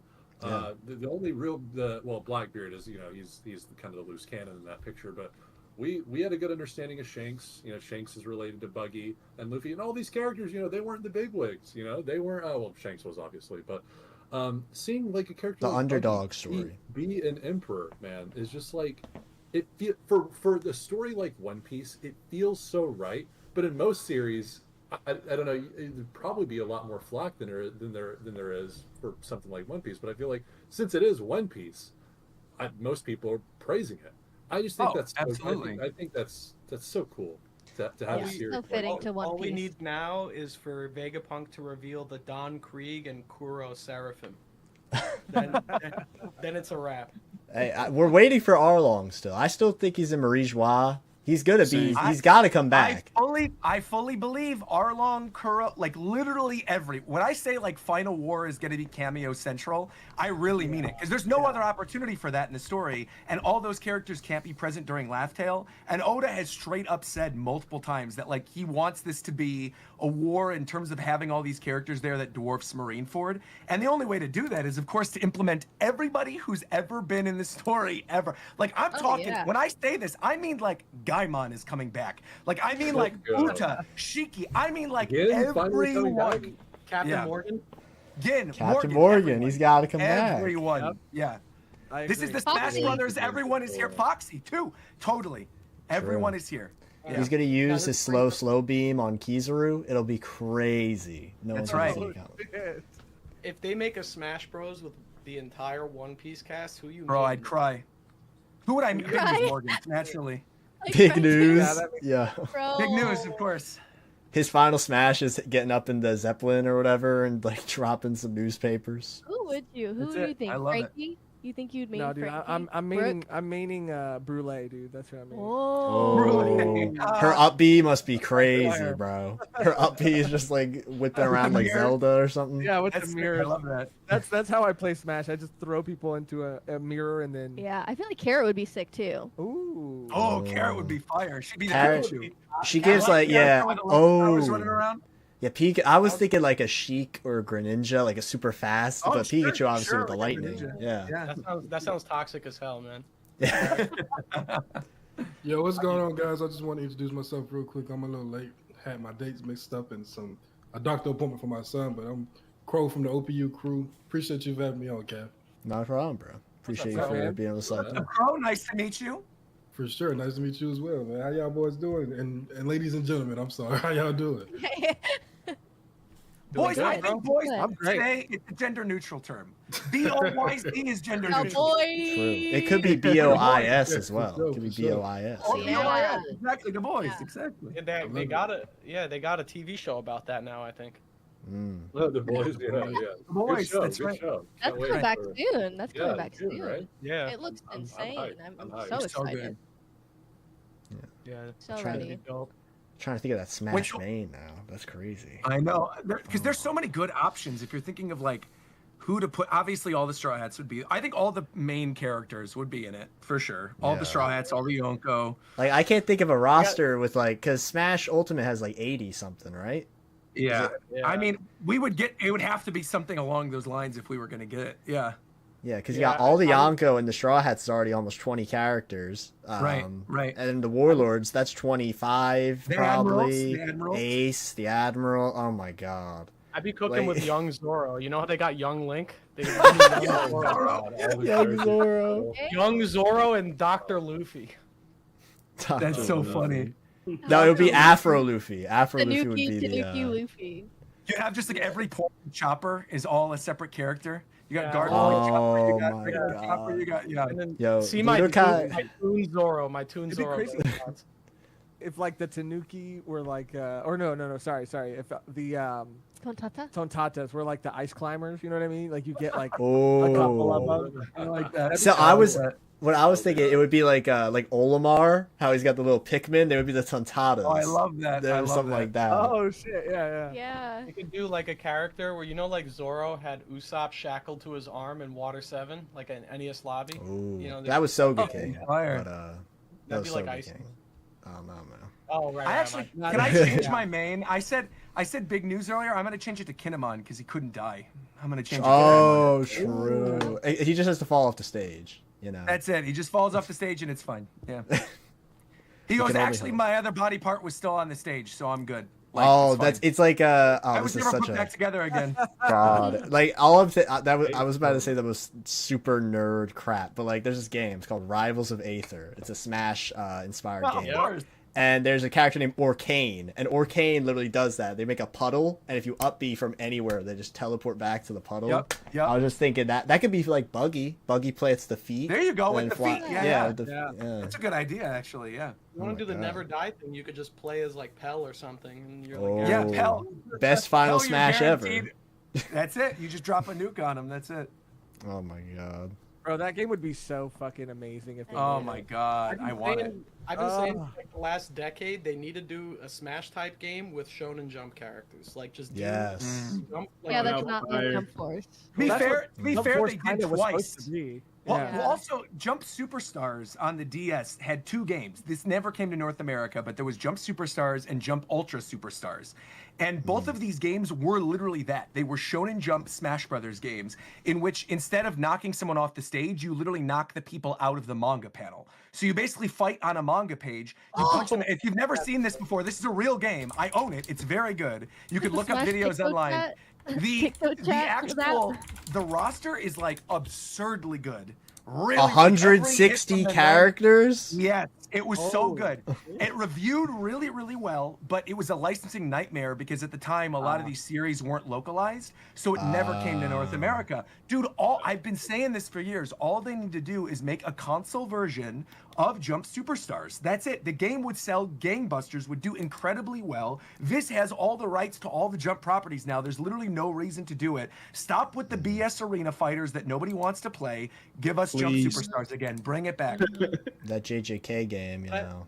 But I like Dude, imagine, like, you would have all Yeah. the JJK characters, all the cast of My Hero Academia, Black Clover, One Piece, Bleach, everything. Like, they would That would be all so be good. in there. Because Jump owns all the rights. Spy Family, you could have Anya in there. Oh my Nuts, God. it's gonna be Have her in there incredible. with Lon. Hey, Dude, Robbie, exactly, man.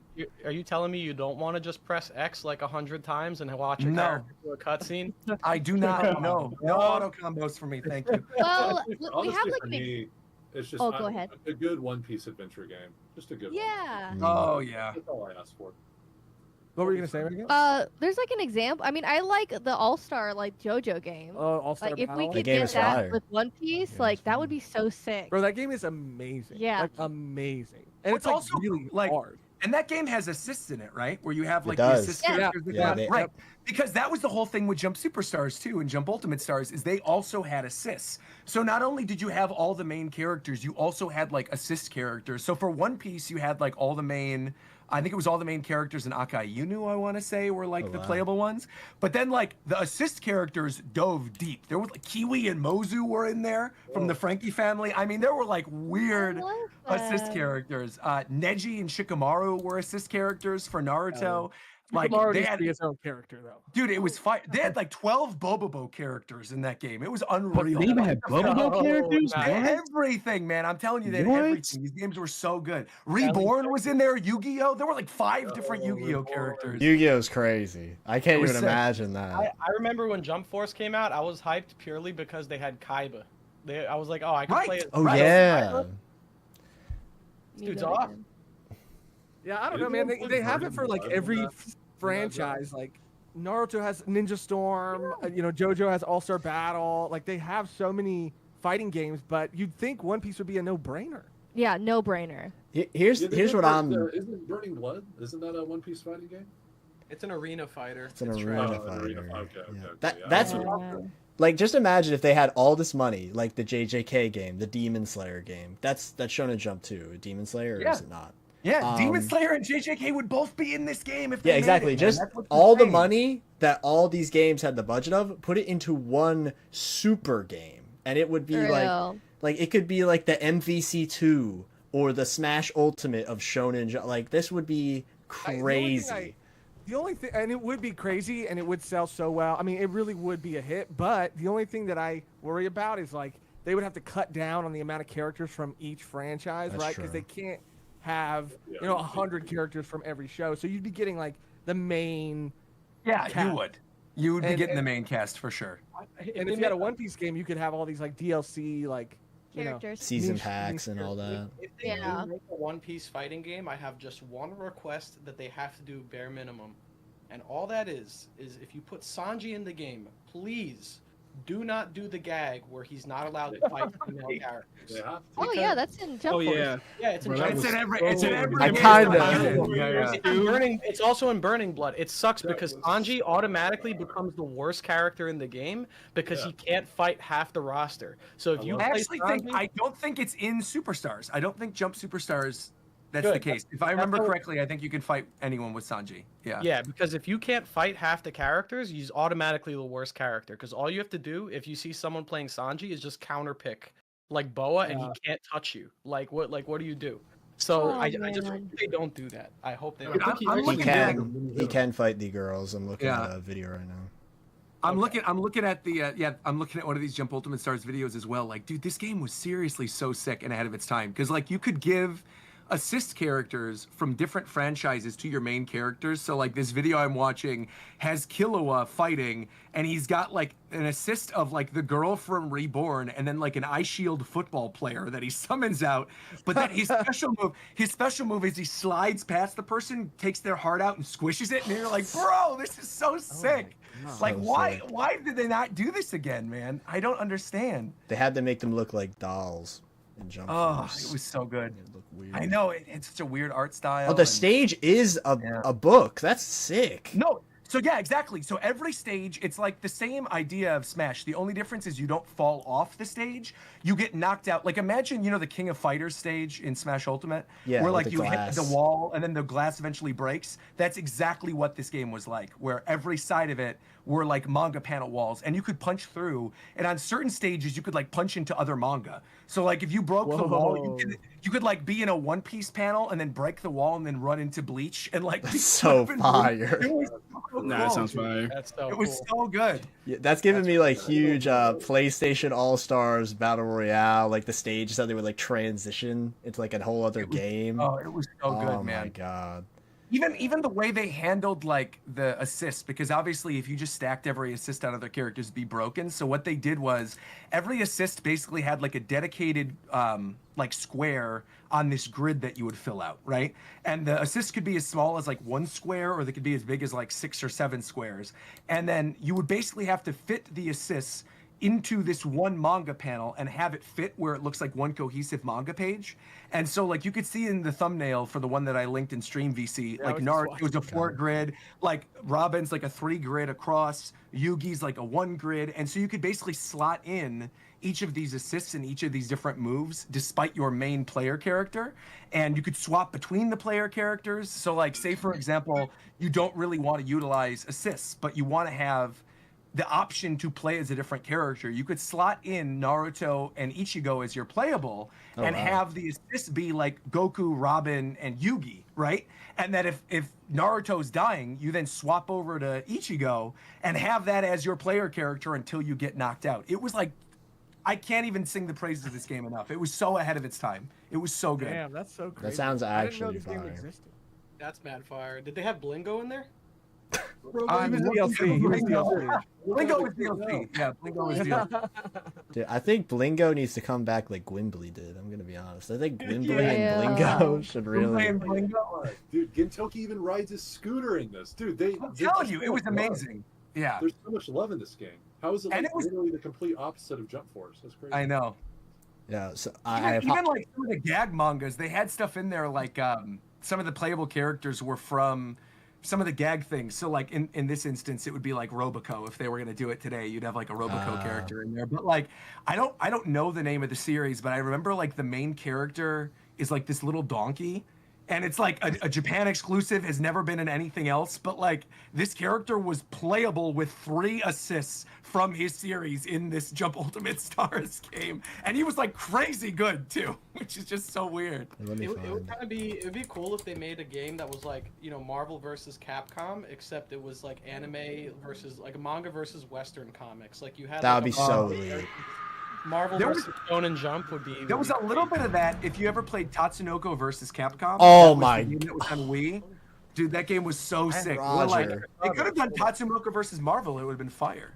Roger, that was, yeah. Hey, dude, Tatsunoko v Capcom was awesome. Who did you have a? Did you play it like crazy, or were you just like, oh, this game's cool? Like, played. Okay, what was your team? I need to know your team, bro. I'm gonna tell you right now. I am disgusting because I always like using the Lost Planet mech. I loved the. Oh my god. Okay. Genuinely like adored it. I would say like I swapped between a bunch of them. I liked the dude from Dead Rising. I don't remember his Frank name. West. The guy with like Frank West, right? Yeah. So I would use Frank West occasionally. I always just liked playing Chun-Li, so I would use Chun-Li. Occasionally I would use Zero. Ipatsu Man. Dude, with the baseball bat, he was so awesome. He was so good. Yeah. He was so good. And then Cashern from Cashern. He was my main. Cashern was him. He was him.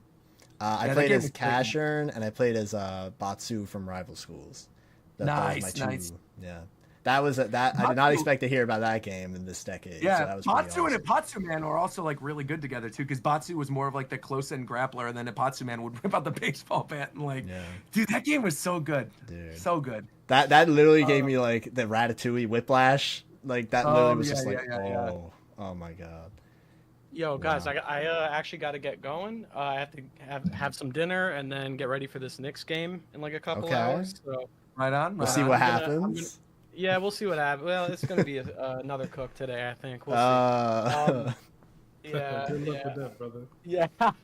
Need them to win. We did it last time. Look, I'm not worried about the son of a shepherd and Halliburton. I'm not scared of them. It's all good. Anyway, I gotta go. But thank you for having me, Kev. No problem. Everyone, it's been good talking to you. This was fun. Yeah. I will catch you guys another time. And yeah, have a good rest of your day. Peace out, folks. Take care and have a good day, man. Take care. Brothers, thanks, guys. I'm also gonna take off, guys. Thank you so much, Kev, for having me. No I got problem. a little pug dog to look I saw after. He's Tony getting a was little showing up. antsy. I saw Tony. He made an Tony appearance. made an appearance. But yeah, thank you guys. It was so much fun talking to you. I hope the rest of the stream goes well. I'm gonna stay for And just a little while longer, but all the yeah. love to Buggy Bash, For sure. 2024. We've actually talked about One Piece way more than I expected, so that's a good sign. That's a good sign. Not for long while I'm here.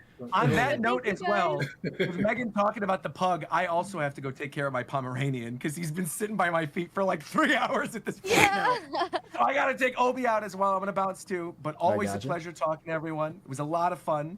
And thanks for letting me agenda with my final arc predictions. That was fun. Yeah. Yeah, bro, That we're was working sick. on that video with you, Roger, too, where you talk a lot about those things. Right on. So for everybody forward to watching, it. that's coming out soon. More Very agenda. soon. More agenda. There you go. Agenda's always good. All right. Take care, everybody. Yeah, I'm going. Later, man. Have a There we good go. day. All right. So I am going to talk about this real quick because we got a crazy $50 dono over the past few minutes. So shouts to D. LaJoy Boy. Ooh, Um, Dila Joy, boy. D. LaJoy Boy with a crazy dono. Since we have the final ticking time bomb of 5 meters of water from Dofi, I see 3 more uses of the Mother Flame before Emu is defeated. So we got Mother Flame, Emu, and Dofi all in one. This is a big building block. 3 more uses. Then Blackbeard comes in with the Quake fruit. That is the 5th floor of Impel Down, flooding, making Blackbeard the final villain. So Dofi's out of Impel Down. Probably because of Emu and or Blackbeard, maybe together, maybe not literally working together, but both of their actions together. And Blackbeard's the final villain instead of Emu, which I agree with. The Blackbeard is the final villain. Not I do Emu. too. 100%. 100%. Yeah, that is. I do like how Doflamingo's involved because obviously they both have ties to him because obviously the Warlord connection with Blackbeard and the Celestial Dragon connection with Celestial Emo. Dragon. Yeah, that's cool. And the Impel Down as well, obviously, with Blackbeard. So I mess with that. I mess with that heavily. I am curious, though. The 3 more uses is because of each meter. So I guess wouldn't it be 5 more uses? Because it's a meter each use, I think, right? With the Mother Flame. I'm pretty sure. I think that he's counting the first use. Oh, already? So the first, and then the 3, and then number 5 would be Blackbeard. Okay. Okay. I The think- Quake I'm fruit not causes ghostwriting. like some. Yeah. All right, I see that because that's what they said with Whitebeard at Marineford, that he was He could sink shaking the them. world. Yeah. Okay, I see the vision. We got a lot of Wodas for Megan and Roger as well. So shout outs to them. You got a lot of Wodas in the chat. Late, man. That sucks, bro. I was thinking of something though. It was for we were talking about earlier. Josh, this is a perfect segue for you because I feel like this is something you will understand completely, right? So you remember earlier we were talking about like how you need to like understand something in order to like you need to like watch a video essay and all that stuff, right? To me, when we were talking about that, they gave me big Wonder of You flashbacks and how people treat Wonder of You. Yeah. And it's like that. Do you feel that? Am I crazy? Like, I mean, I get where like, because again, like JoJo is just so structurally different in terms of like, you know, how each part happens. To me, it felt like a lot of people were just so upset about like how in-game Toru was, like how he wasn't even really involved at all. So when he was towards the very end, like everything was happening super fast. And there are a lot of like implications with Wonder of You that make it like incredibly OP. But I did watch a lot of videos. I think, I mean, of course, I'm sure one of them was like an X-Force video. Of course. But of course, I mean, he is the JoJo guy. But I mean, I was watching a bunch of videos about just like the explanation of Wonder of You and like how it ties into the overarching like theme of just like flow that was kind of like it was an expansion of the things that were going on towards the end of Steel Ball Run. It was a lot, like it was super heady, but I'm kind of, especially in the later half of JoJo, like the later parts, I just started expecting that, right? Like I can't remember when it really started happening, but it was maybe like part, I want to say, I can't remember exactly, but where things just got super heady, and it's what I like love about JoJo. But I didn't feel like it was too out there.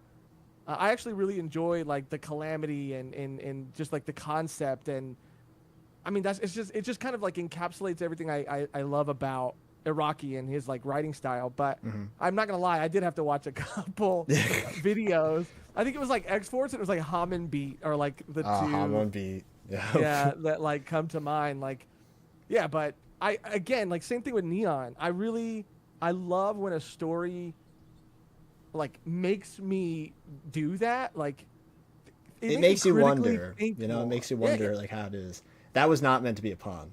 But you know, it makes I was you wonder. waiting for it. I was waiting for it. But yeah, like Hidden was saying, I think it was Hidden that was saying like a lot of, and it's not bad, dude, because like there's so it's many definitely different not. kinds of anime. It's definitely not. What I was more referring to is like how there's levels to it, obviously. Like we were talking about Bleach doing this with a lot of subtext. I am again not a Bleach guy either. I got to like literally Aizen was introduced and I stopped because I already knew what was gonna happen. I already knew what was gonna happen. I was like, I'm out. I'm out. Which sucks. But you know, I will say I was enjoying Orihime, pretty cool. Chad, pretty cool. I like. I mean, that. I feel like Bleach suffers from kind of the same thing that late Naruto suffers from, in that a lot of cool ass characters like don't get as much focus, and that's the same thing with like Orihime and Chad. Like Chad and Orihime too, but Chad is such a fucking cool character to me. Raw. He's so sick. Just like a lot of what was happening with him in Hueco Mundo, it was really going in a direction that was so interesting to me. and then he just gets completely Sidelined. That's it. Yeah. And, Yep. and you know, it is what it is. But I just, it's a good problem to have, I guess, when you like a character so much that you can't get enough of them. You want to see more. But I do feel like Kubo's focus just kind of shifted, and they just kind of fell by the wayside. But it's still great. I still love it.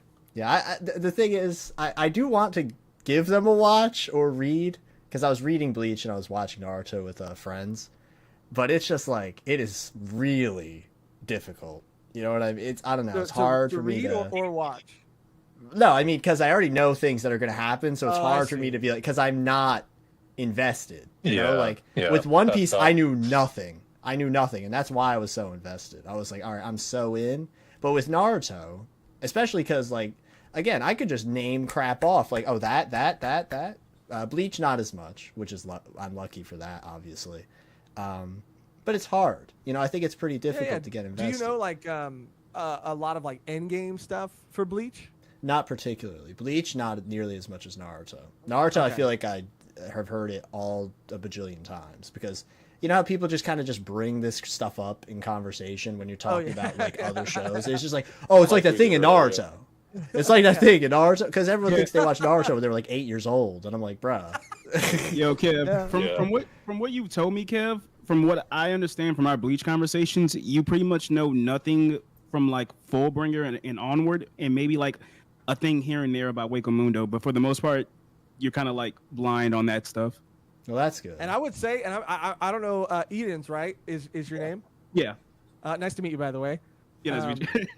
I don't know if you would echo this. I'm sure you would though. But like the 1,000-Year Blood War arc, the anime is so fucking good because Kubo's getting to go back and add stuff that he didn't get the chance to add in the manga because of like the timetables and the pressure of like, you know, getting it out, Weekly whatever. scheduling and all that. Completely crap. agree. Completely agree. But oh my Yeah. god, it's Yeah. masterful.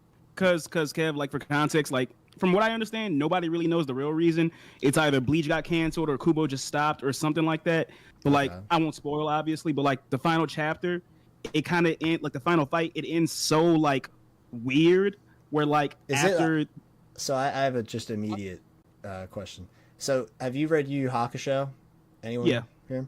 Is Yeah. it like that? Is it like that where it just ends? okay, wait. So I actually just finished my reread doing a podcast with Craft Store, so I can answer a lot of this. I'm talking to Radman, the literal Bleach scholar. So Okay. from all the information we have on that stuff, and as far as Kubo is concerned, is we know he was going through a lot of health stuff, and based on the conversations he's had in interviews, we can kind of infer that it was kind of like a thing with Shonen Jump where they were like, hey, you know, you need to keep going on with Bleach. He's like, I don't know if I can keep going on with Bleach. It's really hard for me right now. They're like, there's probably a conversation that was along the lines of like, hey, can you maybe end it in this time frame? And Kubo's like, yeah, probably. If I do it a certain way, maybe abridge some stuff. And then that's probably what happened. He ultimately ended it the way he wanted to. He said that several times. It's just that he didn't get to include maybe literally everything he wanted to. To the point where I would argue, actually, the ending is great and it makes perfect sense. It's just the final fight is, yes, it's short, but I think it does everything it needs to do, especially on a thematic level. It I agree. succeeds for me. So what I'm referring to, Those other characters, like moments that you know, like you said, he didn't have the time to get to. yeah.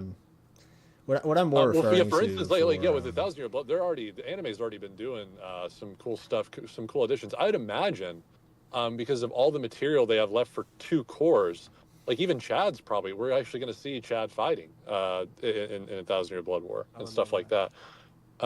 Yeah, I'd imagine we're going to be getting all this stuff. That's why I'm really excited for core 3 and 4. Wait, that threw me. That actually threw me. You're telling me one of the main characters doesn't fight in the final arc of the series? He does. Chad's he does. not a main He character. does. It feels like. What? He does fight, but it's like off screen. Okay. Oh Because my yeah. god, that's kind of crazy. I think that's like a common like critique of Bleach is it just becomes the Ichigo show. You know what I mean? I mean, he is the main character, to be fair. Well, I mean, I'm not going to say too much. The final fight is literally not just it's him and other people against the big boss. So I mean, That's I won't fine. necessarily That's say fine. that. Yeah. Kev, I'll say to you, I think getting into Bleach is very, very, very much worth it. I don't, Okay. especially. I think you're gonna love 1,000-Year Blood War, the final arc. You know, the bridges aside. I assume you recommend you read would it. watch it instead of read it, since you're saying the anime adds stuff that Well, you couldn't put. so no, because I think if you're going to watch the anime, Okay. I would only start watching it in the 1,000-Year Blood War. My No, that's opinion is that's what I'm saying. You would the recommend original anime does not do a good job of like No. conveying Kubo's very particular artistic flair. It's just such a better manga experience. But even in 1,000-Year Blood War, Kubo is so good at what he does, and it's the arc that he was literally preparing for the entire time, and he was really excited to draw. It's also great. I think going through all of it in the manga is your best bet, and then once you read it all, then going into the 1,000-Year Blood War anime. I think that's going to be the best option. I think you should experience it all in the manga firstly. But So you think no? That's what I'm saying. So the war arc, you're saying read that and don't watch it. There might be that. Okay. read it and then watch it is what I'm saying. Oh, okay. Okay. Yeah, I think you should read, because Kubo was going off on so many places artistically there. And then I'll say this too, maybe narratively to give you more peace of mind there, if you know, because Bleach is a very long story. That's not the issue. That is not the okay, issue. Well, the thing is, 1,000-Year Blood War, I put it like this when I was talking to Radman about it. I was like, dude, like, you know, people, I hear so much criticism of this art, but it really feels like Kubo just got all of his best cards and went 110% on his best cards, is what that arc feels like. Okay. And all the fucking the big shit that happens in that arc is so cathartic. It's so beautiful. It's so good. All of the major fights in 1,000-Year Blood War are some of the best fights in the series, bar none. Okay. Like no contest. I think Bleach is worth it. I think it's thematically brilliant. It's become literally my favorite manga. So I give it a lot of high praise. That's a good sign. I can agree. Yeah. Bleach is the first show that I personally went out of my way to find myself, because I grew up watching anime with my brother, but that's the first show that I found myself, and it still has a special place in my heart. Heart is like, One Piece is always gonna be my favorite, I guess, but Bleach is like that one that feels like it's mine. You feel me? Yeah, So no, absolutely. It's special, bro. It's special. Bro, I remember like, because it was pretty similar for me. I mean, Naruto was first, and then it was Bleach right after. And I remember that's when I first found out, because I was in high school at that time. I first found out that you could like download scans online. So I would like print them out, and I would like staple them together like Oh they were my manga. God. I would just read them like The that. art of the page turn. You got it. It's funny you said that, because Bleach was when I first found out like that. I didn't even know anime was from Japan, right? So I think it was the end of the Soul Society arc, and I was watching it. Then the next episode, I was going to watch cartoononline.com, and the next episode was Japanese. I was like, "What's going on here? Why Dude, that's funny. And I looked it up. I was like, "Wow, I got to watch the rest of this Japanese. That's crazy." But it was cool. I liked it, bro. Yeah, hell yeah, it's great. It's great because like I just appreciate it more now. I mean, when I was in high school, and there's nothing wrong with this, but I just liked it because, bro, Kubo had like a style that was so fresh. It was so sick. Like everything about it was just like, it was like oozing with like this cool factor. Facts. Like the like the artworks when they're like just in street clothes, like just like chilling. Yes, I was like, bro. yo, this is I've never seen anything like this. It does go And the hard. fights were sick. Openings have like the alternate outfits. It's like his fashion is crazy, bro. It's crazy, bro. It feels is, so it different is. from the rest of the Shonen Jump stuff. It just feels like his own unique thing. That's why I love it so Yeah. much. Yeah. Even the like evolution of his art, like if you go and look at like Yeah. Google an image of Ichigo in chapter 1 to what he looks like in like the final arc, it is like the quality that like he just jumps. Like obviously like Bleach went on for like a long time, but like the improvement that he did with his art as time went on in the manga, it is just insane. Yeah, it's I like I'd probably pull this say off. he's like my favorite artist out of the big three. I think Bleach has my favorite art. I don't know if that's a hot take. Have you guys ever seen this before? bro, I have. Oh. That's fire! Whoa. This is have not Kubo's seen like this. it's Kubo's first manga before Bleach. It's called Oh wow. it's called Zombie Powder. Zombie But powder, right? Yeah. yeah, he's got that early like Kubo style in it. It didn't last very long, but bro, I was just obsessed with Kubo so much, dude. I got like everything he ever did. Dude, I thought that was like some kind of like Grimjow form for a second. Yeah, I thought it was Grimjow too. That's why I was No, Grimjaw is based on this character. He reused the design. I mean, he changed it a little bit, but he drew and created Grimjaw like with this character in mind as like an inspiration for Grimjaw's design. That's fine. That's fine. Yeah. That was because there's my even favorite guy. there's even a cover of Bleach where Grimjaw's doing like the same kind of pose. Exactly. Oh, that's Bleach's awesome. volume covers are like top tier, bro. Like, Oh, that's yeah, insane, dude. bro. That trend that was going around. That trend where it was I like know what putting you're the talking other about. series into that not art style, but like the volume there's cover Doflamingo style. for One Yeah, there's a Piece. Doflamingo Yeah, one. it's That fire. was crazy. I was eating that Nah, up. man. This is fire, bro. You gotta lock in. It's fire. Oh, It's we good, got man. we got another dono here from our guy Beans. Shouts to Beans. Shout out Beans. Beans says sub dub live action. Who's got the best Buggy laugh? Well, that's difficult. That's tough. That's difficult. I don't know. I feel For the- like they're all great in their own ways. I feel like I was really impressed with the live action. Shouts to Jeff. Jeff, he killed it. He killed it as Buggy. He was actually Oh yeah. he was incredible. Because that was by far my biggest worry. I'm like, you're gonna ruin Buggy. Buggy will be ruined forever. Like he'll be Joker pilled. And I'm like, no. I can't handle this right now. He killed it, yeah. So he was a great Buggy. He didn't really laugh much though. He didn't really do the Buggy laugh much. He kind of did like a nya. You know what I'm saying? Kind of like He a had a good laugh whiny- though. Good. Yeah, it was good. Yeah, I know. But like when I think of the Buggy laugh, I also the dub Buggy. He's pretty good as well. He's pretty good. But I don't know. There's something about the super high pitchedness that the Japanese one goes to that I think that's the sweet spot. You know. Yeah, I mean, but One Piece is one of those shows where, like, I guess it's because I just have mostly only watched the sub, but nothing against the dub cast. I just can't watch it dub, dude. I can't. Bro, Luffy's voice is my goodness. I hate it, bro. I don't even I think like it's that. everybody else's voice To be but honest, Luffy's. I don't That's even the think thing. it's I like that bad. everyone. I don't even think it's that bad. It's kind of just like shonen protagonist voice, and that's not even like bad necessarily. But you get, I feel like you guys get what I'm saying. Kind of whiny, but more like, yeah, I'm gonna do it. You know, that kind of vibe for Luffy. You Sounds know, like he got something stuck in his throat. That's really why. exactly. Kind of, yeah. But overall, That's I mean, even Bleach's dub is amazing to me personally. Yeah, One The Piece has gear- a very disappointing dub for me. Marimo in the chat said, "I like the Gear 5 dub voice. That the Gear 5 dub voice is incredible.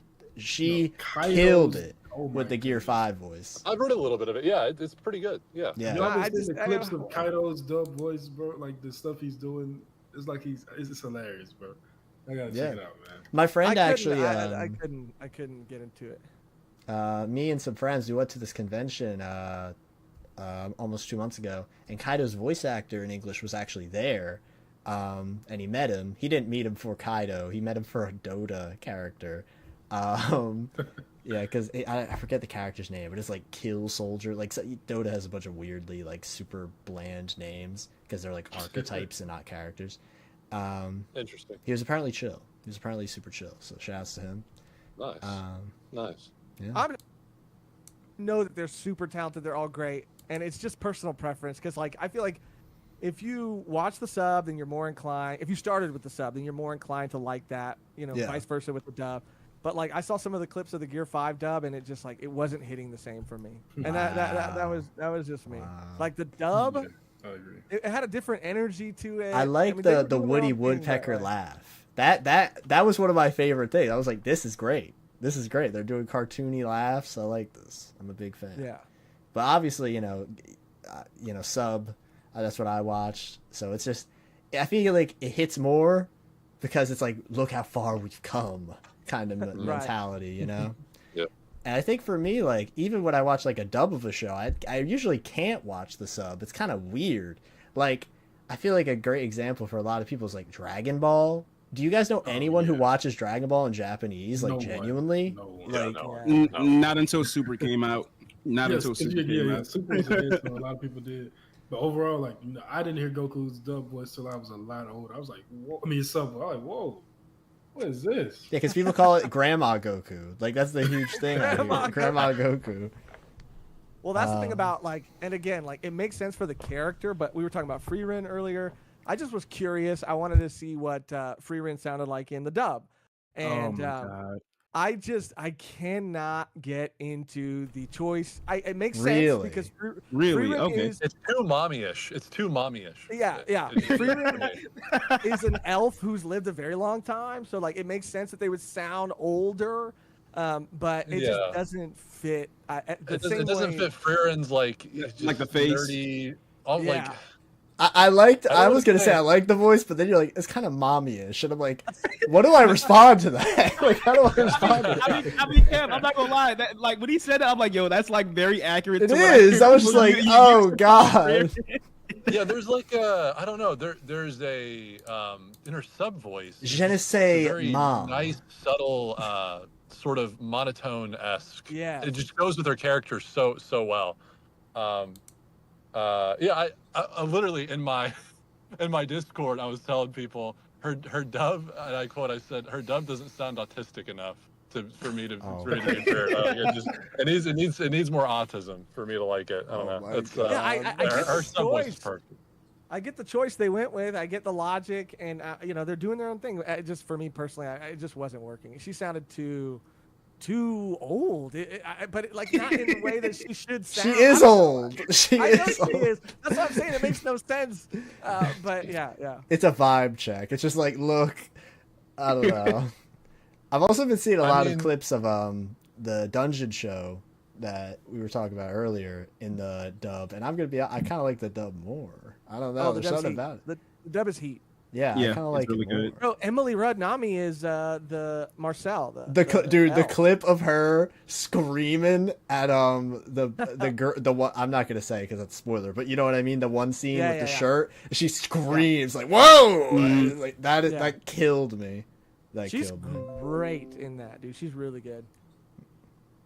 All right, hey, gentlemen, I do have to head out. I'm literally actually like right outside a place getting food, but I wanted to stay in chat longer, especially because we were talking about Bleach earlier. I was like, I gotta stay for that.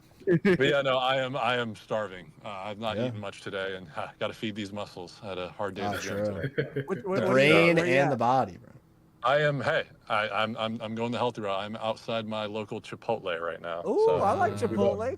You get extra rice and beans. Hey, a little hack for you guys. Yeah. You get extra rice and beans. That's free. So I always do that. Oh. There we go. Tortillas used to be free too, and then they started charging you for them. Oh really? Damn. At our Chipotle they do. Yeah. Oh, they probably do here too. This Chipotle kind of sucks, to be honest. But it's too close. The other one's too far to go to the cleaner one. But I need my grub. You know how it is.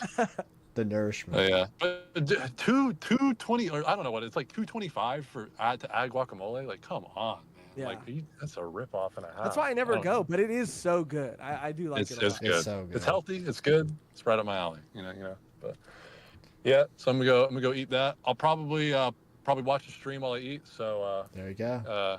You guys. Speaking of which, guys, like the stream. Oh, like the legend, like the stream. Like the stream, guys. We're over 50 likes, which is pretty epic. We could get to even more though. Good. Because earlier it was like 20 likes, and there's like 40 something viewers. It's like, come on, get those likes up. Exactly. All right, boys. Thanks for having me. Thank you, Kev. I appreciate it. Been fun talking. Fun to theorize and stuff. And I'm glad we did at least get to talk. We talked a lot about Buggy, I think. So yeah, we did. Nice. We did talk a lot about Buggy, more than I expected. All right. Yeah, good stuff. All right, peace out. Take care, man. Have a good day. That was Kev, I saw earlier in the chat that Chestnut said she's gonna be joining soon. She said she just got back from work. Yeah. Okay. Yeah, I'm sure the conversation will not be about One Piece there either. I know that conversation could go a bajillion other directions, which is great. Again, we love One Piece here. We love One Piece. Oh my god, I'm trying to think. That's so funny. Like, we spent like 2 hours on Loop and you arguing about Kendrick and Drake last night. So. Oh, that was. Oh my god! Wait, you did it again last night? It just kept going. Yeah, but the last few streams have just been. It's the hot commodity, man. It's the hot commodity. Yeah. Like, I mean, this shit hasn't happened in so long. Like, two people at this level, like. Mm-hmm. battling like this. Have you is guys, crazy.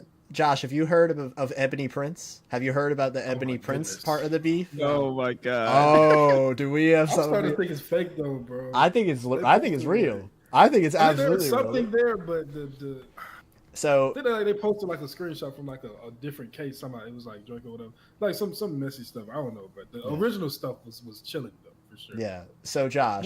Yeah. Explain it to me. Yeah. Explain So it to me. have you heard all the songs? Have you heard all the Yes. songs? Okay. So you course. know the song "Meet the Grams." Meet the Yes. Grams. So all the shirt and the pills and all that, right? On the cover, Yes. there's this guy named Ebony Prince Ozempic. 2K24, and he had the shirt, the pills, he had everything, and he took a video to show proof that it's like all real stuff, and Drake wasn't lying about planting the crap or whatever. And the guy was in Brooklyn, so people were speculating, oh, is this Kendrick? Is this Kendrick with all this stuff? But apparently it's not. Apparently it's someone who worked at a hotel in Brooklyn that Drake would go to often. And it's crazy. He also posted this picture from the security cam of Drake with this one guy who's very physically disabled. So there's like this implication that Drake did something to this guy. It's crazy. It's Well, crazy. the guy came out and said that it was like on some meet Drake after the show type stuff. He met him. Yeah. There's took some beats with him and left. So he's. But that was the implication. is But what I'm people were that saying he's- too that like Drake put a hit out on X and shit too. Like that was years ago. Yeah. But Yeah, there's a lot of weird stuff going on. To be honest, Yeah, it's wild. yeah. This is crazy. But I don't know. Like like the song, obviously, like if it's just about the music, like Drake, of course, like got destroyed. The last song he came out with was the Not Like Us. saddest. It was the saddest thing I've ever had the displeasure of listening to. It was awful. Yeah. Just like this, like fake, bro. Like the fake cockiness of like, yeah, bro, I planted all that shit, and at the end he's like, really got the pen working. It felt That's good. exercise. That's exercise. I was like, bro, you are the sorest loser. Like, you sound like a dork. You sound like a dweeb. Like, nobody fucking. I saw a pic. Yeah. You know that pic of Luffy and Skypiea where he has all the bruises and it's like the purple bruises, and it was like it took some exercise to the pen working. It was. Did so you see funny. the tweet when he dropped that song too? When he dropped it, he put when he put the link out on Twitter, he put, yeah, we know you're gonna be dropping in 6 minutes after this, so instead of like posting my address, you have a lot to address. He's like, it sounds so petty. For the address, you got a lot to address. Like, oh god. Bro, he's a goofball. I'll be honest, dude. I don't know how you feel about it, but like, there was at least, honestly, maybe even 2 Drake songs that were like not bad. They weren't Kendrick about the level, but disses? they were.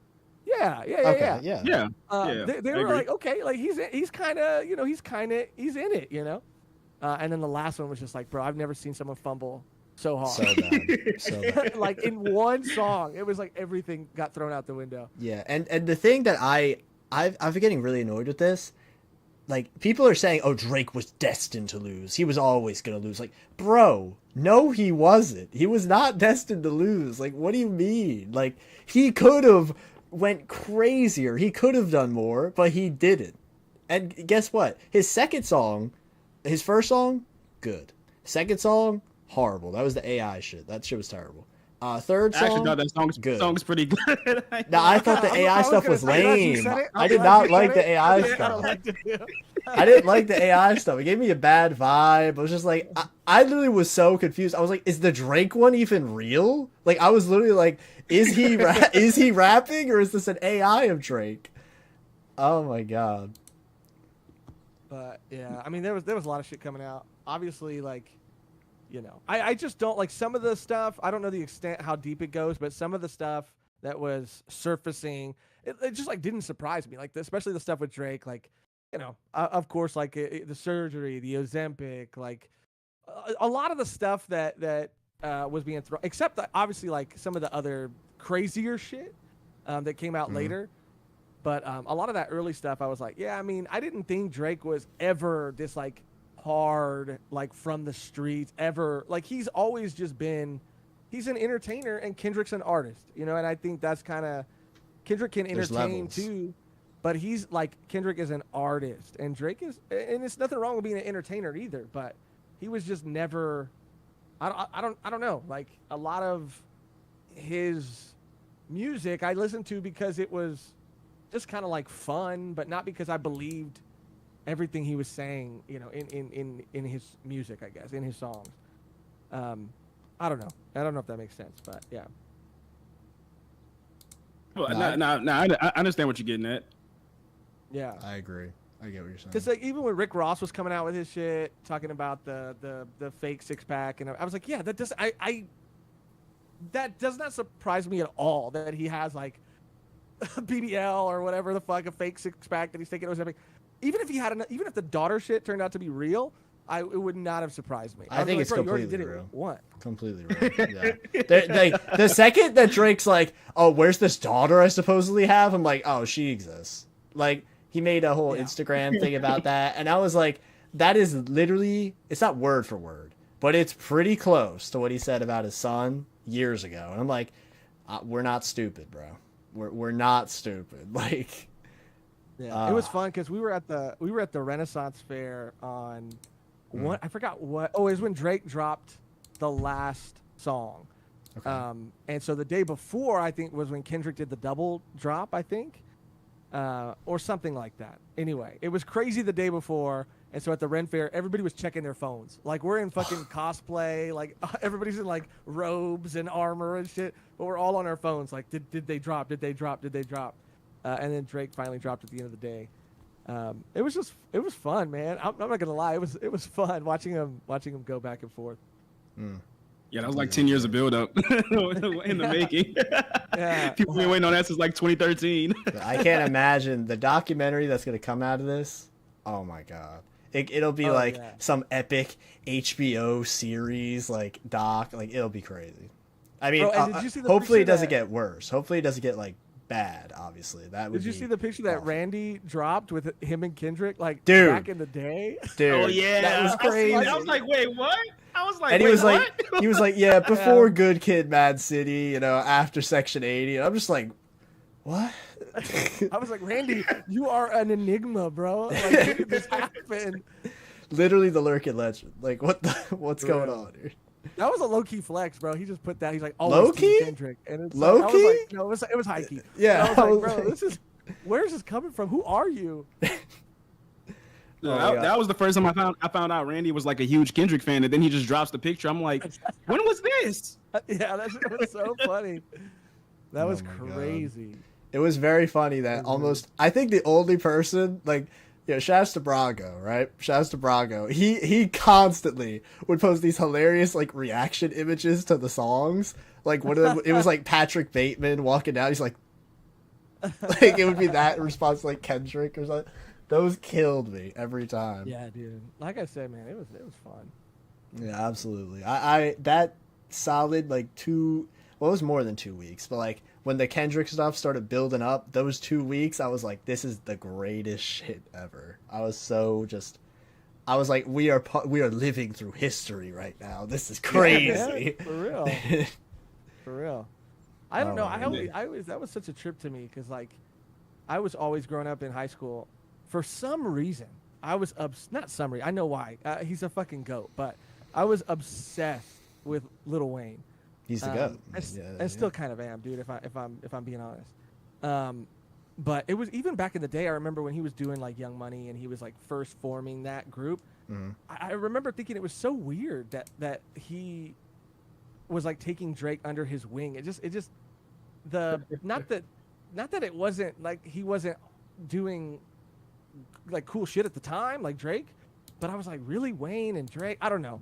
And then it just kind of blossomed, and it's Nicki and bro. Honestly, Young Money started getting not a bad rap, but like when Nicki went on her fucking crazy Instagram live rant, and now all this shit with Drake. Are you talking about it recently? Like, I thought you meant like from the beginning. Well, yeah, it's kind of, I'm all over the place time wise, but like at the beginning of it, I was like, okay, this is kind of weird that you know that Wayne would align himself with Drake, and then it was cool. Then they were doing their thing, but then now it just feels like that empire is not that they were still like huge in the music space, but like their little empires like crumbling. Because Nikki's a fucking psycho, dude. Like, Oh yeah. I don't know, man.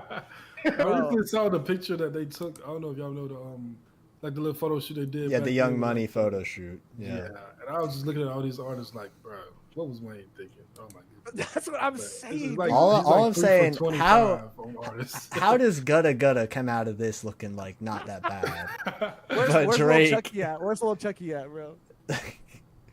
That one. Oh my God, what's that one?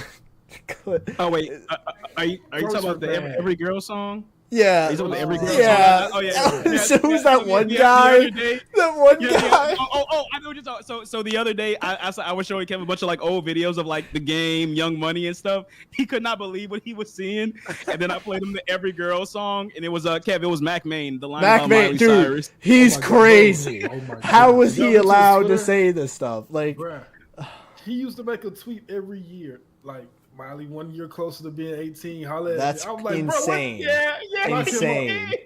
Lock him up, bro. Lock him up. Lock him up. Put him Horrible. behind under Hey, the Kev. jail, bro. Yeah, for context too, that was, if I'm not mistaken, that was like when like Hannah Montana was still on Disney Channel. Oh my God, bro. It's so bad. Throw Like- away the key, bro. Put him in jail, please, bro. That Cannot man is imagine. so Cannot imagine like bad. the Like, he's spawn mentality. capping, bro. Like, what are you doing, bro? Like Wheezy, Yeah. what are you doing, bro? What are you doing? He was just pulling names out of hat and just signing people. He Like was that. like, yeah, That's Gutta the Gutta? only way I can that justify sounds that. good. Sure. Bro, I mean, he had like, it was like Gutta Gutta. It was like Corey Guns, J- right? J Mills, Tyga, Mills, Yeah, Tyga. Lil Twist and Lil Chucky. Lil Twist, Lil Lil Chucky. Those are the big ones. He had this one dude named T Streets, but you didn't really hear much of him Oh, I outside of remember like T- on the T-Street, album. Bang Bang, yeah. Yeah. Yeah. And then like Chanel, who he credits for like writing some of that rock album. Yeah. That And was then you my. got That was my era. That Young Money album was so. I don't know if that's a good era to be a part of, bro. I don't know if that's a good. It was a great era. It was a great era, but the album, like when I went back and revisited it, I was like, yeah, this album's kind of trash. Bro, The same, song it's I like, can listen to like that was Roger That. That's like the only song. oh, Roger, that's fire. But I like, feel like in my head, it was so good, and I put it on for Megan. I was like, yo, yeah, listen to the Young Money album, and I was like, okay, this song's trash. Skip, and I was like, whoa, this whole album is trash. What the fuck is going Close to on? the end, it's still not getting better. What's going on? I feel like the best like group in hip hop right now is probably what, like Dreamville, I guess. Dreamville's pretty like consistently good. Dreamville is loaded, I feel. Yeah. This is slept on too. Ari Lennox, JID, clearly. There's a lot of talent over there, man. Top Dog was supposed to be a lot bigger than what it came out to be. I don't know For what real. happened with that. For real. The I remember the Black Panther album that had such a huge impact. I was like, oh, this is gonna be crazy. They're gonna put out more albums. They're gonna do even more, and then they didn't really do much. And I was like, why? What happened to all the artists momentum? went, What- like 5 years without dropping, bro. It was trash, bro. Because Isaiah Rashad is like one of my favorite rappers, and he went from 2016 banger. to like 2022, bro. Like, come on, man. Yeah, he drops Kendrick can do that. bangers. So, but yeah, Young Money, this money. Young Midi. Kev, just know, like I showed you the Every Girl song, but I didn't show you like the worst of that album. Like I didn't show you the Lil Chucky, Lil Twist video. I don't think I need to. Bro, I don't think I need bro, to. wasn't do there that. You saw song? the Love Affair song, bro? Is that the one y'all talking about? Bro, wasn't there a Um, song where like Nikki was talking about like something about either was it Twist or Chucky, but she was I think like it was talking Twist. about I don't know, bro, like being with them. It was weird. Dude. Oh, yeah. I think I know what you're talking about. I I think know it what was you're on that talking about. album. It was somewhere on that album because that's like the only time she ever referenced them. Erase that album from the face of the earth. Man. My I God. blame Birdman, bro. It was all his plan. Oh my god. Yeah, that's Birdman's disgusting. plan. The only person to search, Currency wasn't even Young Money. He was Cash Money, so that don't even count. That's crazy. Currency's like Wiz Khalifa, right? They're like the same group, or is it Yeah, he different? was with the Jet Life stuff, but he kind of branched out on his own, doing his own thing. You know? Okay.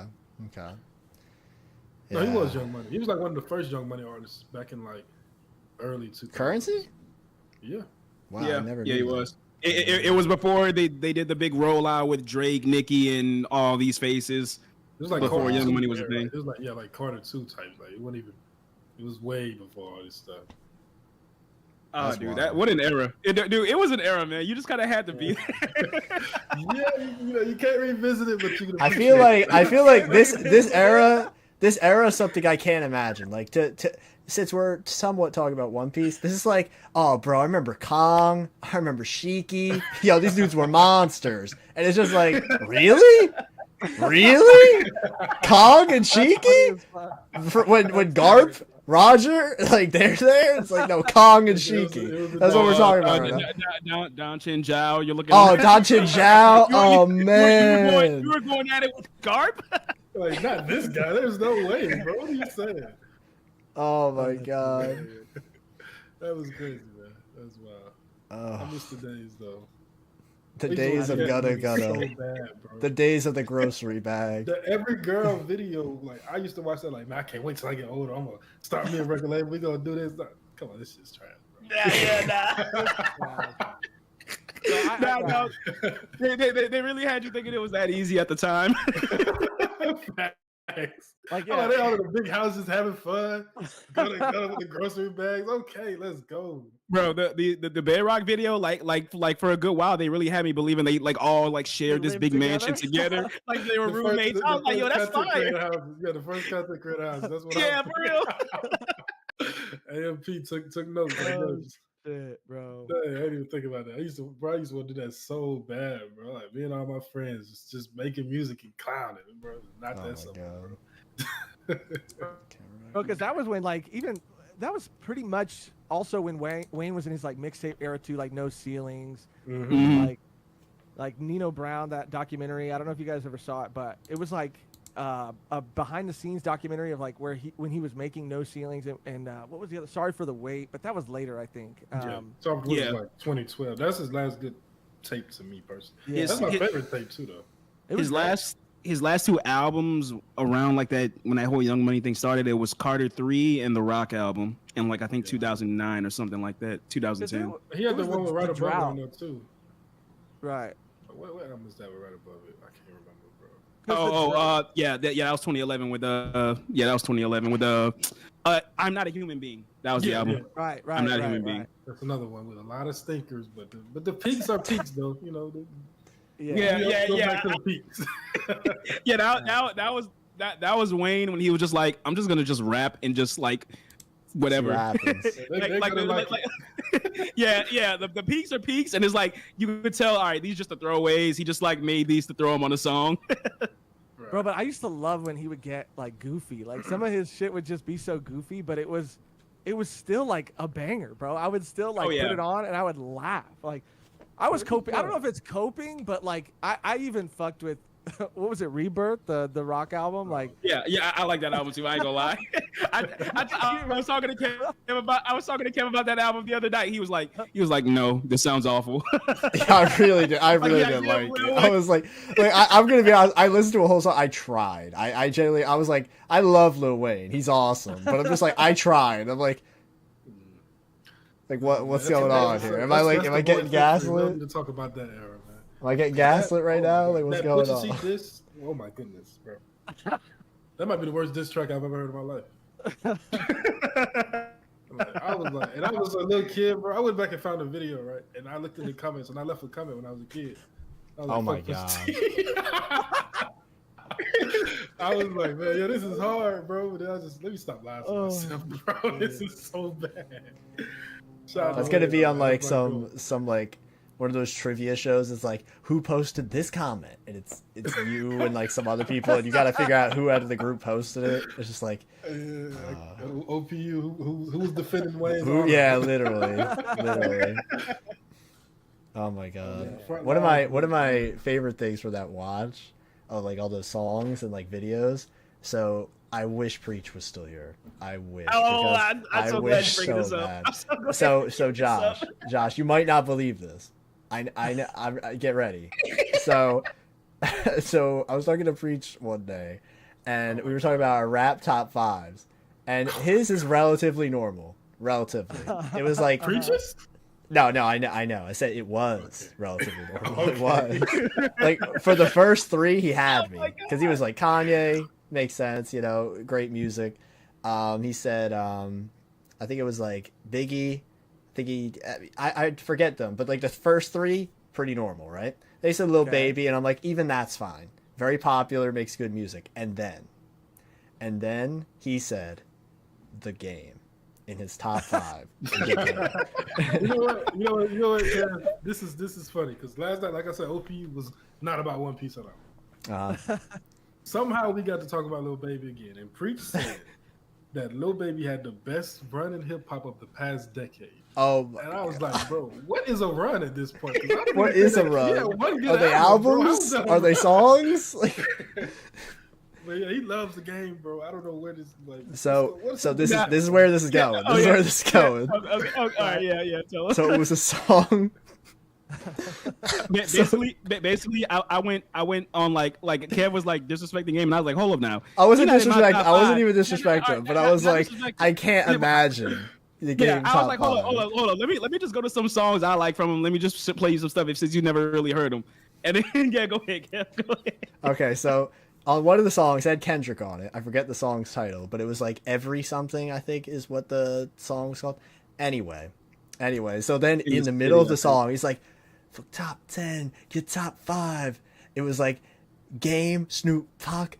No. Fuck. He said, he was something like, forget your top 10. How about top 5? It was Game, Biggie, Hove, maybe Pac, Nas. It was like Game number 1. Game, Hove, Biggie, Pac, Nas. Be serious, brother. I love confidence, but let's be serious. Let's be real. Let's be fucking real. I would tell you exactly when I stopped listening to the game, right? There was always the idea that game couldn't make music without like name dropping people, right? Every single Pac Nas talking about somebody. I was listening to My Life, and at the beginning there's a snippet where there's dogs barking, and he comes outside. He's like, "Tupac and Biggie, shut up." And as a kid, I didn't get what he was saying, bro. So I went back and I said, hold up, did he name his dogs Tupac and Biggie? I am never listening to this dude again, bro. You know what's wild? I know some people in real life who've done that. I like this one guy who was like friends with my roommates in college. He actually like named his dog Tupac. That's kind of awesome. I don't know. I feel like that's kind of awesome. That's crazy. I don't know. I kind of like it. I kind of like it's cool. Verse, Pac grave. I was at Pac doing that, bro. Can you write a song without mentioning Tupac, bro? Please. That's wild. Bro, there was just the RDC sketch, or they're doing like this like movie short. I don't know what it is. This like short series, whatever. But they showed a clip of it in like one of their last sketches, and at the end of the at the end of the, it was the more recent Kendrick one. Yeah. And he's like singing that song. Why can't I fucking remember the name of it? But anyway, at the end, he just starts humming, and he's like, you don't know the words? He just says like, man, nobody knows the game part, and like that's just so true. That's just so true. It's probably at like 100 or something, because that was the only game song I knew for like forever, and it's just like. But I do remember there was one little time frame. It was like a 5-year period where like whenever a game went on a radio freestyle, I'm so glad you say this. The same verse every single time, bro. The same verse. I put it on Twitter like every 3 months just to remind people of this, because this is the craziest thing I've ever seen. To remind people. Red rose, white ceiling. Nobody, no casket, just blood spilling. It was like, how you been? Game. I was like, bro. He went like 5 different appearances the same. Yeah. I found it out. So I found it out. When Complex was like used to be on like my my YouTube like a lot years ago. I found it out through Complex, and they had every clip of him rapping this thing. I'm like, no one's noticed this. No one's noticed. Bro, that is the funny. Like that's why I go to my Twitter and find like 10 times where I posted it, because this is something people got to know about, bro. How do you get away with it? Bro, I mean, because what year was that though? Like it was like from like 10 to probably like 2008 to probably like 12ish, I think. Man, that's kind of crazy actually. I was gonna say because maybe like people weren't sharing clips like that on like Twitter or anything, or the internet. But I don't know. 2012, that's kind of crazy. Yeah, that's like early Twitter. That's like early Twitter era. I think what happened was because I want to say I was in like college when like the most recent one he did, that's when people just kind of started putting the pieces together. That might have been like 2015, 16ish when he did it again. and then they were like, "Hold up," and then somebody Sounds went back and familiar. found all the maps. Like, bro, you're not serious right now, bro. I promise you not. This is crazy, bro. Oh my god. You Shouts because it to was a short freestyle. It was 4 bars every time. Like, Every time. the freestyle was only 4 lines. you could go to the other half of the verse and spit something from that. You just the first 4 bars every time, bro. What's going on, man? That's so funny. I do want to shout out, John Strada all socials. He put in the chat, y'all let my guy preach slide. He likes who he likes unconditionally. He definitely does. I give him that. No, I respect I respect it. All I'm saying is there was a lot of Denzel Curry disrespect when I came on. I was like, yo, Denzel Curry's fired. All I heard was some, for real? That's all I was hearing. Really? That may not have been me. But, All I'm saying. I ain't gonna lie, Kevin. I probably would have had raised eyebrows too. I Okay. just can't get with it, bro. It's not me. Man, you heard Zoo, you heard Ricky, you heard Speedboat. Nothing at all. Nothing at all was like, It's like watching like mid anime on purpose. That's crazy.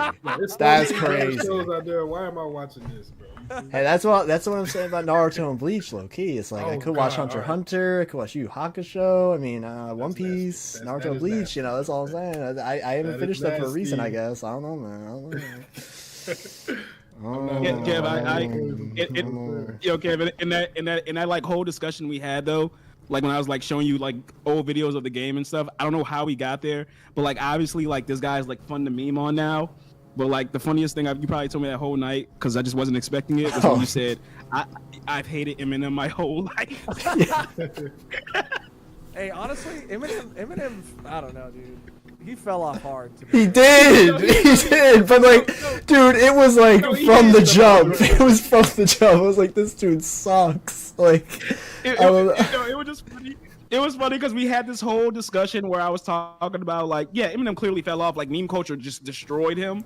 And then I was telling Kev, I'm like, nah, bro, we can't like Eminem like wasn't considered one of the best at one point in time. And Kev was like, I don't care. I've hated him my whole life.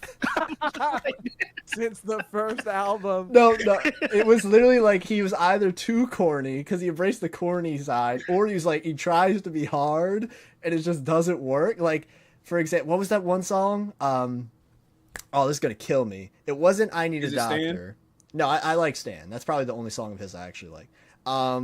But it's not I Need a Doctor. Monster? Is it Monster with Rihanna? Because I love Rihanna. That's what She's one of my favorite artists with ever. Rihanna. Yeah. I think it's. Wait, isn't the one when he yodels? Is it the yodel? Yes, that song was horrible. I remember that was it. That's Monster. That's Monster. I remember at that moment I was like, I'm done. I'm not gonna try anymore. I'm done. This dude sucks. I literally said, how do you ruin a Rihanna song? How do you ruin it? Like it's really. Bro, he dropped a song recently too, or like a video for a song, and I was like, let me just see what Eminem's up to. And bro, it was the corniest, I just did not fuck with it at all. And I wanted to see the comments, and the comments were like, the king is back. Like He's fire. It's fire. He's fucking back. Hot coffee pot. Like, bro, we literally said that. We literally said that. I brought up. I said that's one of the things he'll just never be able to get over. He'll never be able to just like erase that. Like what are you talking about, bro? I wish Dak was here because Dak loves Eminem. He loves Eminem. Like he loves him. And I know me and him have argued about this before. It's just like, bro, I can't. No, I think y'all got into like debates about it last year at Anime NYC. I remember like me hanging out with y'all. Y'all get the Eminem debates. I think we did because it was like again, genuinely. I think Stan, great song, great beat, cool storytelling. You know, like this is the Eminem I like. I even kind of like the I am whoever you say I am. That song was cool too, you know? But I think most of the songs are either too try hard or too corny or just gross. or both. Or both. Or all Bro, it's three. kind of crazy because like I don't even remember how old I was when his first album came out, but like my mom didn't want me to have it, obviously. And my dad was like, fuck your mom, I'm gonna buy it for you. Okay. Because they were divorced, and so he was just trying to, I don't know, he was just trying to start shit, honestly. So he bought me the album, and I'm playing it, and I didn't even think about it as a kid, but there's like a whole skit at the end where he's like putting his ex-wife in like a trunk or something. Like he's like tying her up and like It's I don't wild. know if he's murdering. I don't know what is going on, but it is insane. And as an adult, like listening back or thinking back, I'm like, yo, yeah, no wonder my mom didn't want me to listen to this shit. But I was like, she's a hater, bro. I'm the real Slim Shady. I don't know, dude. It was so fucking wild, Man, dude. it's crazy. I was just having this conversation the other day, like growing up and then looking back at the stuff that your parents try to kind of keep you away from. Like, I get it now. I'm sorry. Yeah, I really did get it. Like, of course, my single mother didn't want me to listen to a song or a skit where like someone's getting put in a trunk. It was, yeah. I want to be like, I want to call her and be like, Mom, I'm sorry. I get it. I get it.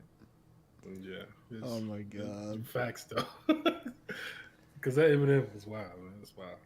Yeah, he did a lot of crazy shit. So the reason I said the gross in specific was because the first Eminem CD or whatever, it was like Encore, something Encore. It was like some album, and it had him in front of a curtain. I don't know if it was that one. It might have been another. Either that or curtain call. Yeah. Is Encore curtain call. They both got curtains. And there was a deluxe song on it called Fack. Fack is the worst song of all time. This is my least favorite song ever. If you want to just like hate Eminem, listen to that song. Like that is the quintessential worst song I've heard by him. Quintessential. Like this is why I hate Eminem in a song. Like if you make this, that's all I need. That's all I need though. Yeah. Oh my gosh. That's all I need. I don't know if I should check it out or not. Probably not. It involves Eminem. gerbils. It involves gerbils. Okay. That's all I'm gonna say. Gotcha. Think about that. Interesting.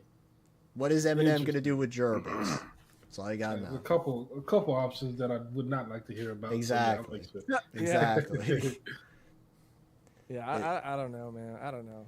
It's a rough. I feel like Eminem, if he would have just, because he obviously was on the, his trajectory, his career was kind of going down after his, what was it, Rehab, or what was the album that he came out with? Relapse. Relapse. Yeah, Relapse. And then he had the Not Afraid. I mean, the Recovery, which had the Not Afraid song. Yeah. Which was huge. That was like around the time where not started because I didn't bother, but like everyone started listening, where it was like, oh my God, Not Afraid. I Need a Doctor, Monster.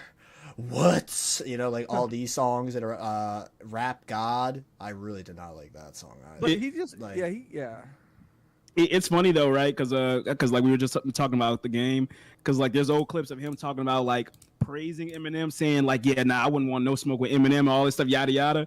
And then like I think about 2 years ago, there's a clip of him just bashing Eminem, like just bashing Eminem, talking about like Eminem can't mess with him or something like that. It's like, yo, the 180 is crazy.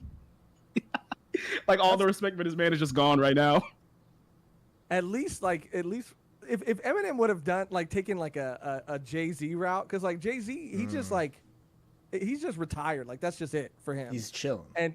And he's kind of like, I mean, there was like the whole like shit, right, with him and Beyonce, whatever. But like the Lemonade, all that shit.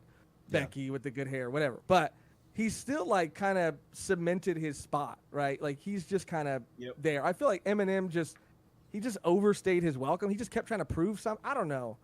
But it just really tainted his legacy. Not that Kev ever respected it. No, but the thing is, I did respect it. I respected it. I hated it, but I respected it. Because the thing is, you can tell me he's your favorite, and I will look at you like, but I won't say you're wrong. Like because Because when my dad bought me that first album, I had to be like, honestly, bro, maybe like 12 years old. I don't know. I was young, so I can't even really defend it because I was a kid, and I just liked it because my mom said I couldn't listen to it. I feel like this is a great like circle conversation because remember we were talking about Neon Genesis and Gurren Lagann. It's like, oh, if I saw this as a kid, it would have been so different. This is like if I heard Eminem now and I never heard it before as a kid, I probably still wouldn't like it. But if I heard it as a kid and I liked it as a kid, and I heard it now, obviously my perception would be completely different. You know what I mean? Like, The Yeah. nostalgia feel, the whole like interconnectedness with the music. You know what I mean? That's what music is at the end of the day. You know, even if you think it's mid now, but you probably did like it back then. You know, you're probably still gonna like it somewhat, or you know, or like sometimes this happened to me sometimes. Like you hear pop songs all the time when you're younger, and you're like, this shit's awful. But now you hear it, and you're like, I kind of like this. This happened to me with One Kiss by Dua Lipa. I used to think that song was pretty mid. I love that song now. I think that Is song that the is like amazing. one kiss This is all it takes. Like I love that song. Yeah. I don't know why. I just do. It's super catchy. It's upbeat. It's nice. You know. I used to listen to a lot of like sad music. You know, especially like in Oh, me rap, too. like Earl Sweatshirt. You know, like really like I used to be like, oh, I need to feel something because I would be depressed. But then it was I like, mean, I still fuck with Tyler. Tyler's he's the amazing. go. He's one of the goats. Yeah. But for me, it's like, I don't know. I don't bother with that anymore because it's like, what's the point in a way? You know, I'd rather listen to happy, cool music than that. I don't know. I obviously get why people and this. I think this kind of happened to me when Juice World started getting really popular because I really liked Juice World's first album. I actually really, really liked it. But then it got to the point where it's like, oh, dude, these songs are so amazing, but they're like all ultra depressing and like kind of the same thing at the end of the day, and it kind of lost all meaning to me. So I stopped liking stuff like that because it felt like desensitized depression, if that makes sense. Yeah. Well, it was probably like where you were at in you know your life. You know what I mean? Like, True.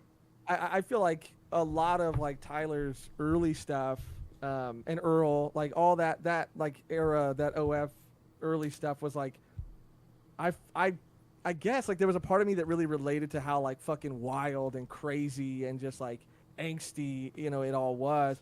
But at least with Tyler, like he matured and I kind of matured also. So yeah, it's like like I said, the interconnectedness with like the music, you know, it's kind of like the albums itself tell a story. Yeah. And it's also kind of like part of your story. Like, oh, I remember when I heard this album back in high school or blah, or It's blah. like a snapshot of a certain point in your life. When I listen back to old Earl, it reminds me of being another like geeky little kid too, like that wanted to rap. I used to want to be like Earl so bad. Yeah. Now he's on the So like, grill. yeah, it's like looking back. He's grilling for sure. have you seen those clips of the fuck it 6 a.m. carne asada? And it's him. He's literally like, it's so funny. It's bro, I was obsessed with like all of them, dude. Like when they had what was it, like Loiter Squad too on like Adult Swim, like yeah. Man, yeah. I loved them so You much. were in California at that time, so I assume this was massive. You know? 'Cause obviously they were like a California juggernaut kind of thing. Yeah. I just became like obsessed with just, I don't know, like especially Tyler, but like all of them. I just wanted to fucking kick it with them, dude. Because that's how we were. Like when I was, because I grew up in Virginia, and at least until I was like 12. And so there was nothing to do out there. So we would just kind of like, bro, we latched on to like the Jackass, like the CKY stuff. Like we were so fucking bored. We would just jump off of things just to have fun. Like we would just like climb on top of a roof and just jump off. I mean, like we were just doing like Jackass stuff because that was, I don't know, man. Like no one was really watching us, so we could just like fuck around. I don't know. So when they kind of started doing like their own thing, that was kind of similar, which was why it was so cool to see like Jasper and all them in like the new Jackass movie. Oh yeah. And you know what's really crazy? Lionel from Loiter Squad, he's in The Bear. He's the main character in The Bear. Oh yeah, ridiculous. he is. It's just like, and he's actually fucking good, dude. Yeah, I was good. like, what? Yeah, he's a great actor. It's actually amazing to me. But yeah, all that skating stuff, bro. I used to want to be on the future so bad. I bought a skateboard. Bro, I live in Alabama. There's not a skate park within like 2 hours of me. It didn't matter. Though. I used to want to be like them so bad, bro. Bro, yeah, we were same with like Alabama, skating. We were in it. Is that like a flatland state or not really? Because that would make it It's even worse. It's not a flatland state. The northern area is like where the mountain Appalachian mountain chain starts. So it's very hilly up there. But it's just nobody's really interested in skating. It's just basketball, football, type shit. So Yeah. Football culture must be. It's Alabama, so football culture is For sure. massive, Yeah. obviously. So yeah, but I just used to want to be like them so bad. I bought a skate. I was just skating down up and down the road. There's no parts. I just knew how to ride straight. That's all that mattered. Bro, to me. That's all. and That's all you why need. too, like, bringing it back Pretty to much. Wayne, like when he came out with Truck Fit, I was like, this is Oh my fucking God. amazing, dude. Like Yeah, I Lil was, Wayne I was, did a lot for skateboarding culture. as He well. also kind of ruined his own brand with that one line about doing a certain activity for truck fit. Because at that point, all the jokes was like, "What did you do for that truck fit?" I was like, "Bruh, come on." Oh yeah, I forgot about those. I was like, I can't even wear it anymore. I had got a little jersey. It was hard too, bro. I had like a shirt, I had like a hat, bro. And I'll be honest, the one thing that always made me laugh was like I idolized Lil Wayne, but he was one of the worst like he never got better at skating. I feel like he was just he was like He was just always- passionate, He's just Yeah, he was always just like Sometimes you just gotta so- like something, I respect it. I respect it. But he would stayed always in proximity to it for sure. Yeah. he would just At do least the he was same honest trick. about it.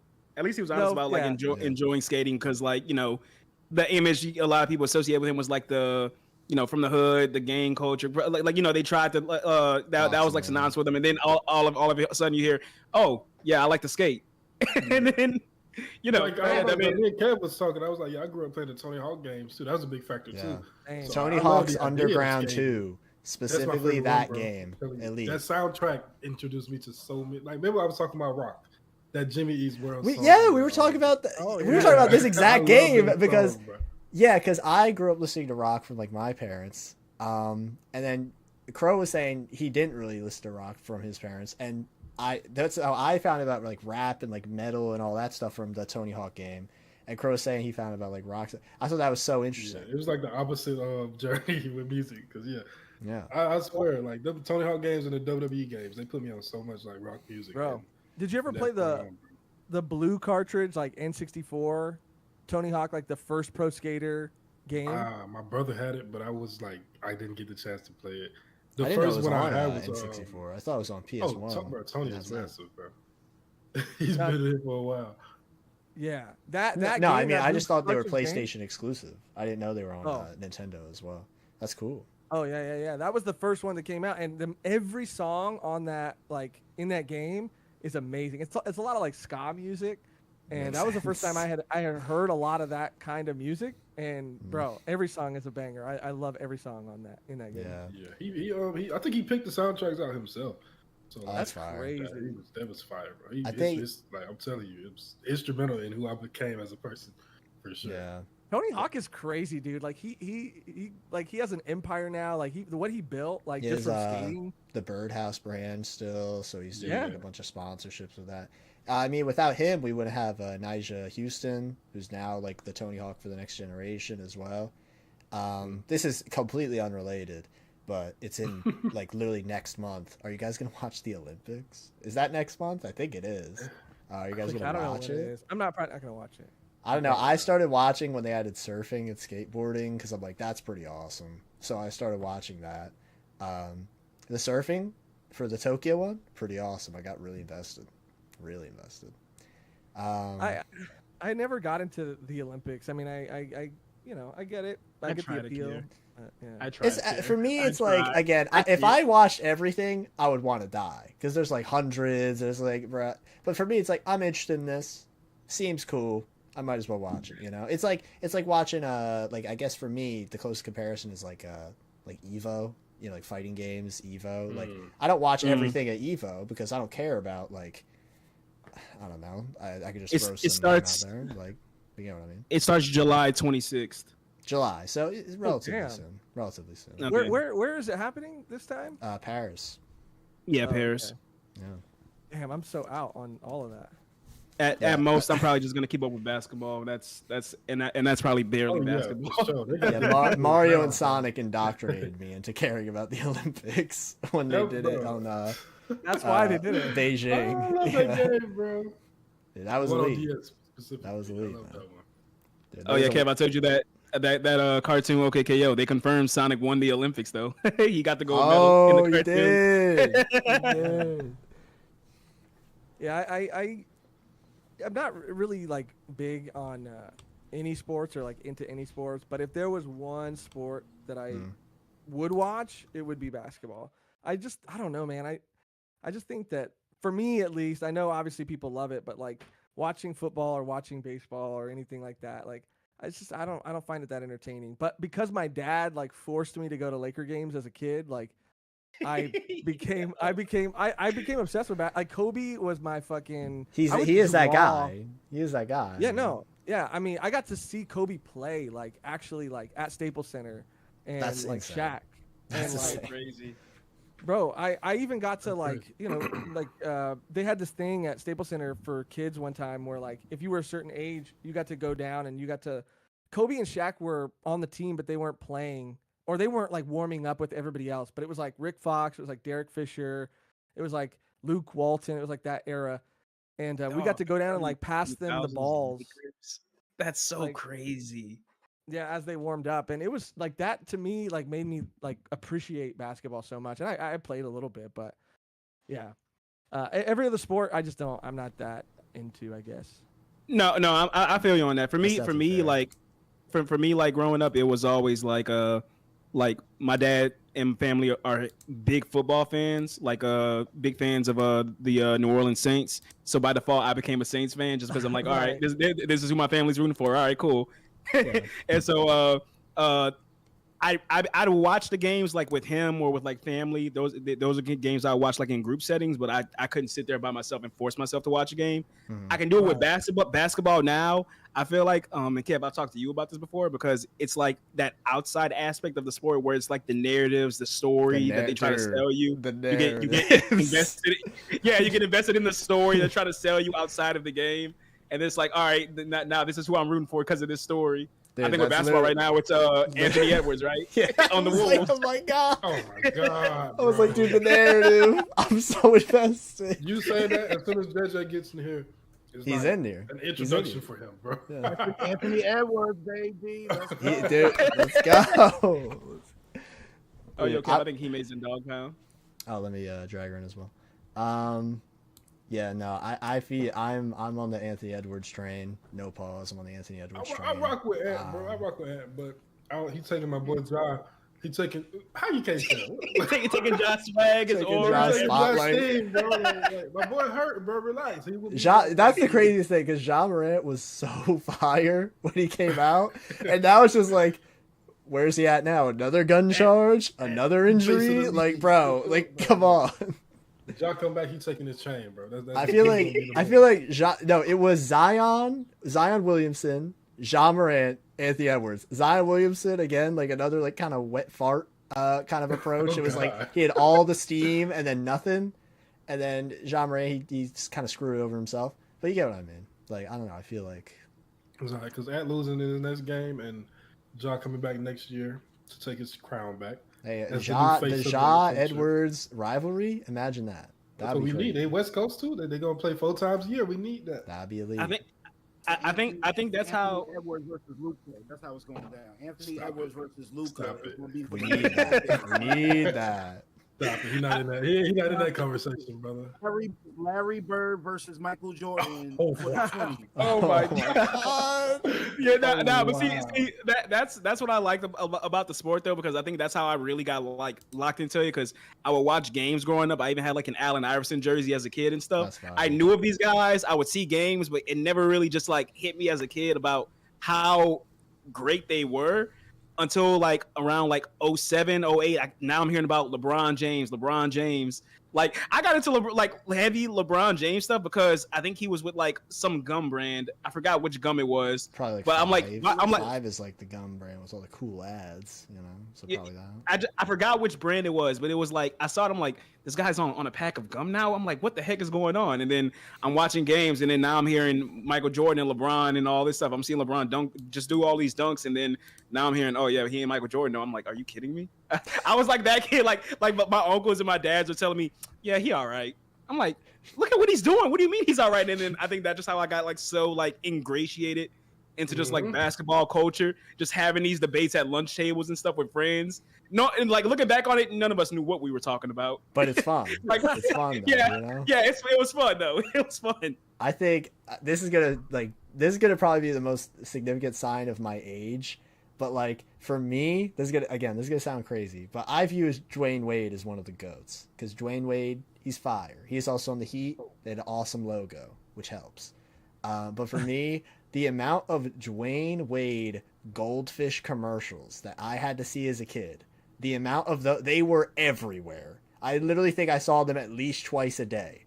And I'm just like, all right, if this dude's the goldfish guy, he's got to be awesome. Oh my god! Because I liked goldfish. It was that simple. I liked eating goldfish, and I was like, he's got to be good.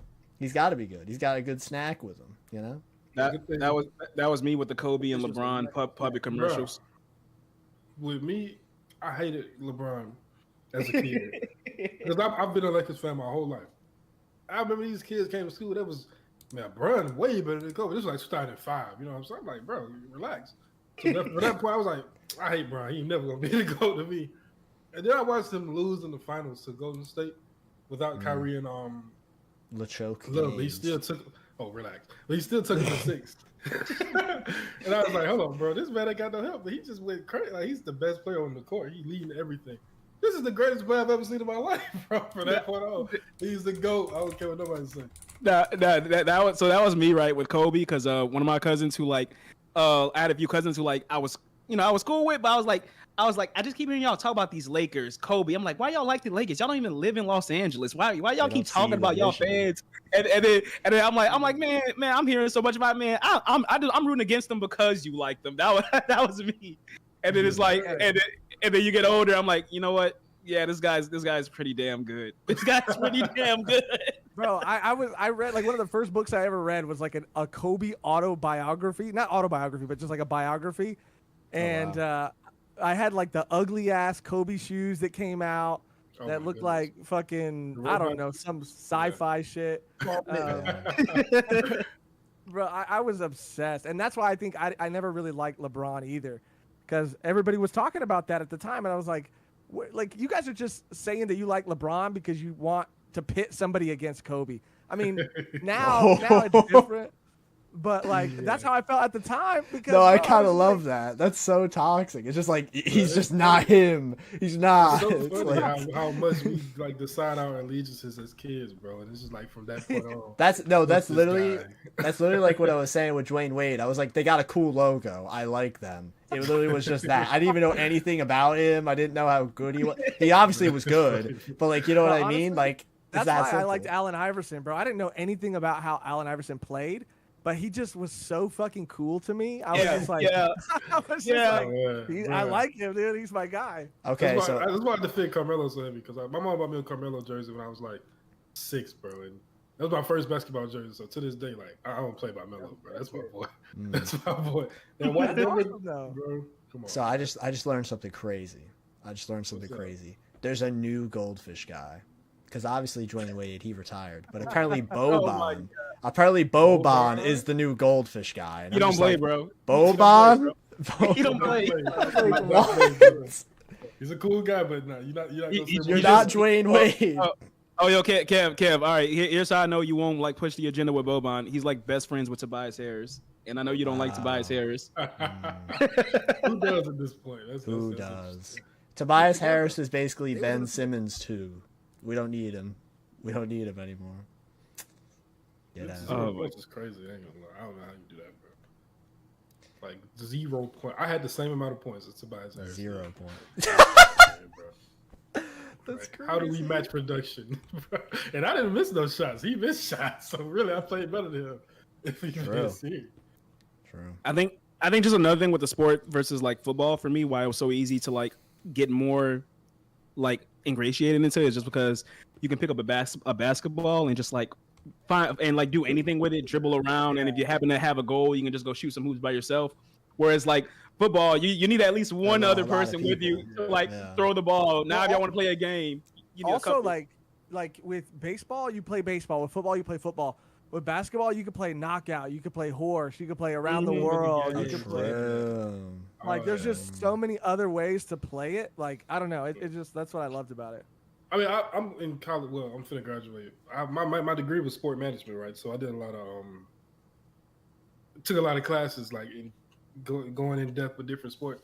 And the idea with why basketball kind of has a much more superstar focused audience is because like it feels so much more personal because you can see them and feel like you can get close to them courtside on the court. It feels like you know them and you see them. Whereas football, their face is covered, the camera is far. It's a whole different like that's idea. interesting. Yeah, so yeah, it was like a study that was done a while back for why because if you look at the way the NBA markets their product, it's player then team, but the NFL is team first play. Like if you're a Chiefs fan, you think about this. You got Patrick That's crazy for sure, but yeah. That makes sense because in basketball you can have like that one like top 5 player in the league who can just carry a team. They might not win it all, but they're good enough to be like in playoffs. And you're looking at this one amazing guy. Whereas like you said, football, you got to be good in all these different positions in order to stay relevant. Like No, when you. that's not true. Oh, he miscounted with a toxicity. Okay, what's going on? No, What's going I'm on? just saying, in football, you don't need to be good in all positions. What football? Wait, American first of football? all, I'm talking about the real football, not talking about that fake ass American football. Oh, not the Australian football? Not the Australian football? That's Arsenal fan, crazy. I'm an Arsenal and a Real Madrid. Y'all just bottled the league? What are you talking about, bro? We lost just 2 times. The fuck? It's not my fault that the Premier League is just this hard to win. It should have been one. It's a money scheme. And also, if City wins, it's not a real win. Everybody knows that. It's a money scheme. It's all money scheme. That's all that matters. Fucking glory I'm a hunter, Liverpool gotcha fan, so ass, for me- pay to win. Gotcha, literally gotcha, pay to win. Literally. Literally, like, please. That sounds like a lot of jealousy, to be honest with you. But I get Yeah, it. what's your team? What's your team? Just get money, win. No, honestly. I'm a Liverpool. Yeah, okay, Mister, I bottled the league as well. Please sit No, down. we didn't bottle the league. We didn't bottle the league. Y'all did the same Yeah, shit well, y'all of did course last not. year. Whatever. Stop it. You're beneath us. You're beneath me in the standing. Wow. Both of us lost. It don't matter, bro. Like At least we're second. City won. They don't give trophies for second place. They give. This is like If the. he wins, it's not a real win. It doesn't count. So the next one after wins. So it's us. The next one after? Wow, I didn't see that rule, but okay. I did. I shout out to Arsenal. It's a young, fun team. I like them. I like soccer, but you know, Liverpool Soccer? all day, man. We're not talking about Avatar here. We're talking about sports. Nah. Shout out my boys, though, man. You know, all the reason I picked Liverpool because LeBron owns a part of the team. That's literally why. You know what? Respect. What You team like- does you like Ryan football. Reynolds and that other guy Mac from It's Always Sunny? What team do Yeah, they it's own? is it it's not Sunderland. It's another team, but it's in like a lower division. But they're I think it's like promoting every Leighton Orient. That's somehow coming to my mind, but that could be something completely unrelated. season. Oh, I can't. I just feel like if a team comes to my mind, it must be somewhat related. You know. It's Wrexham. Wrexham. That's it. Yeah, they're like I think they're like in the second division. They're in the third division. The Premier it's like a pyramid. Premier League at the top. You have the first division, second division, but they get promoted every year because they get a lot more money than other teams. Clearly, so they'll be in the Premier League probably in like 2 or 3 years. The only reason I know what I know about football, soccer, whatever, is because of Ted Lasso, dude. That's it. That's all I. Bro, I love that's that all show. I love that show.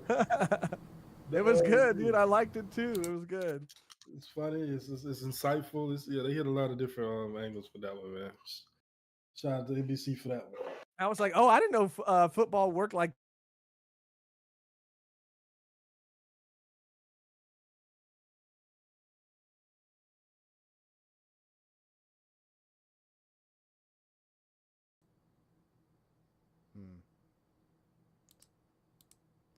Testing. Okay, strange. We move. The England game, you know, England is always a heavy favorite, and USA is like we're not known for football or soccer at all. So, but I watched it and no one scored, but it was still a great game. I was like, how did I just watch a game where no one managed to score, but it was still interesting? And for that part, I was like, let me just keep watching, and I watched all the way to the final, and it was amazing, bro. I was like, let me lock in, bro. No, it's fun. out Honestly, to I Buggy. got into it not a long time ago, Shout out to and Buggy. it was a whole new experience to me. Like the fan base. If y'all think the One Piece fan base is toxic, y'all didn't meet the football fan base. Terrible. Oh It is my days. terrible. They're I saw crazy. I saw some really interesting tweets say because Philly sports fans are so toxic, super toxic.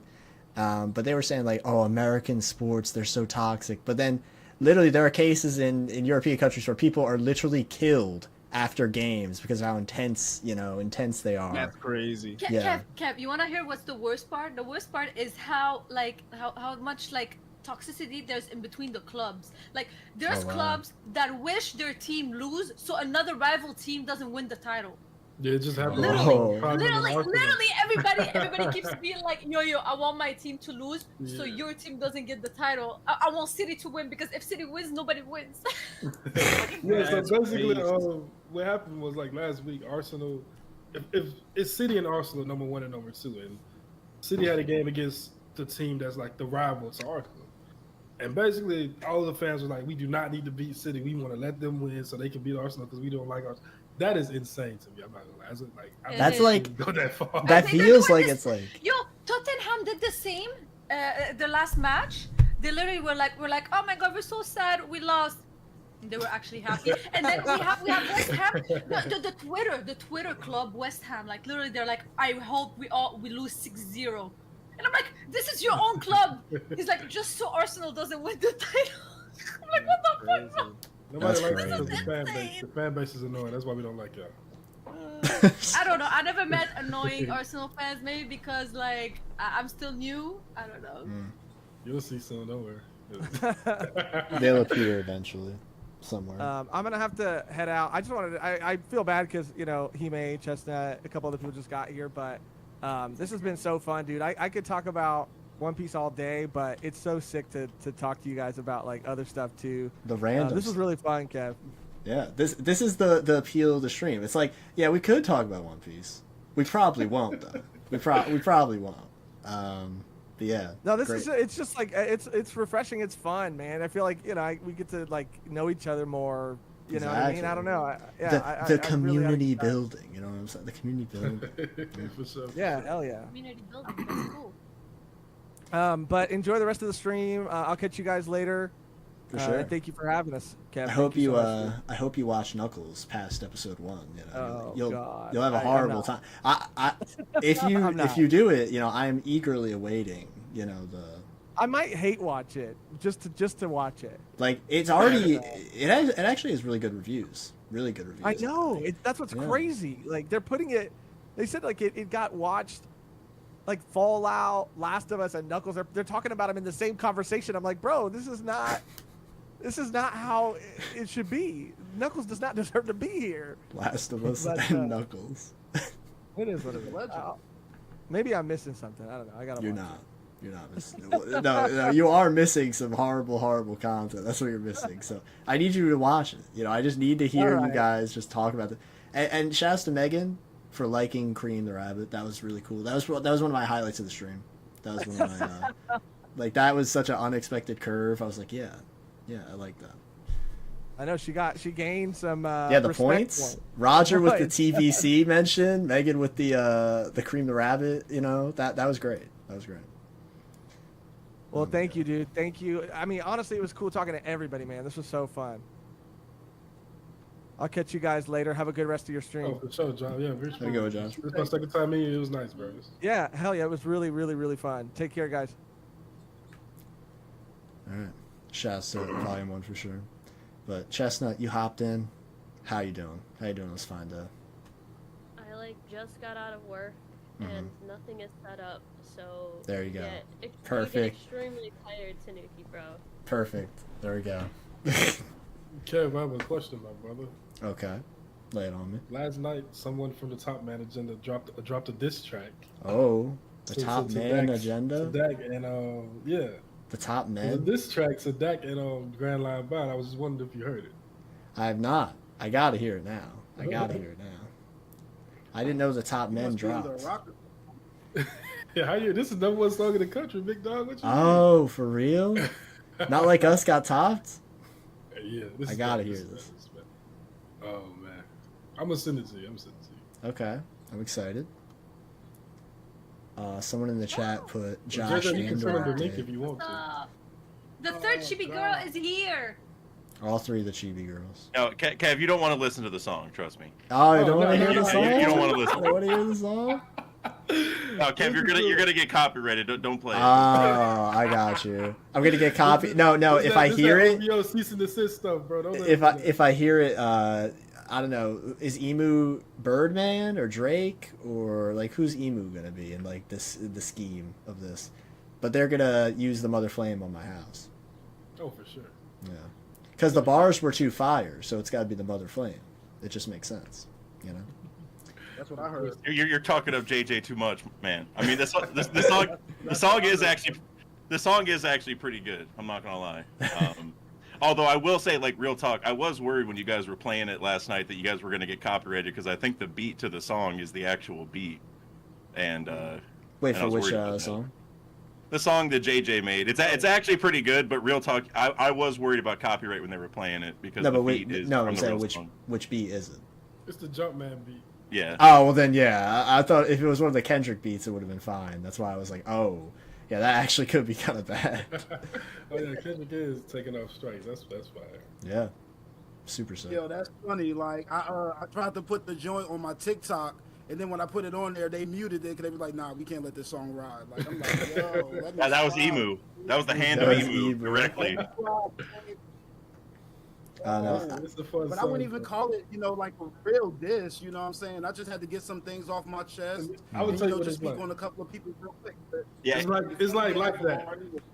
It's like that, Kev, where he just kind of, it's not dissing him, but I'm letting you know. He's doing a little, he's aware he's keeping his eyes on the haters. He's aware. He's absolutely aware of. Let me tell you, Bushido's next. If Bushido keep acting up, he next. I'm letting y'all know that. The carrot track. Oh my, the carrot. Please let me get some of that because I got a diss carrot, bro. Yeah, I'll help you with those lyrics, JJ. We can align. I know I ride with carrot. No. I just got a problem with Bushido. But that's his number one agenda. Hey, if you got the agenda, bro. If you got a problem with Laboon, you can have a problem with Carrot. You know what I mean? Carrot or Laboon is like way more harmless than Carrot. You know what I'm saying? Laboon does nothing in the community. The agenda for Laboon is all positive. Why do people have problems with Laboon? That's what I'm saying. I don't know either, Hime. I need JJ to explain. Laboon, I don't get. That is a bit peculiar. Wow. You see how they twisted that? Listen. It is like if you cool with somebody and then that somebody not cool with you, then I'm not either one of y'all. Like that's just really how it goes. You know what I'm saying? Yeah, but I'm on that stream. The chain of hate. Explain to us, where did it start? To you, I'm on that stream every week, showing love, giving support, riding with my twin, my your guy, treacherous little twin, or just your twin? Yeah. One more time. Is it your treacherous little twin or just your twin? Like what level of twin are we talking about right now?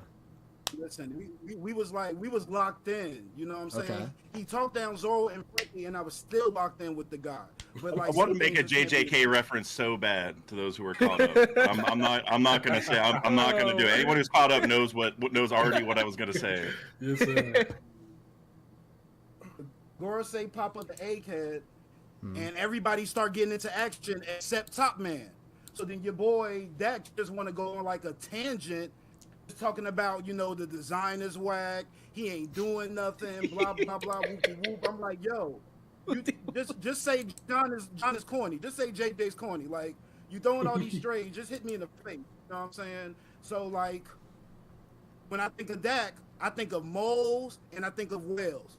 So like bump all of that, you know what I'm saying? So like it's the anti-Laboon agenda, it's the anti-Brook agenda, and I'm pretty sure when it's all said and done, we're gonna be living inside Laboon, eating him at the same time. It ain't my fault. I'm just reading what. Eating him inside out is crazy, by the way. For those who don't know, like the origin of why he associates himself with Top Man, when we got the OPU art done, his character is in the place of where Top Man is.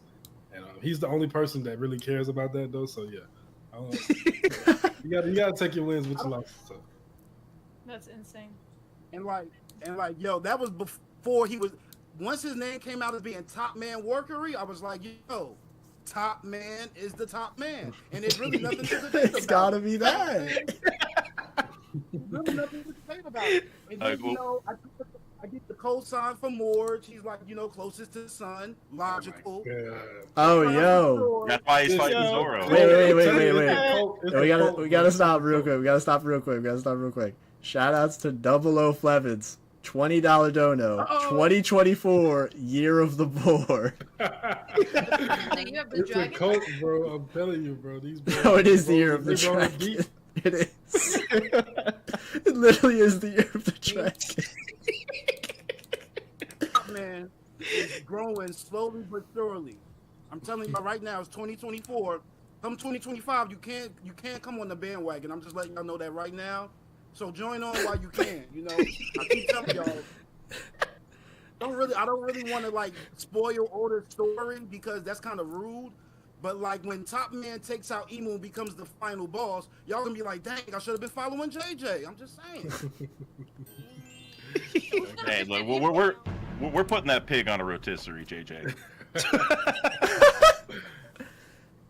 Oh my god! I saw this. This is again amazing segue out of One Piece. So I was watching the Best Ever Food Review Show, one of the best food channels on YouTube, and he's doing a Cambodia series right now, and I think that's interesting because I can't think of any Cambodian food off the top of my head. So I was like, you know what, that sounds cool. And they had literally earlier today. I did see a pig get slow roasted and like rotisseried with this like kind of seasoning slathered all over it. It looked delicious. And now here I'm thinking, wait, what if Top Man had the same thing? I mean, like think about the feast at the end of One Piece, that party. They got to eat something huge. Wow. They got to eat something huge. You know what I mean? That's a declaration of intent. That's a declaration of intent, JJ. You gotta retaliate, man. I mean like, they could eat anything. Like, think about this. They could eat anything. Do y'all know what's going on? I start off the story saying like, I come to Dak's stream, I show love. He clown me. Now I'm in Kev's stream, and he trying to clown. Like, what's going on here? Like, I was saying he looks delicious. Like he looks delicious. Like I like bacon a lot. I like bacon. You know who else probably tastes good? The bird. The bird would probably taste good. Yeah, Nostro though probably tastes like nothing. He probably tastes terrible. Yeah, he probably tastes terrible. I know there are some countries that eat that. There are countries that eat bones. Like genuinely, they do eat bones. I don't know what that would be like. You know, you got the bone marrow inside. The bone marrow would probably be delicious. You know, yeah, you can dip the pig in the bone marrow from Nostro. Oh, yeah, there we go. But how? Isn't it too hard to eat? I'm confused. No, so the bone marrow is like the goo inside the bones. It's like a butter, essentially. It's kind of like a butter. Yeah. Yeah. I learned that from Guga. Oh, same. Oh, yeah. I would not have known otherwise. Would have never came to mind. Oh, that's his favorite thing ever. The bone marrow butter. He's always so excited when he has the bone marrow to dip the steaks in or whatever. Mr. Rubik says, I've had horse meat before. Not bad. Okay, apparently horse meat. So Nosturo, he's half meat, half bones. So it's like some animals just look too peaceful for me to eat, bro. I ain't gonna lie. Oh yeah. Like Laboon. Horses are not peaceful, bro. They're peaceful enough. Like deer. I don't know what we're talking about deer. I can't eat no deer. I would never do that. I would never. Do that. I see them by my house quite often. I would never do that. Right.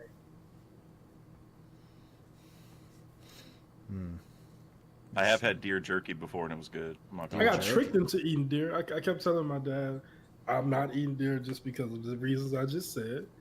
And one day he was like, he fixed a burger. He was like, I got a burger left over. You want this?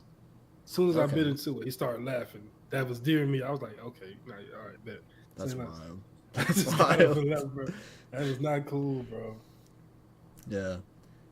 Oh. I ain't gonna lie. I kind of want to try a horse after that person said in the chat. That's crazy. It's probably gonna be so tough, bro. It's probably gonna be tough. One of my favorite conversations I ever had with Edens, right? This is again wild segue, but trust me, this goes somewhere. So one of my favorite shows ever is Total Drama. Fantastic series. Oh, fantastic. I used to love that. And in the first season, there was an episode about eating challenges, right? And in one of the challenges, it was like one of the last ones, it was dolphin. I could never eat dolphin in my life. God. I would never eat that in my life. I would be horrified. I would be like, no, I remember that one. never. That See, one was Chestnut gets it. It's iconic. Iconic episode. And, oh my god. I feel like I would eat so many things before I would eat dolphin. It was So the conversation. The conversation got crazy because of the stuff that I forgot what we were saying, but it was the stuff you said you would rather eat. It was like a lot of I would rather eat that than this. Yeah, because there was a lot of stuff in those challenges that I was like, I would eat that before the dolphin. I would eat that. Bro, they took like cockroach shots. You were like, yeah, I'd rather have that than the dolphin. I would rather have that than the dolphin. You wildin'. No, because all right, like some countries eat bugs, man. Just accept it. It's the new protein on the block. Yep. It's the new protein. You know, Get just used to it. Get used to it. You know, like. Life is expensive. Oh my god. Kev, all right, dolphin or mac and cheese for you? Well, I already ate mac and cheese, so there you go. I already ate it. So there you go. But like, if you had to eat one for the rest of your life, I mean, which one? Starve? I don't know, myself. You starve? I'll be like Zeph and I'll eat myself. I don't know. Wow. Well, I'm making mac and cheese and running. Kev really don't like mac and cheese. Yeah, that goes to show right there. It's even in contention. You dislike mac and cheese that much, though. Well, I've only had bad mac and cheese. If I have good mac and cheese, my thoughts will change. It's hard to have bad mac and cheese. I Normally don't- it's always good. Go to Chick-fil-A's right down the road. I don't support Chick-fil-A. Wherever you went. I do not support Chick-fil-A in this household. I do not support. understand. When someone got some mac and cheese, you should be able to find some. But you gotta want to find there it. have been many people who are like, I will get my mom to make it for you, and that's a good sign. When I hear someone's like, oh, their mom will make it for me, I'm like, okay, meaning there's love. There's love. It's not like for example, I could get mac and cheese from Popeyes. Where's the love in that mac and cheese? Where's the love? You know, where's the love from Chick-fil-A? I know there's no love in Chick-fil-A. I know there's no love in that place. Sometimes hatred fuel food like Popeyes. The hate food. You know, The hatred. It's just like this long like trend agenda joke, many things that me and Dak have with Kev at this point where we're like, all right, do you like this? Kevin's like, nah. No. Yep, that's the whole joke. It's always no. Hey, but I would have the cockroach shots before mac and cheese. I would have them. I mean, shrimp is supposed to be a roach, so you know who knows. I don't Maybe eat it's fish. good. I don't eat shrimp. So there Damn, you go. there you go. Hey, There you go. filter feed, bro. I'm telling you. No I'll be shrimp, like, no mac and cheese. Oh my God. You a cereal without the milk guy? I am a cereal without the milk guy. So there you go. There's Cereal that. without milk. That's not crazy. That's not crazy, bro. I don't know what's up. But With all that. the time. Oh, man. All the time. I never. But that shouldn't be your primary consumption of cereal. Because like I don't like That's the crazy. soggy texture. I don't like it. You I just gotta eat don't. before you're soggy. Don't put that much. I don't want to just. I don't want to do Yeah, that. it's a time- Looked like I just it's a time. grapefruited myself. I like Looked like I just grapefruited myself on camera. But you know, I don't know. I like taking my time with food. I like enjoying food. You know, Photosynthesis. Simple as that. That's how you survive. Huh? it really is. It really is. Like Green Bull. True. Exactly. The I'm greatest. nothing like him though. Nothing like that. The Oh, you're the greatest greatest? ever. Oh, man. Yes, Oh. That's sir. crazy. You already know. That's crazy. I don't know. Yes, Fujitora clears that bum. Clears. Man, didn't Green Bull beat Kizaru Fujitora clears up? both of them. Kizaru, my guy. I mean, you already Nah. know that. Oh, yeah. Kizaru's my goat. I've always been the Robert Fuji Taba Odi, they're my over goat. Green Bull Kizaru. just beat Fuji up after they had a Boy. disagreement. So what are we talking about, bro? Nah, bro. That man is a bomb. I don't know. Kizaru's kind of whining and complaining. That's all I'm hearing from I him. mean, you know, sometimes you have bad days at work. I'm sure everybody can. Bad relate. days at work. Quit your job, then, bro. Absolutely, Quit bro. your job. That's He's not- thinking about it. He's They're gonna lose the benefits, bro. Kizaru's filling out the 2-week notice. Yeah, that's true. 401k. Yeah. Kizaru needs to cash out that pension. You know what I'm saying? He has 2 Oh. more years. He's just trying his best, okay? Yep. He's just counting down the days till retirement. Yeah. That's my guy, though, man. He's Yeah, I would do the Same. same. I do like this comment. Foxy clears Kizaru. I agree. That's Alright. insane. Who said that? I'm let me waiting for guess. that moment. I mean, That what a good fight that would be. Because here's the thing: Foxy's fruit uses a light particle, so it's just Exactly. like Kizaru, but a different kind of light. It's like the particle. opposite. of Kizaru, you know? Yeah, exactly. It's literally the opposite. Instead of light that goes fast, it's light that goes slow. They're absolutely right. It's literally the opposite, because at least Kizaru is entertaining. Unlike some Wow. Wow.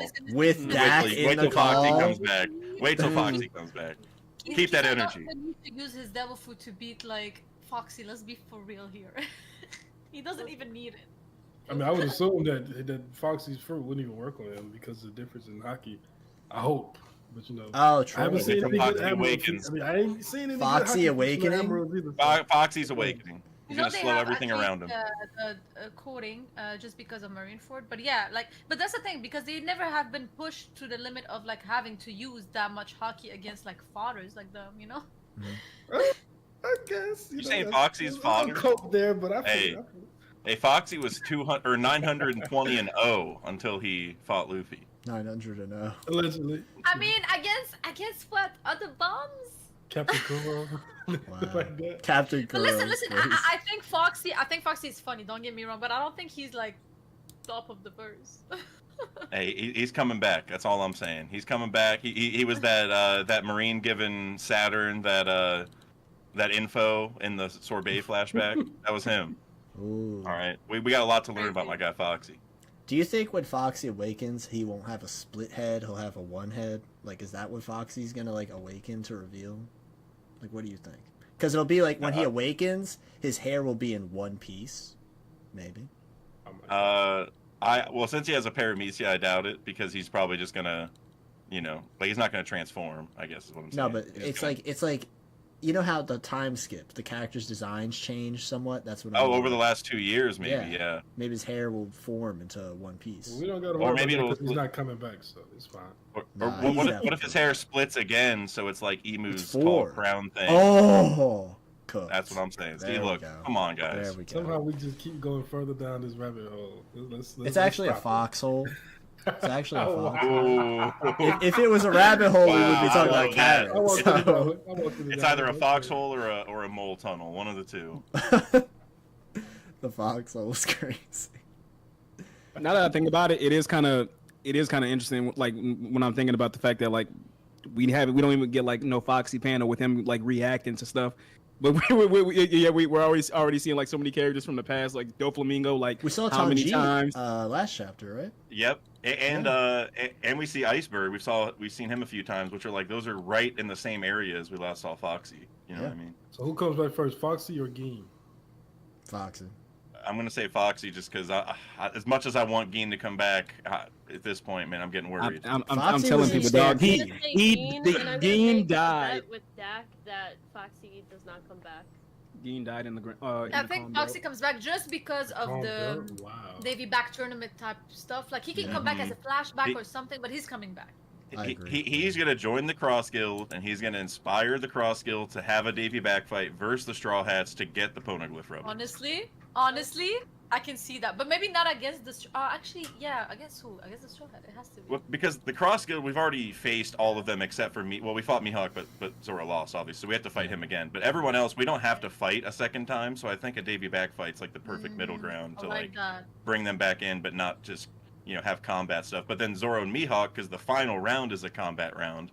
Then you can have Zoro versus Mihawk fight in the final one for all the marbles, like, because then it would be like Luffy's like, all right, Zoro, if you don't win, I'm not a pirate anymore because they're gonna take my flag. Like, you need to win for me to complete my dream. You know what I'm saying? So it'd be really cool. I like that. I actually dig that. I'm down. Yeah, you could do this without Foxy. I think it'd be amazing, but They wouldn't know about it, bro. But they wouldn't know about the Davy back tournament without him. Like Buggy doesn't know about it. Well, he might have though because of Roger. Roger might have known about it because Foxy said this is a thing that old pirates just used to write do. that in. Like, it's so easy to just say, "I heard about this before. Let's do it." You don't have to bring Foxy back. But I mean, but the whole crew is and Foxy be there, and that's that.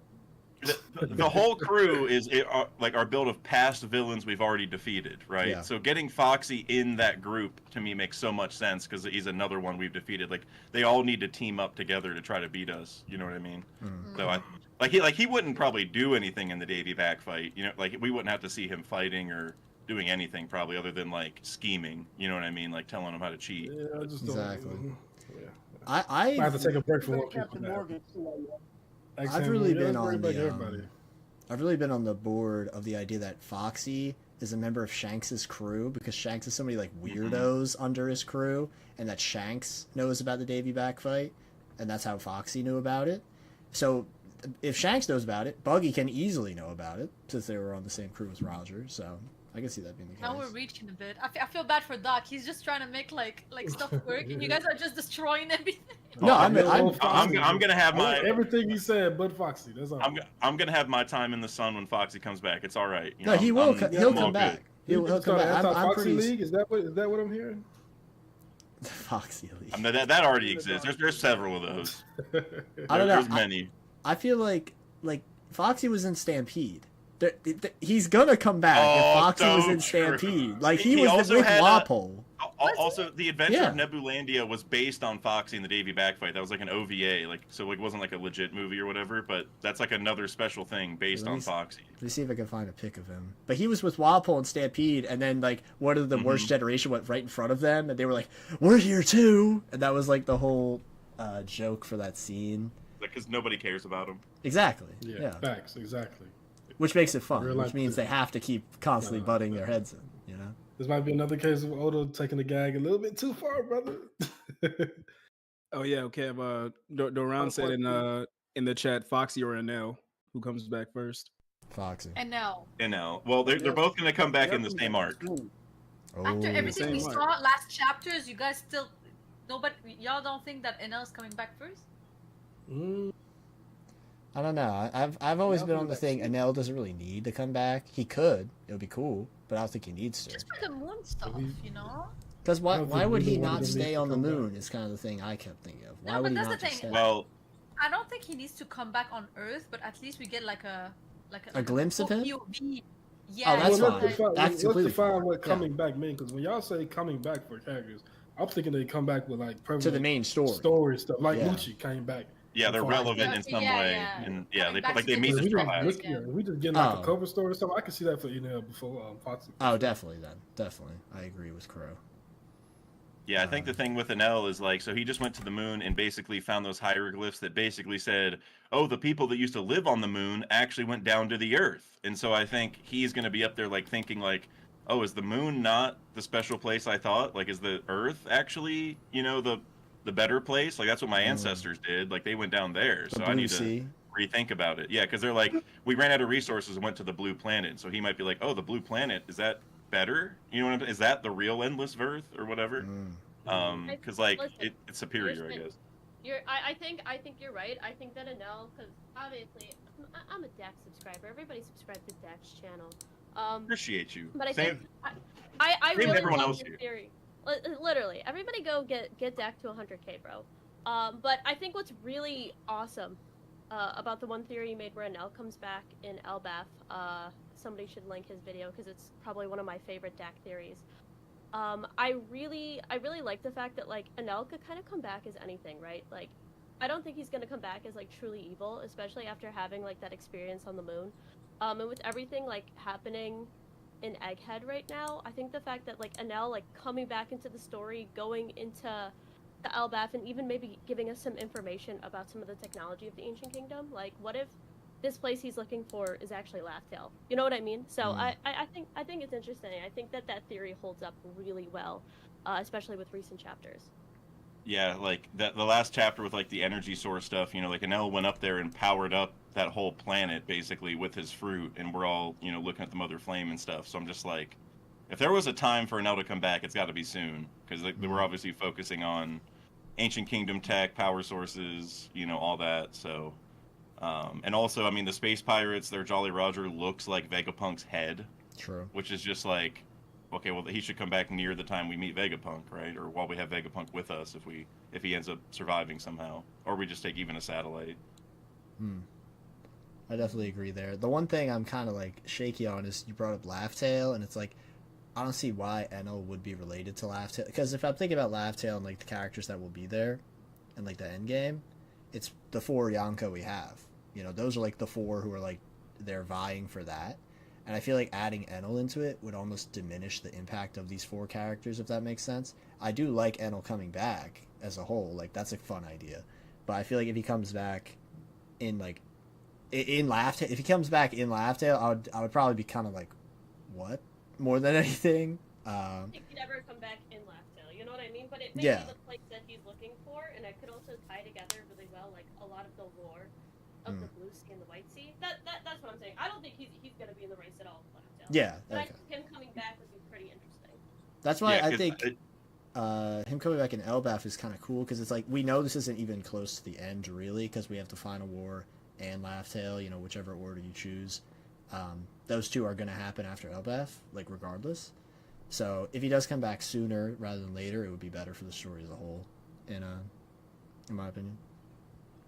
Yeah, definitely. I mean, also, you know, like Elbaf is probably going to have the Atom Tree there, which could very well tie to like Sky Islands and all that kind of stuff, right? And so that's like the perfect entry point for Enel, because we're coming back to the Sky stuff. Like Uranus, I feel like has to get revealed in Elbaf, because like Elbaf is on the same tier as like Wano and Fishman Island in terms of like important islands from the past. You know what I'm saying? Like ancient islands that like were Joy Boy or Nika related, which we have confirmation now they worship sun god Nika. So it's like, I mean, where else would you leave the final ancient weapon than with like, you know, one of the strongest races in the world that also worship Nika and have the sky related tree thing, like, you know. And so then for Enel to come in the same arc as that, because he's like, you know, a god of the sky in a different way. Like he thought he was a god, but, you know, got defeated and stuff. It's just like, that just makes so much sense. And then Yarouge too, my goat. He has to come back at the same time.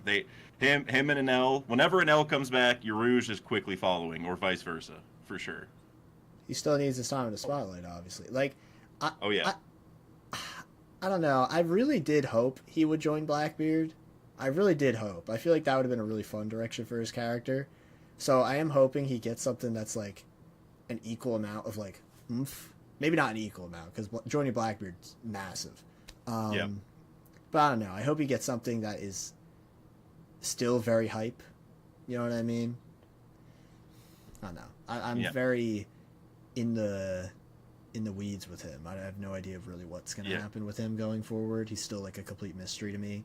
Outside of the Blackbeard stuff, that's why I was like, oh, this would be amazing. So I think where it's going is like, so he probably hates Enel because like he frowned at Raijin Island, so it's like, oh, he doesn't like lightning kind of thing. And I'm thinking that Yarouge, once he finds out that Luffy's the one who beat Enel, he's gonna be like, oh, like that I didn't know you were like, I was thinking Blackbeard this whole time, but you actually beat him. Like it's gonna like, because he already said like Blackbeard's the key to the storm or whatever after Marineford. So there is that hint that he was thinking about Blackbeard already. So but you're I think saying... whenever he hears Luffy beat him, he's gonna be like, wait, whoa.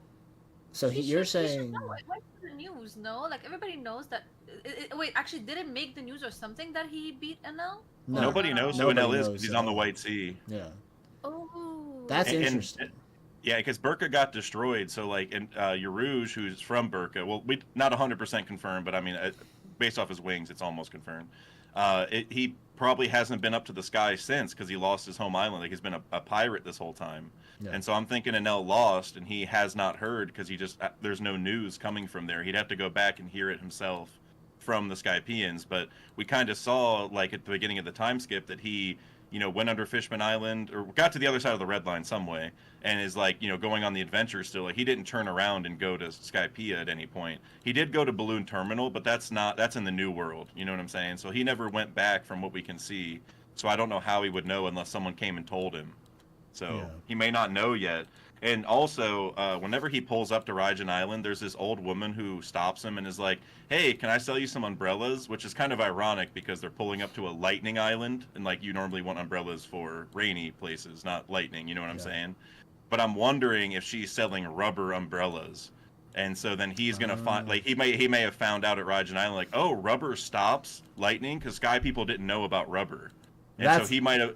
So he may have already been putting two and two together this whole time, like, oh my God, wait, that actually stops lightning. Then the gears might be turning already that Luffy, because he met Luffy or no, I don't think they actually met, but he probably knows Luffy has rubber powers, and so he's like, oh wait, could that, like, it may already be connecting in his head that that's like a Nika or like anti-NL, you know, combatant type guy, and so I think whenever they meet, it's gonna be special. That's wild. I like that in the best way. Real quick, I'm gonna try to make it back a little later, but I'm gonna dip out.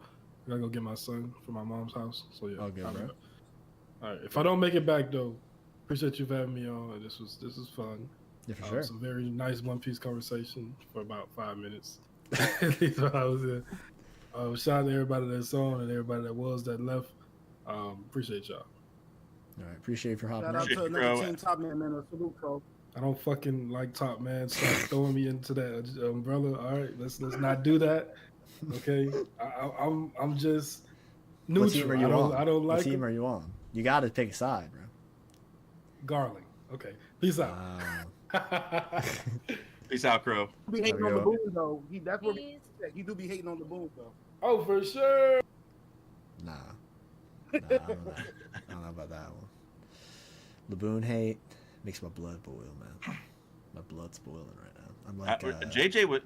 Oh, go ahead. I thought you were about to stop. I don't even know. I was going to think of a character with boiling blood, but I have no idea. Akainu, I guess, sort of.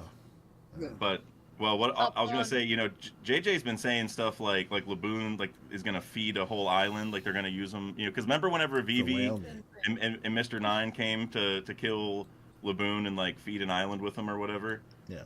JJ's been talking that talk for the last couple weeks, man. It's scary. That is some scary talk. We need sacrifices. Them people in Wano been starving for 20 years. Just thinking if Laboon was around the corner, we wouldn't have those issues. You got to make sacrifices in the world sometimes. That's insane. Do you think? Okay, this might sound crazy. So now I'm thinking about this, right? So Laboon, does he have his fruit still, or do you think the revived fruit is out there? Do you think he still has it? That's what I'm speculating right now, because he technically did revive, right? Yeah, Brooke. Yeah.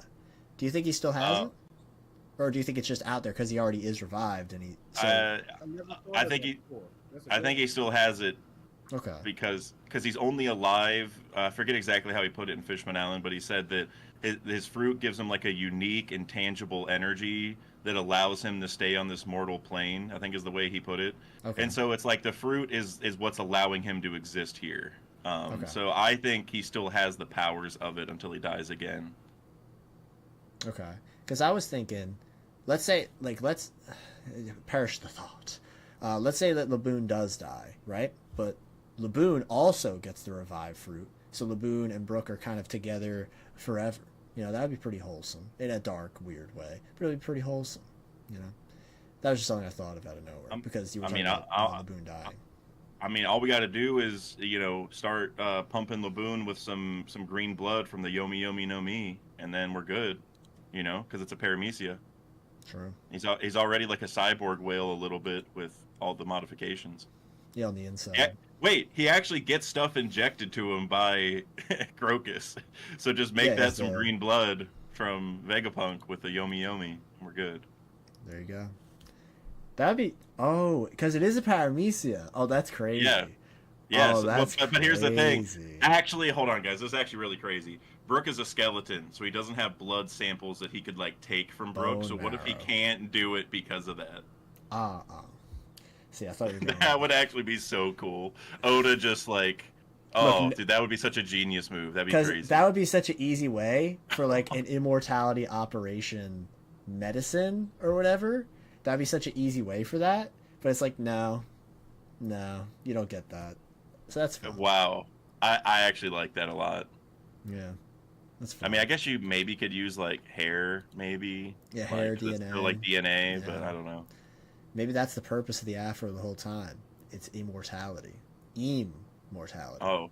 Dare I say. Oh, man. I mean, you're speaking my language, man. I got afro theories on deck. Dude, the amount of hairs in this afro or the amount of theories you got on the afro? And that's a lot of hairs. I actually bought a new afro that I have not shown yet, but I bought a decently expensive one. So it's big, so I can wear it on stream. So yeah, be on the lookout for that. I kind of want to make it like King Recon's Santa hat, how whenever he gets really pumped, he'll go and get the hat. I kind of want to make that, get the afro. That's fire. That's gonna become a meme. 100%. Oh yeah, I'm ready to get memed hard a couple of the times. When you get the funny memes, you get the funny views. That's all. Exactly. Oh, I know. Cloud chasing. Well, I didn't mean like that. But I was gonna say, I think it's crazy how and this is in the best way. Recon, he has so many great memes. So many great memes. Like he's iconic with the memes. Carpet hair Sama. Oh, dude, the camera taken off the table. Yep, the carpet hair. So Dude, that was many. one of the funniest. It was so funny to me because, like, I mean, I have 4 pets, so like, I mean, there's definitely some carpet hair. So like, if my camera dropped, I would have the same issue. Yeah. And so I just thought that was so funny. I was like, oh my god, dude, I get it. The terror. I remember when he was like, I vacuumed the carpet one time. Yeah. Ready for the stream. Yeah. Man, if literally, if he uploaded shorts of the memes of him, oh my god, I can't even imagine how well they would do, because he already has so many clips. He already has so many. Agreed. Yeah. Random question for Chestnut and Hime. Are you guys caught up on JJK currently? Don't spoil anything. I thought you guys would. Yes, for me, probably. I mean, kind of Chestnut. Not the new chapter. I haven't read that yet. Oh well, Chestnut. You got- Right when you're done here, you need to do that. I mean, she got spoiled on something important though. Okay. Yeah, by Hime. No, Oh no! I don't worry. You mean by No. No. We're gonna settle this fucking shit right now. Listen up. Are you back, Eden? No.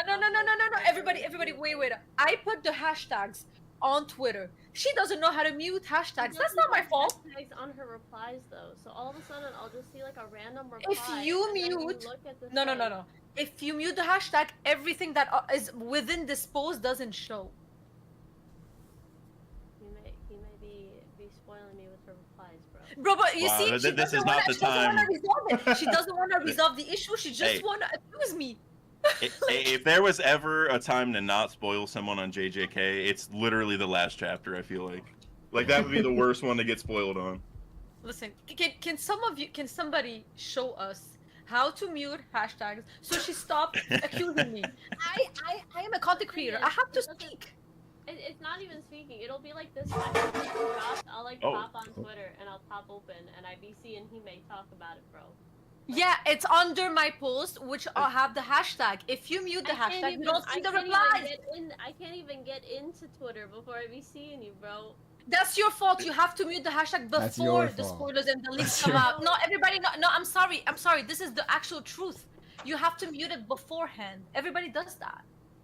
Listen, bro, ridiculous, crazy. So real quick, hold on, wait, real quick, just tagging me in videos, and then I don't tag you. I don't. No. I didn't tag you in anything. What the hell? Videos. You tagged me in videos when you posted me and you. So I go there and I'm like, oh, that's cool, and I repost it. And then when I scroll, when I like get out of that and I like repost it and go to the thing, it puts me back to my feed, right? And then in my feed, I see spoilers. Yeah, you have to mute the hashtags. So every week you have to go and mute like a new hashtag like with the new chapter. See, that's tough. That's what I do on One Piece. It's miserable. You can mute for like forever. You can put them for the future if you want to. Oh yeah, I guess you could put like One Piece like 11, 15, 16, 17, 18, like you do that now and get ahead of it, I guess. It takes forever. Do not get I just don't open the app. Period. Especially during spoiler weeks, but even on a normal day, I just don't open it. I call it my weekly exodus. I just stop. I just like get out as fast as possible. Yeah, I go touch some grass. Yeah, for real. No, me, I have to let everybody know that I'm angry against chapters, or that I need to speak. I need to speak my mind. I can't. Yeah, well, there was a lot to speak about in the last few. We're not going to spoil anyone in the chat, but I will say this: if you ever thought about getting caught up on JJK, you absolutely should right now, because the series is probably going to end like in 2024, is what I would. Yeah, I've heard. Yeah, I've heard. Yeah. We don't know when exactly, but it is ending very soon. The last like 2 or 3 chapters were like the turning point for me to prove it's going to end soon. Like we're answering some cool stuff. The question is what ends first, JJK or Egghead? Because I saw I don't know if y'all saw, but I saw something on Twitter where apparently Egghead is supposed to be ending around November. Yeah, I heard that as well. Yeah, or we'll be in Elbaf by then. They said. Honestly, that's still kind of crazy to me. In my head, like we were gonna be in Elbaf way before that. I think we will. I think we'll be off Egghead before that. I think going to L. Seeing what Garp's up to, Kobe's up to. Well, Elon's like- I think we're making a pit stop at Sphinx. That's actually my next video. Oh, bro. You know what? I think that we're gonna, because it's been a while we didn't see the POV of other people. Like, oh, what is Shanks doing? What is Blackbeard doing? What is Buggy doing? What is everybody doing? Like, probably we're gonna receive some like POVs, and also Vivi. What is happening with her? You know? Yeah, we got to meet up with Vivi. I think we're gonna go to Sphinx. I bet you Vivi's gonna go there just because it's like a middle place to like meet us at, and we're gonna see the graves, and we're gonna meet Marco, talk to Marco about Weevil because Vegapunk knows about Weevil. That's the one thing. That's the one thing that is shaking me because we know Weevil is going after, not Weevil. Marco's going after Weevil right now. That's why I'm like, well, why do they go to Sphinx now if Marco isn't going to be there? That's the one thing that I'm like. Well, he hasn't left yet. He needs proof that Weevil is Whitebeard's kid, which Vegapunk can do. So he hasn't left yet. Okay. Like the last we saw, he was like wondering about it, and the last thing Miss Buckingham, Bakken, whatever you want to call her, said was like, Vegapunk can prove it to you, and that was like the last thing we saw from that. That is scene. true. So do you think they're heading to Egghead actually? No, I think it's the reverse because I don't think Marco's gonna leave Sphinx again immediately unless there's a really important reason because like he protects it. You know what I'm saying? But like, so if he's you gonna go think get Weevil, Vegapunk, not Vegapunk, but is heading to there. Okay, that's cool. yeah, I like that. or like maybe we get Punk Records and we can access it somehow. So one way or another, we're gonna be able to tap into Vegapunk's mind. Maybe Vegapunk gets saved. I don't know what the real way is, but any of those could fulfill it, right? I'm sure all the satellites would know. So I think we're gonna go there, talk to Marco, because remember when Shanks went from Wano to Elbaf, he stopped by Sphinx. Like he didn't actually stop the ship, but they got pretty close, so Marco could fly over. And so we know that it's close to Elbaf, and I just think like thematically, oh, Shanks stopped by Sphinx on the way, so Luffy will probably stop by Sphinx on the way, because also he can just see the graves. This is like the best chance ever for Luffy to go see Ace's grave, and I think that kind of has to happen personally. Before the end game, it's got to be like I feel like that's one of the not hallmarks of the story, but like you know what I mean. There's like a bulleted list of. This should happen before the story ends. Like I feel like if he sees Ace's grave at the very end, that'd be fine as well. That would be fine. But I feel as though having it be before would be better. That's honestly kind of hilarious because my constant argument about Zoro will visit Ryuma's grave is kind of the opposite. But I mean, Ace was never getting the pirates, so I mean, it doesn't make sense. So I don't know. Visiting Ace's grave would be great, and maybe some Shanks info is revealed there as well because Shanks was obviously at Ace's grave as well. Man, marked by flames info. Go ahead, Eden.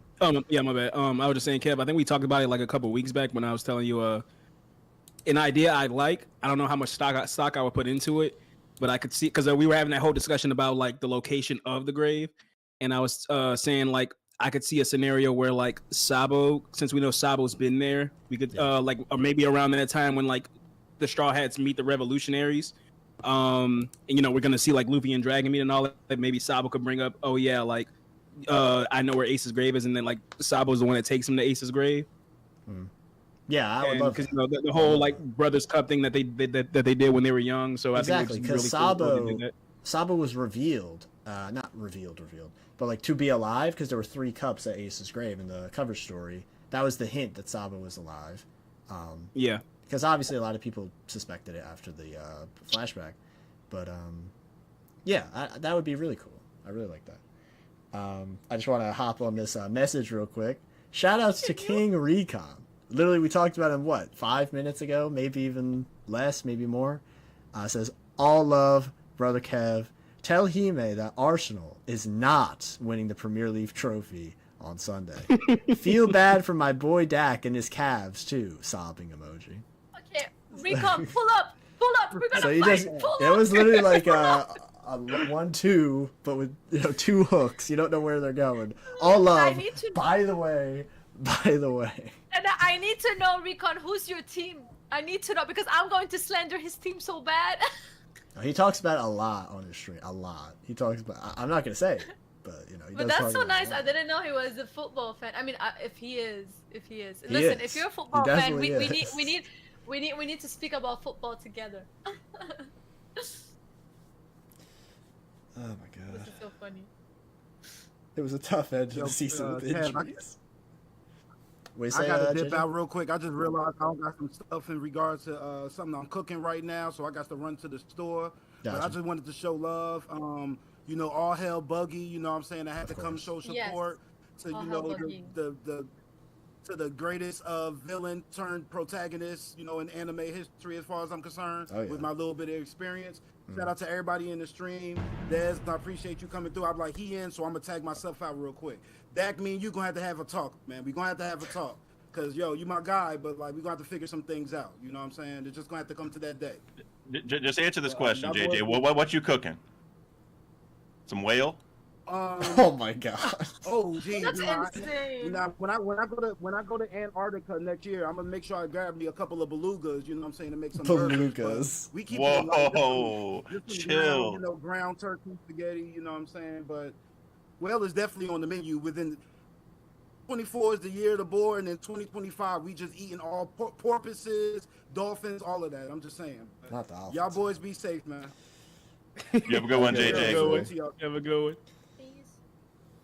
He's a United fan. Oh my Yes. god. No wonder. No Yes. wonder he's hating so much. His team is so ass.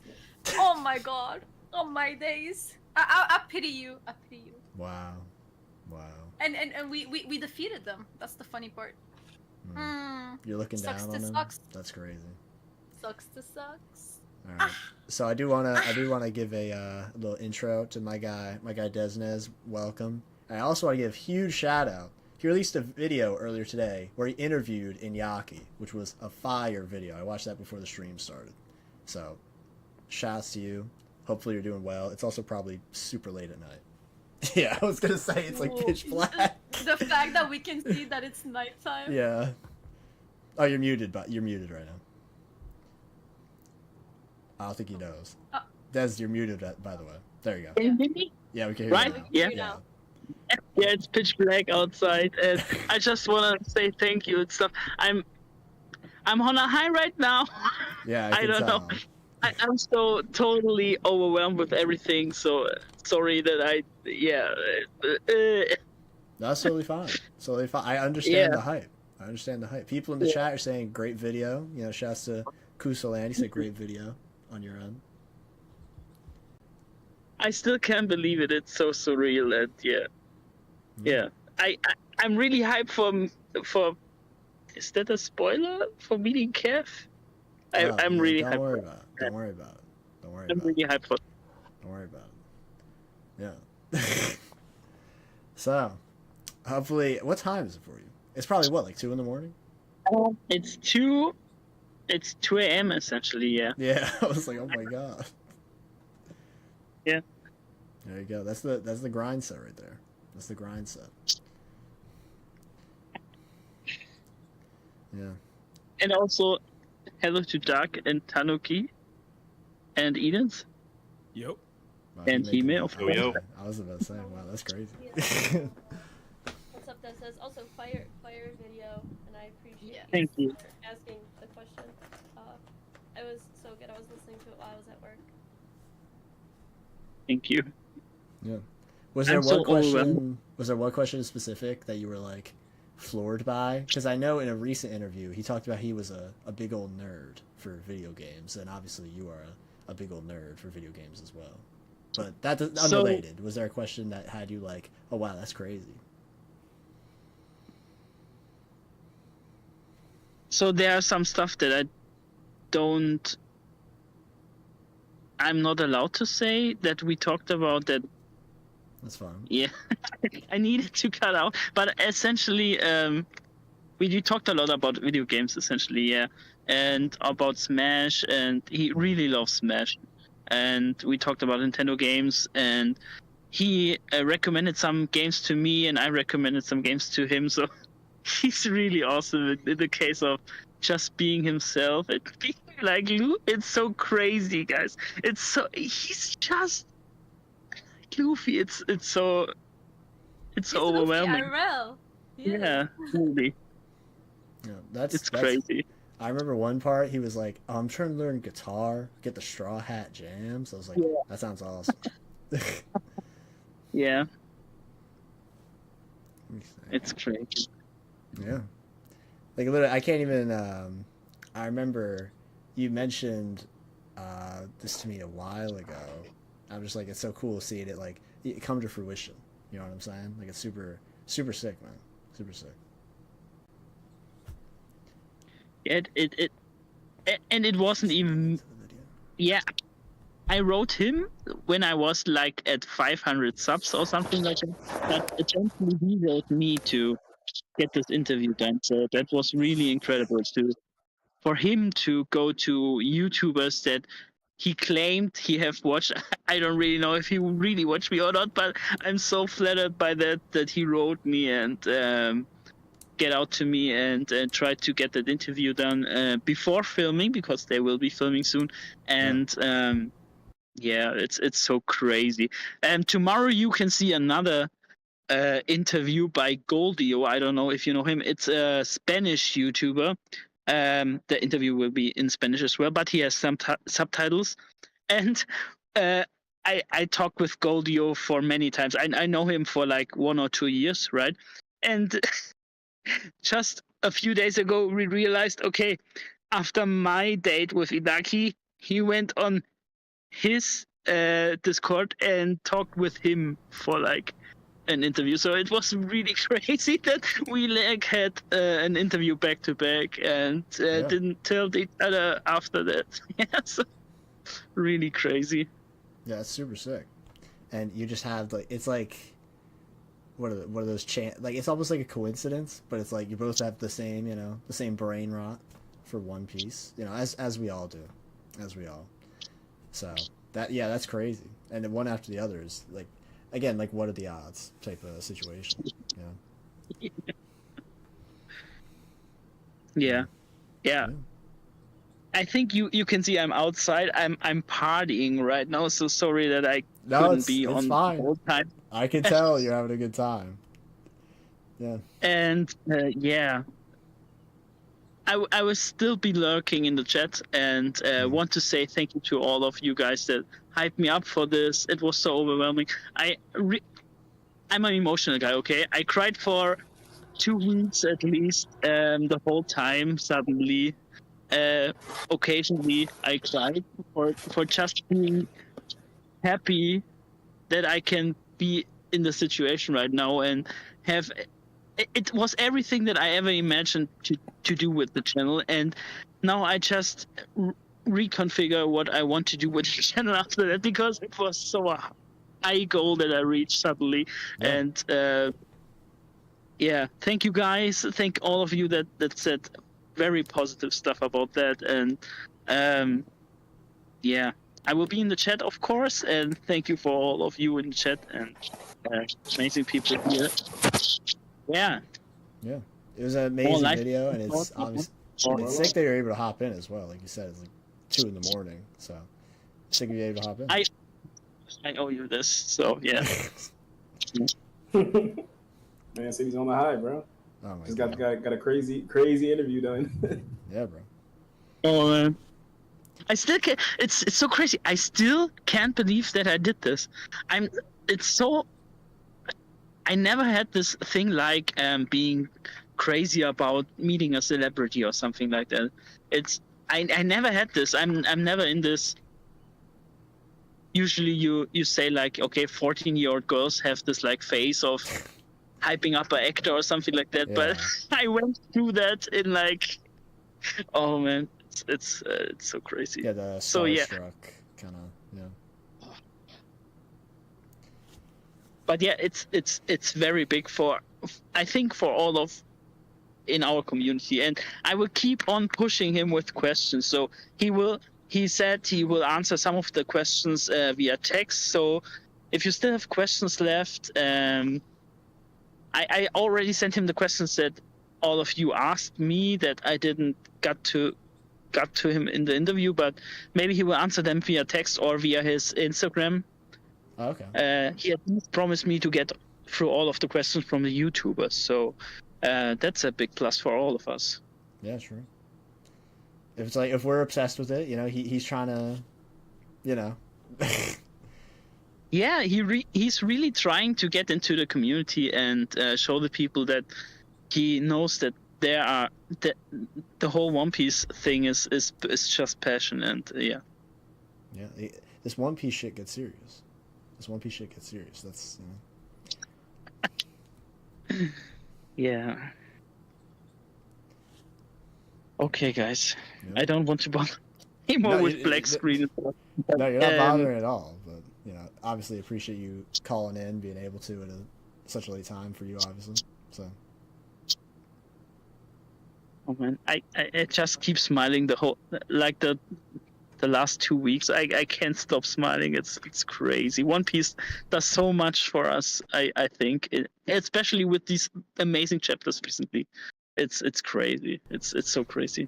Okay, thank you guys. Thank you Hime, Tanuki, Edens, of course. Sorry, and Dax, for example.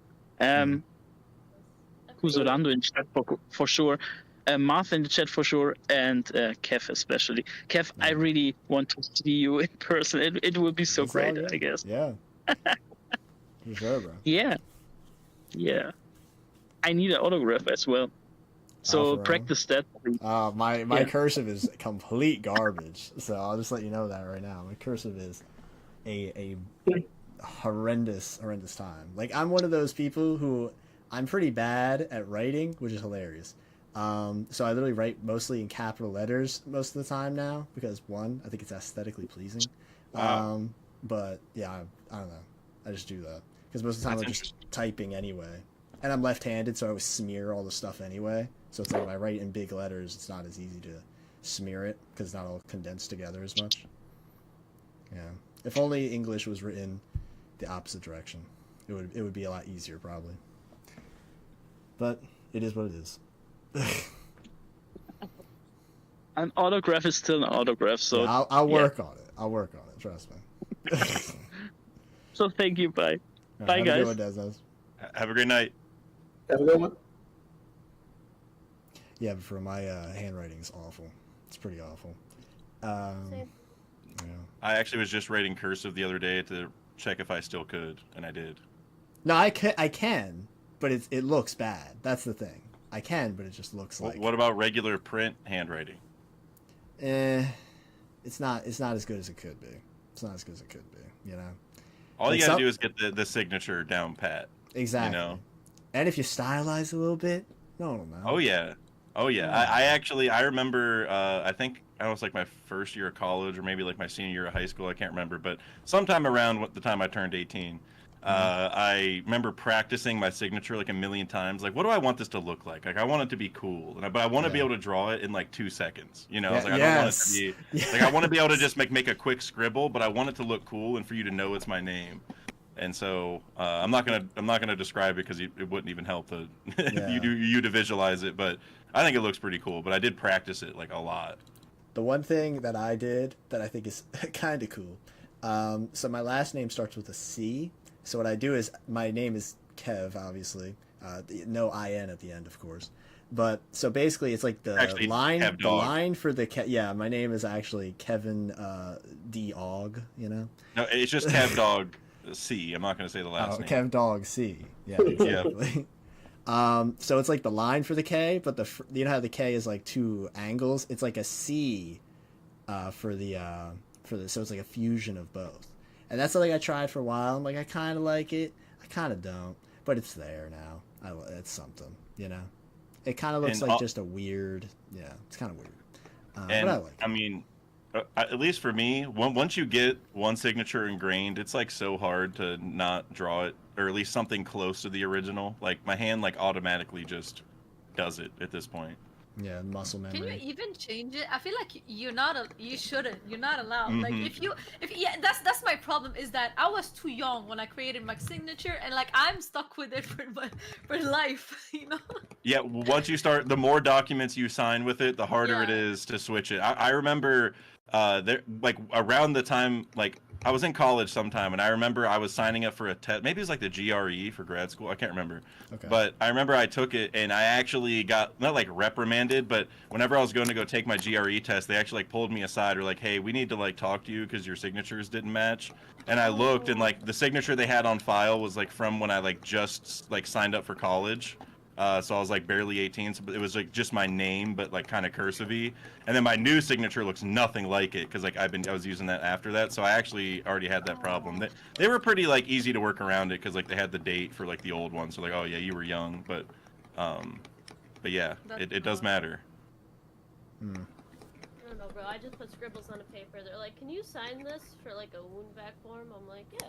Yeah, I mean, you. Oh, you're in the, that is literally me. That is literally me. I was gonna say, Chester, you're in the medical field as well, and they got the whole joke about the bad signatures, so that kind of adds to the fun of it. Her signature is actually cool.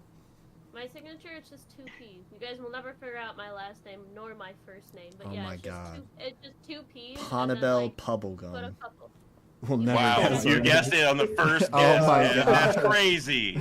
Wow. Oh my Dang. God. Well, now you got to change your name, Chestnut. I'm sorry. I'm Listen, sorry. I tried to get like PB to stick as a nickname for like 2 Wait, years. no way. Was it actually? Wait, was it PB or was it PP? I wanted it to be PB to stick as a nickname because like it was Brain Princess Bubblegum and I literally like loved it, but also I was like, yo, I'm allergic to peanuts, so this is like super funny. And Okay. my name is Phoebe. I think a lot of people already know my name is Phoebe, so I was like, oh, Phoebe, PB. I was like, oh my god, this would be so perfect. Nobody called me that. Everybody just Which makes it even funnier because Flame Princess's name is literally Phoebe. That makes it even funnier. So you could have done that as well, but you know. I wish. My friends were not fun. My friends just made fun of me. They I didn't was see the mean. vision. They didn't see No, the they vision. didn't. They just called me Phoebes or like Phoebe, and I'm like, don't call me that. That's Phobia, like a is phobia. Phobia. Phoebe phobia. Yeah, they called me there. They called me PP, bro, and I'm like, don't call me PP. PP Oh, is not PP. insane. That's worse than what I used to get because of my last name. That's worse than what I used to get. That's crazy. That's crazy. I was like, damn, bro. I guess I'll die. Yeah. Recon is cooking Dak right now in the chat. What you mean? hilarious. What you mean? Oh no. No, he's talking up the Cavs right now. Oh, okay. He's dissing the Celtics. That's fine. No, Coach knows a good team when he sees one. He's Coach. All right. If he talks up a team, then you know you gotta The pay attention. Celtics had Daniel Tice, meaning they'll always be terrible. That's all I don't think they have him anymore. They don't, but it doesn't matter. Their legacy is ruined. Their legacy. Stained. It's the Well, stain that's stained. Exactly. They had Kelly Olynyk. So for me, they're stained permanently because Kelly Olynyk is Oh, the the master Kevin of Love injuring. Oh, that was so egregious, man. Still makes me so angry to this day. That was so unnecessary.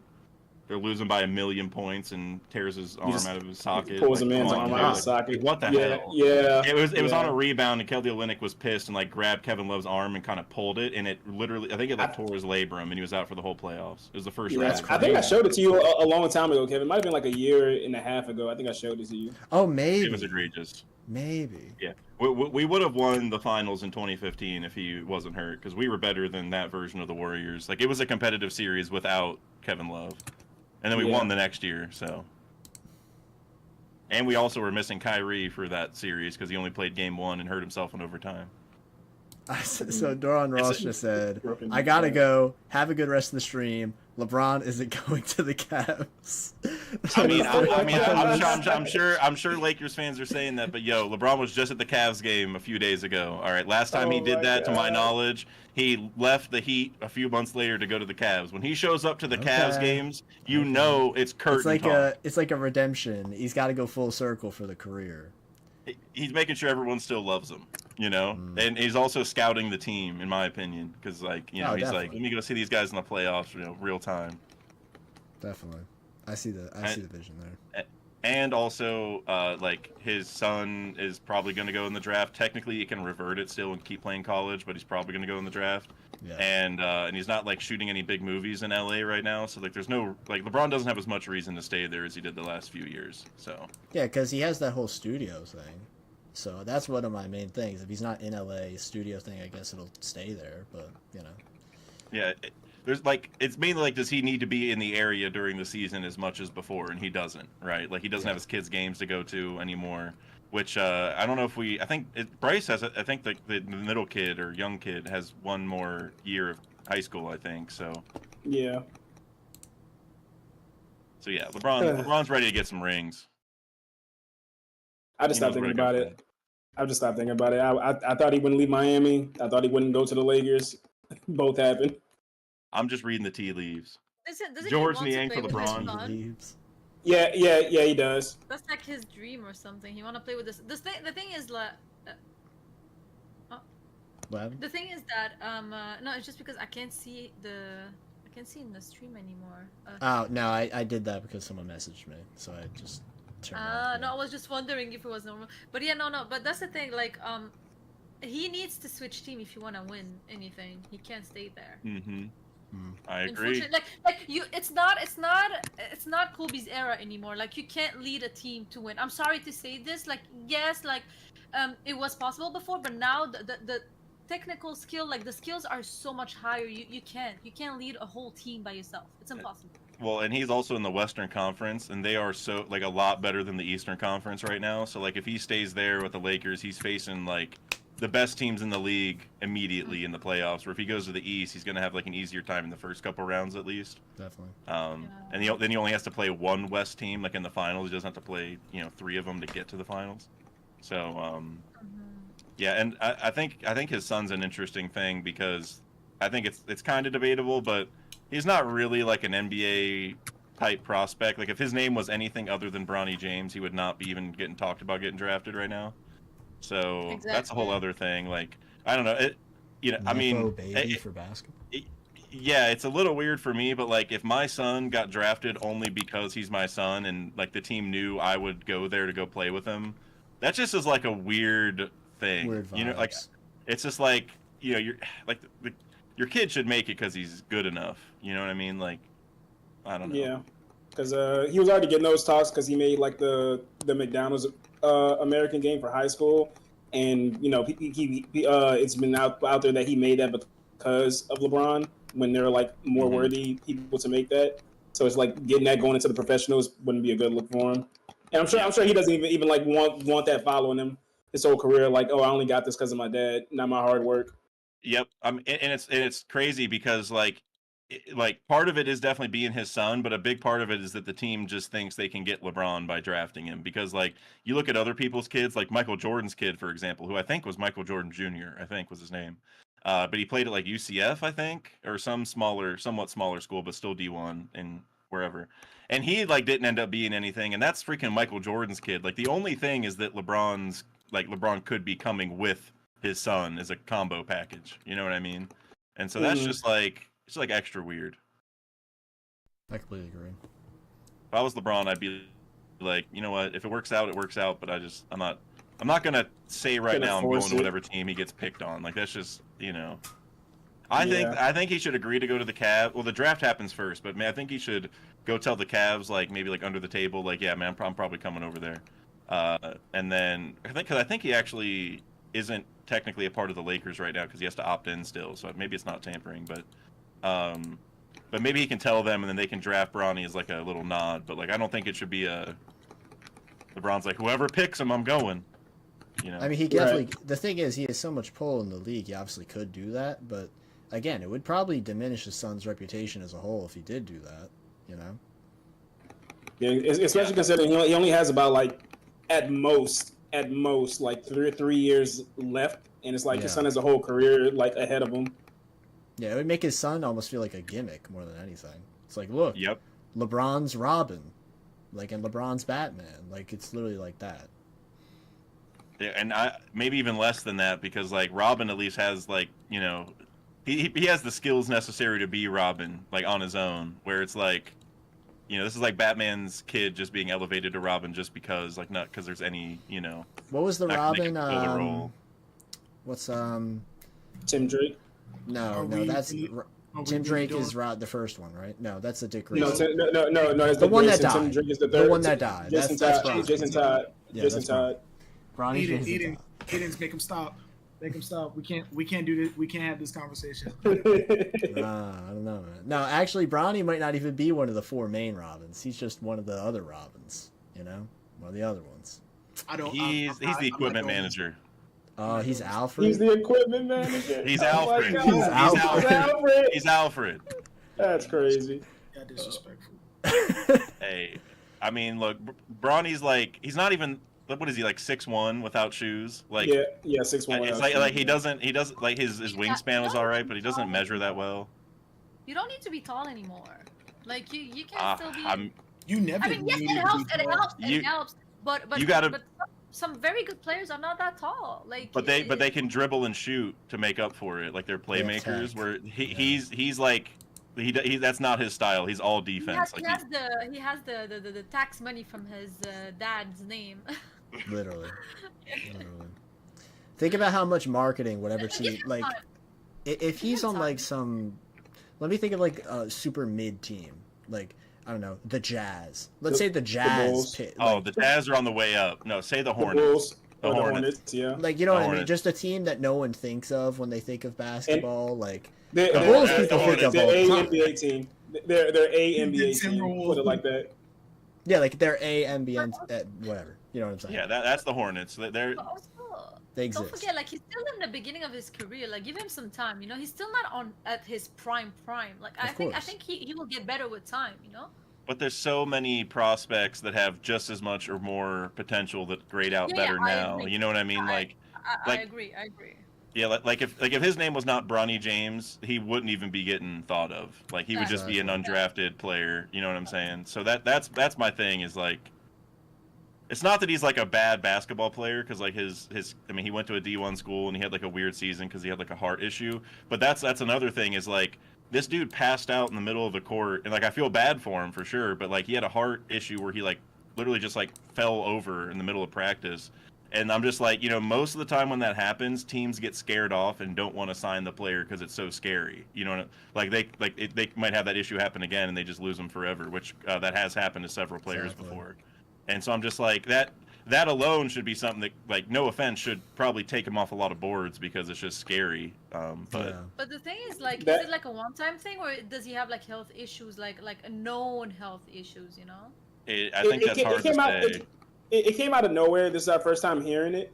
It's just because even like when he was back when he was like officially on the court playing, a lot of people was like opinions where he should go to college for one more year to like hone his skills, and he decided not to. And so like back to what Dak was saying about like, you know, if his name wasn't LeBron Jr. Bronny James, like he would go undrafted. But it's because of the noise behind the name. He'd be a 4-year college player if his name was not LeBron James Jr. I mean, it would be the same if like it was Curry's son or something like that. So yeah, I can totally see that. I never paid attention to his career, but do he have any kind of skill? Defensive and athleticism. Yeah, he's like a Davion Mitchell, like Drew Holiday minus the ball handling kind of player. Like he's like a really tough defender. Like super athletic, I was about long. to say, without the ball handling, is there anything left? It's a short defensive guard, which it's hard to play those guys in the NBA. Yeah, and with him being a guard, like it's like you hope he can develop like a good offensive skill. Like you hope he can become a great shooter and all X, Y, and Z. That's a hope that has no guarantee. Though. That's not even close. That's shaky. Yeah. Yeah. I also, shouts to Forbu in the chat. Forbu just said, why didn't Braun just inject his son with Compound V? That is so insane. That's such a good point. No, that's crazy. Compound V. That's kind of disrespectful. Like, That's a good point, Forbu. We don't know what'll happen. We don't know, you know. Is it worth the risk? Maybe. He wants the spice. Maybe. So Nasty Ninja said he's 10 minutes away from being caught up. Yeah, I'm excited. To more of the great great basketball talk. The great basketball talk, which. Hey, Edens. I don't mean to like drive off the conversation a little bit, but I'm gonna need you to send me a picture, like a rough sketch of the Owl House glyphs, like different Okay. tattoo ideas. You're looking for the Owl House tattoo idea. I see. I've been gassing up this light glyph tattoo idea for a hot minute. I've been gassing this up. That would be fire. A light glyph tattoo is so cool. That if I ever got a tattoo of something, it would probably be one of the glyphs from Owl House. I fucking It's so fire. No, I had to get all of them. Oh, I sent you this. I showed you I this. know didn't you did, but I never really like look at it. And Yeah, I had to get all these. I started Shit is watching fire. Owl House again, and I'm like, I get it. I get it. You see the vision. Now- You see the vision. Yeah, I do. And I'm starting to feel the DuckTales effect again. That's a good I sign. don't- That's a good sign. I don't like this feeling. I don't like feeling wrong. Just wait until you feel really bad, cause it's over, cause they butchered the final season. And like, man, and I mean, but I butchered know is a about- bad I know thing, cause about it's that. fire. But you know, I know Man, about look. that already, and I've already like gone through like the cancellation, like it's cancellation. So I'm feeling decent. Mhm. But yeah, I do know where the end is. I do know that the end is coming. I'm like, the end is coming. two more seasons.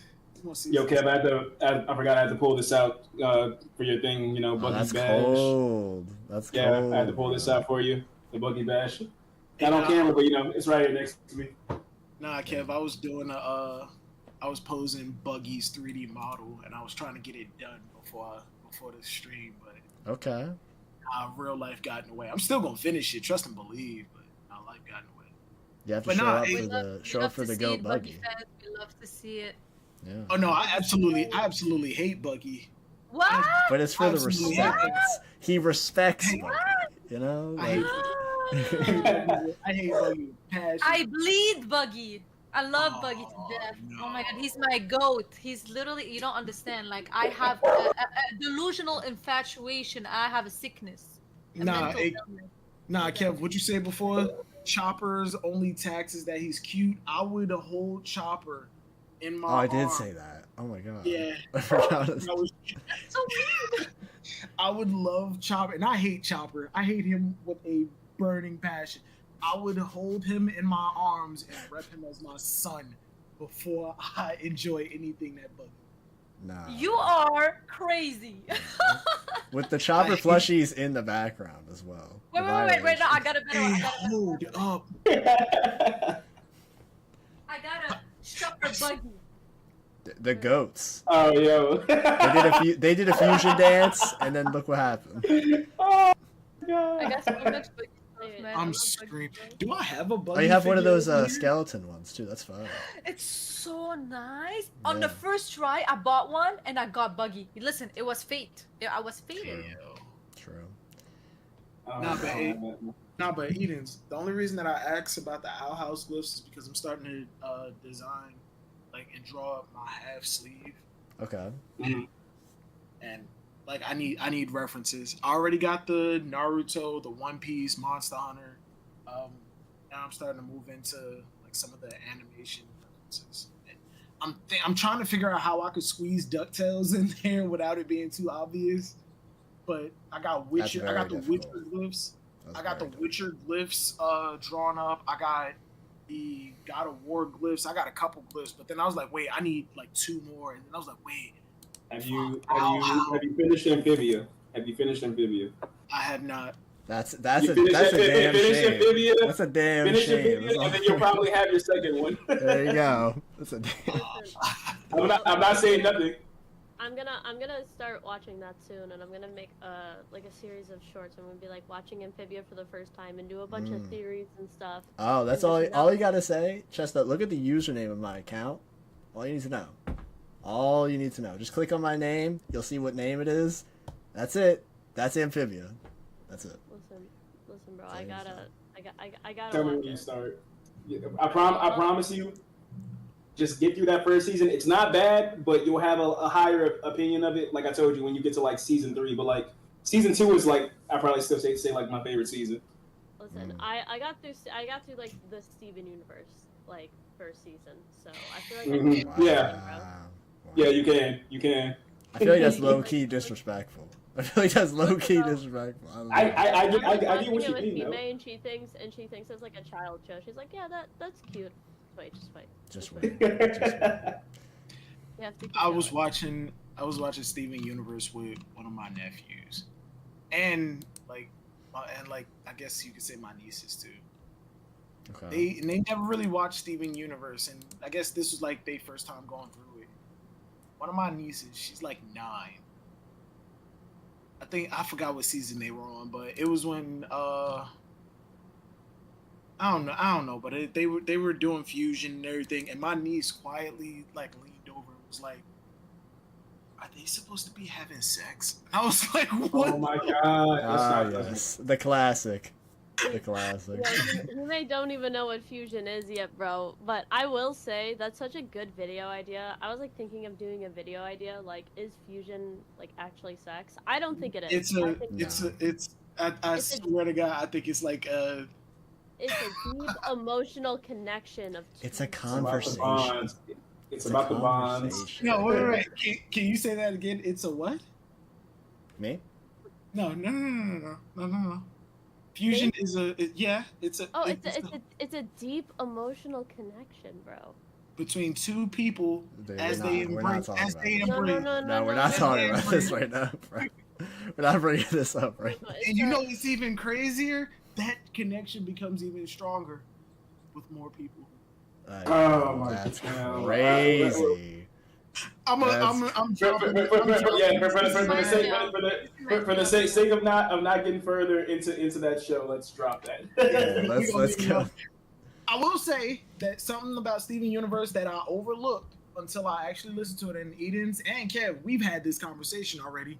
The music, it's absolutely fire. Oh yeah. Music is. I bump Stronger Than You on multiple drives.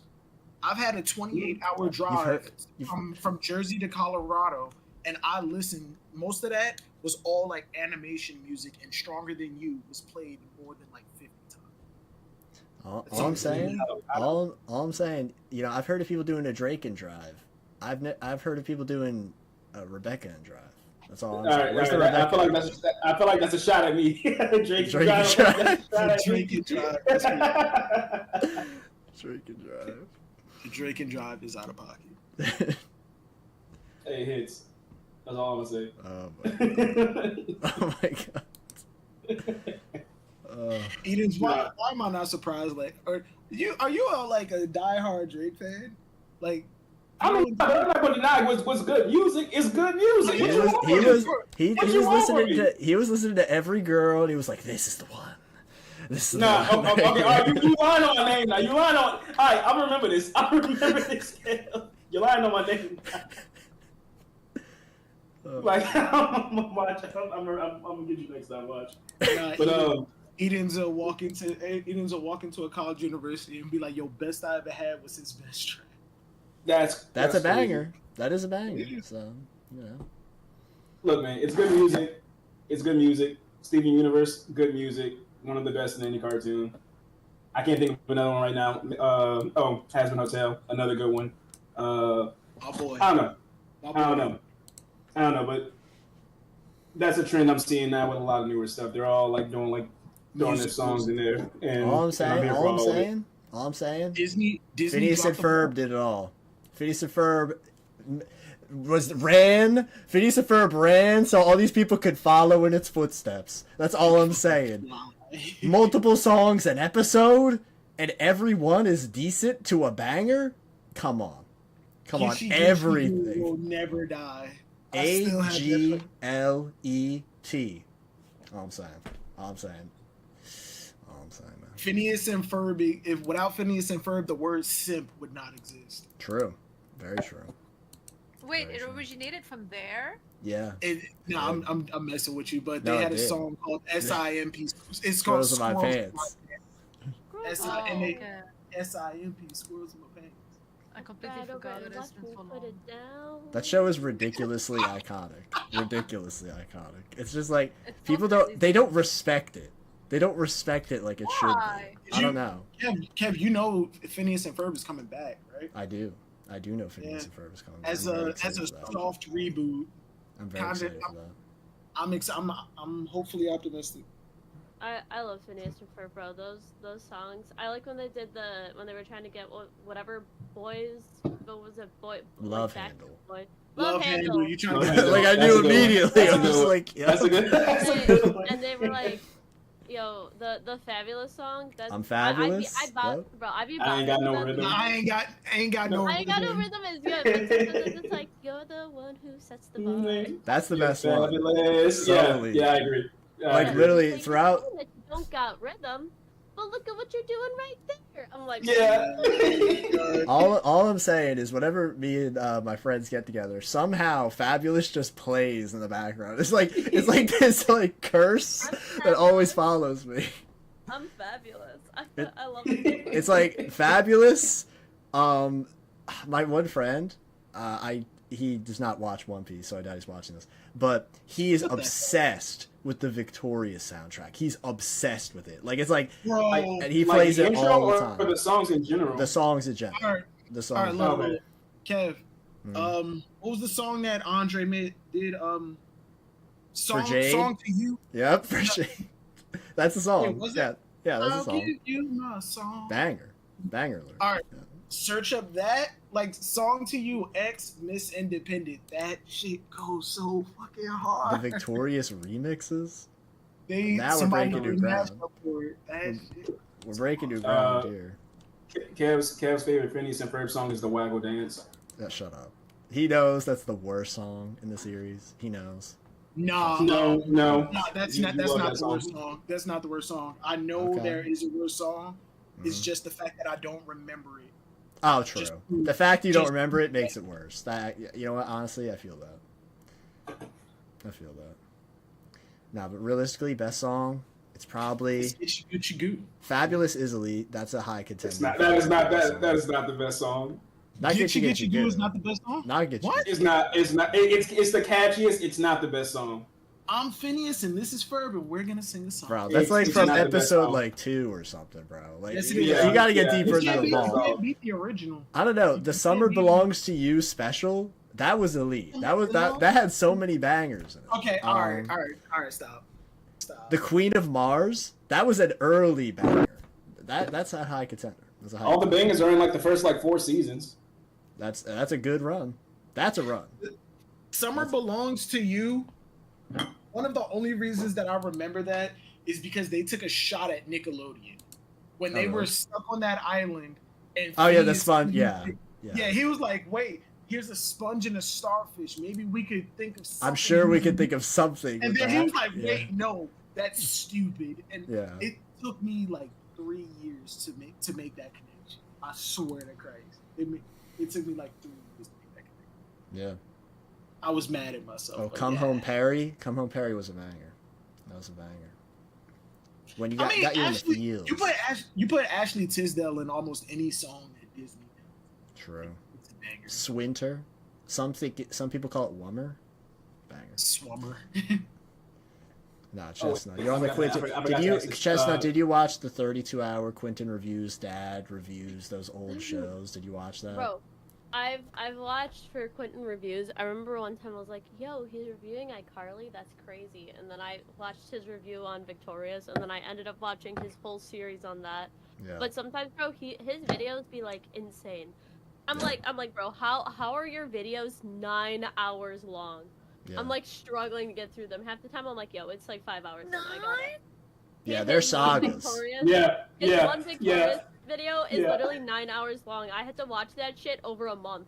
I think he couldn't- did And, and it's all about the failure of Victorious. And then right before that, he has a video that's like almost 6 hours. That's about The rise. No, I'm sorry. The 8-hour one, it's the end of Victorious, and the one that's almost 6 hours is like the failure of Victorious. Yes. And it's like, no. I think y'all showed me that too. Part 2. Yeah, Bro, yeah, literally. He Then did. he did like 5 of them on like Sam and Cat, bro. I'm just like, Yeah. bro, Quentin, I cannot be watching all of this content, bro. Like, it's literally like he drops a video and then you can just binge it for months, bro. I remember watching that. Yeah. I was sitting down watching that. I was like, oh my god, I can't watch anymore. And I had paused it And I literally like for like the next 3 weeks I would watch maybe like 10 to 15 minutes of it, and I'm like, oh my god, I can't watch anything else, bro. Like what what is this? Yeah. But then when you finish one of them, you're like, oh my god, not only do I did have it. the knowledge of Victorious in my head, but I'm accomplished, bro. And then For me- it's like anytime you go back and look at old episodes, it's like now that video and what you learned from that video is all in your head looking at it now. Yeah. Like for me, I tried watching. They took it down, but I actually tried watching the video his dad made. That was like 32 hours, and I tried watching it. I got to like halfway through. I got to halfway through. It was on shows I did not give a shit about, but I was like, it has to mean something.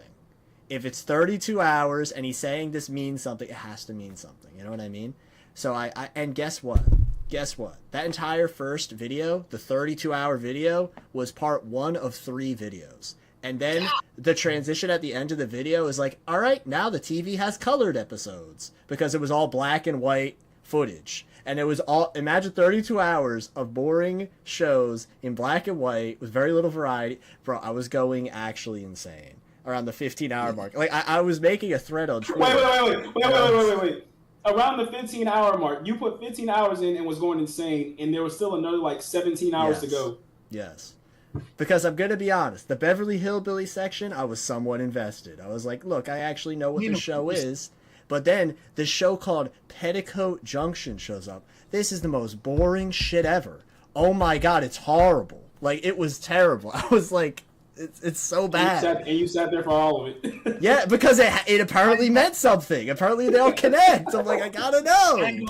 I ain't gonna say nothing about how Kev just disrespected me and my grandfather's quality time, but Well, I'm sorry. I'm sorry. I'm gonna let it slide. Here's the thing: your grandfather probably watched it for many years, years. Because you know, me and you ain't far apart from each other, and I fly planes, Kev. I fly planes, Kev. Oh my god.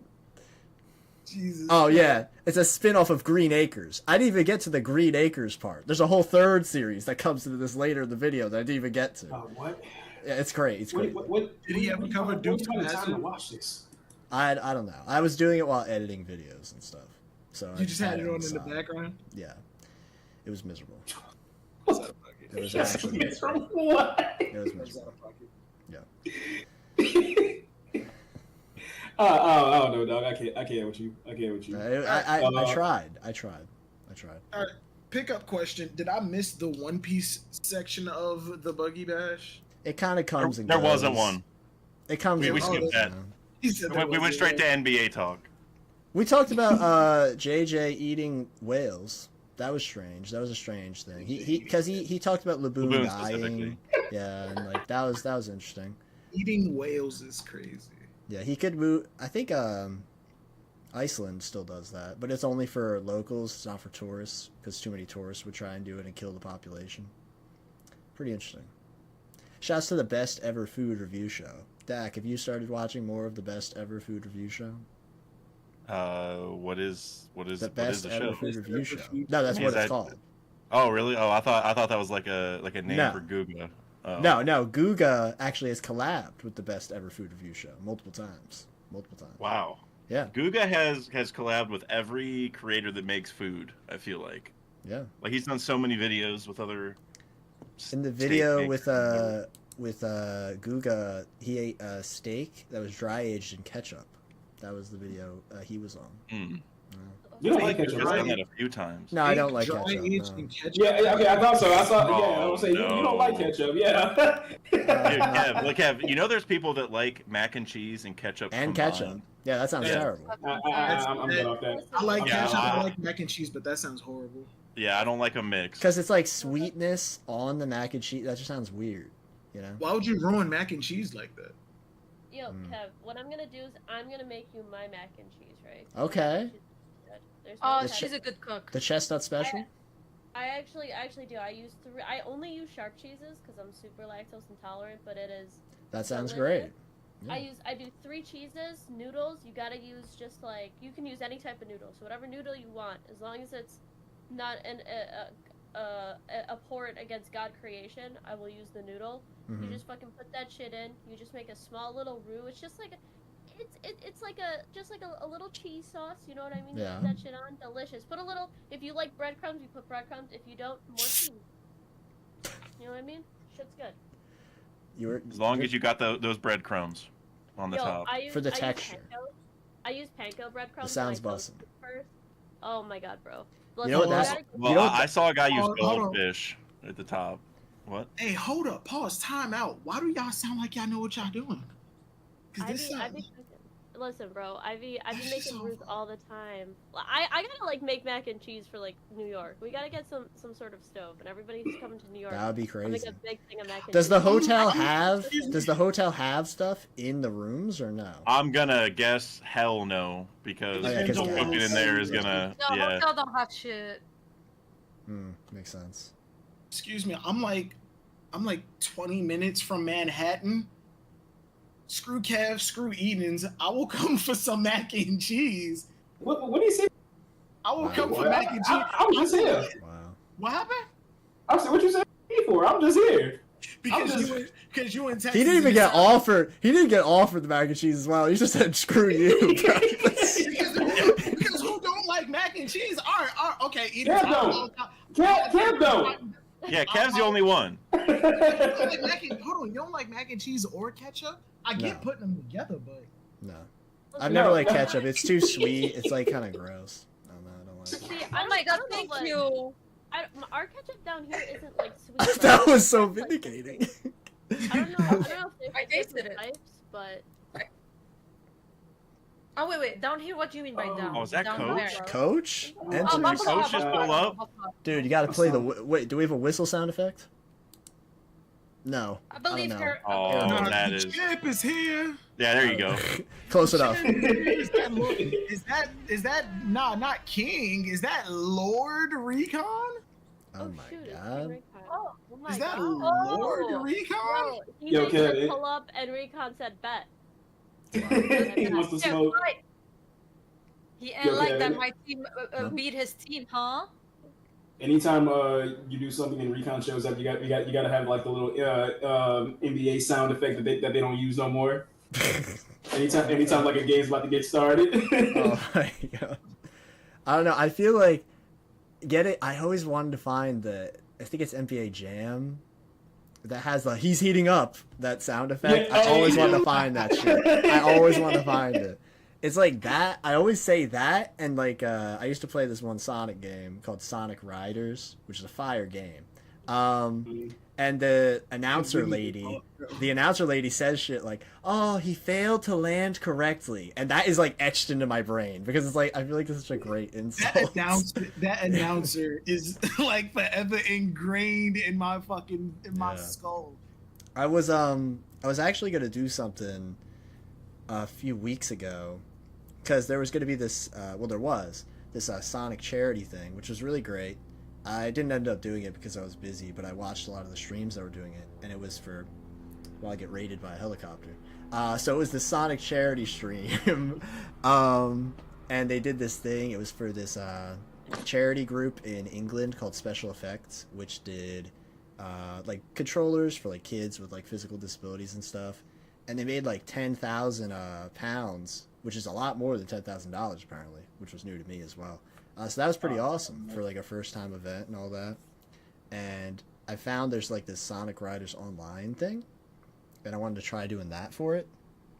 Oh, you talking about the God? Oh no, it's not that much more. It's only 12. That's still like for a first time charity event. That's pretty crazy, you know. 12,000. I consider Lucci 700. Admiral level, which I still do. Yo, what's good, y'all? We're bringing back Sonic Riders? Yeah, Yes, we Recon. are. Recon, you want the smoke on that board, bro? Yo, let's get it. Yeah. Let's get Hold on. It seems like there's 4 of us who are interested in Sonic Riders right now. I don't know. Interested? I used to. Hell, bro. I fucking love Sonic Riders. I love Sonic Riders so much. I played the Xbox. What was it? The motion capture. No thing? Oh, way. yeah, the Kinect. The Kinect one. The Kinect, bro. I had the Kinect Sonic Riders. That's Don't- crazy. Listen, bro, if there's one video game, and it was ass. It was. It was. I played it one so time and it was garbage. Yeah. Bro, she's such a Sonic fan. She makes me watch videos about Sonic. I am not a Sonic fan. Hime, I gotta put you on to the 9-hour Archie Sonic breakdown video by Lois. Gotta put you on to that. I will watch that with you, Kev, just so we can get Hime to watch it. Because, bro, if there's any game, did you know my first video game ever in my life was Sonic 06, bro? Banger. Watch out. Really? Respect. You played a trash Sonic game first. It can only go up from here. It can only go up. Yeah, it can only go up. No, hey, you know what? I got all of the Soliana coins too for Sonic. Oh, pain. Yo, Love that. you know what's crazy about Sonic 06 is the fact that people took that game, they modded the code, extended the levels, and it's actually a Project banger 06. of a game. Project It's 06. a Really? banger of a game. Yo, what one? Because I played like, what is it called, like P06? P06, yeah. Project Oh, 06. yeah. Oh yeah. Oh yeah. I love that one. I've been trying to find like a Sonic Unleashed, like not like the modded one for Generations, just like a regular Sonic Unleashed port. Because honestly, that's my favorite Sonic. Which game, one? bro. Sonic Unleashed or Sonic Unleashed? Sonic, which one? Sonic Unleashed, bro. Sonic Unleashed. No, but there's a Sonic Unleashed because that's the Wii PS2. They call it Sonic Unleashed because it's a literally completely different game. Get that trash out of here. No, Sonic Unleashed is fire. I played that one. it's That was fire. fire. Yeah, that's Yeah, what Recon gets it. Yeah. No, dude, I'm gonna put that in my top 50. And Roger. Unleashed? Wait, Unleashed? Yeah. That's dude, great. But I went with Sonic Adventure 2 instead. I saw that. But, I Good love call. Unleashed. Good saw call, that. Coach. I mean, That's the see- goat. That's the goat Sonic game. That's Sonic Yeah, Adventure exactly 2. I feel like that's a cop out answer though. That's a Bro, No. That is the Sonic game. That's a Yeah, decent with the game. top 50, with the top 50, they were like, "Yo, just go with your heart." So I told Roger, I was like, "Bro, I cannot go with Sonic 2." You know, I like that was the one that all of me and my cousins spent so many hours on, especially the battle mode that they have on there. The Oh my multiplayer mode. god. Like we spent so many hours on there, man. Dude, the rail Shadows. grind level in the pyramids. Yeah, dude. Oh my god. I would tear that up. Yo, unpopular opinion. I loved and will stand by it to the day I die. I loved Sonic Hero. Banger game. And now, I'm not even talking about Sonic Heroes on GameCube. I'm talking about Sonic Heroes on PS2. GameCube. Yeah, that's the one I had. That's the one I had. Wait, what's the difference? What's the difference? That one's way glitchier and a lot worse. Yeah, the GameCube one was actually. Oh, I thought they were just all like that. No. Oh wow. That's why I was like, wait. Sonic Heroes on PS2. If you played any team other than Team Rose, it was Best unplayable. You Dude, just I didn't know that. could not play it. Wow, I only played the GameCube version. I never knew the PS2 version was that trash. I've seen horror stories. Like I've seen like Let's Plays of the PS2 one. It's crazy. Like you see so many glitches. That's what team was technically, because each team was like a different difficulty. Yeah, Team so- Rose was the easiest. Team Rose was the easiest. And then Team Rose was the Sonic easiest. Sonic Rose. Teams was normal, and then Shadows was the Was hard the mode, most difficult. and then Chaotix was some weird like like mission collective mode, Yeah. kinda spell. thing. Yeah. I I biggest accomplishment of my life. I beat Sonic Heroes with Team Shadow. I finished that show on PS2. I still have the fucking memory card. He still got the Nah. memory card. I still have the memory card. The hardest grind tip in that game was getting the 7 Chaos Emeralds just for the final boss level. That drove me crazy, and I somehow did it. That's first off. That's the ultimate sign you played the PS2 because that is horrible on that version. I don't know how I did it. I don't know how I did But it. what I used to do was I only played as Amy, Cream, and Big because they were by far the easiest, and their levels were done faster, and so you get all the emeralds with them. So you just done so much easier. I'm not gonna lie. I legitimately, like, the first time I played through with Team Rose, I legitimately thought that I was the shit in that game because I didn't realize that. It's the easiest difficulty. Yeah. When the tutorial level boots up, you're like, wait a second, what's going on? All right, guys, what's your favorite Sonic like endgame villain? Like, what Sonic game had like the best endgame villain in your opinion?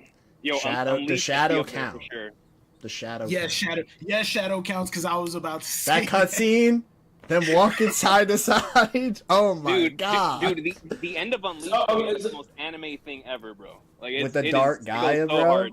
Yeah, it goes so hard. So Okay, wait. So when we're saying end game, we're like the final boss, right? Like final fight of the game. Yeah. Which one? Call me basic. It's probably I don't know why the name escapes me, but final boss for Sonic Adventure 2.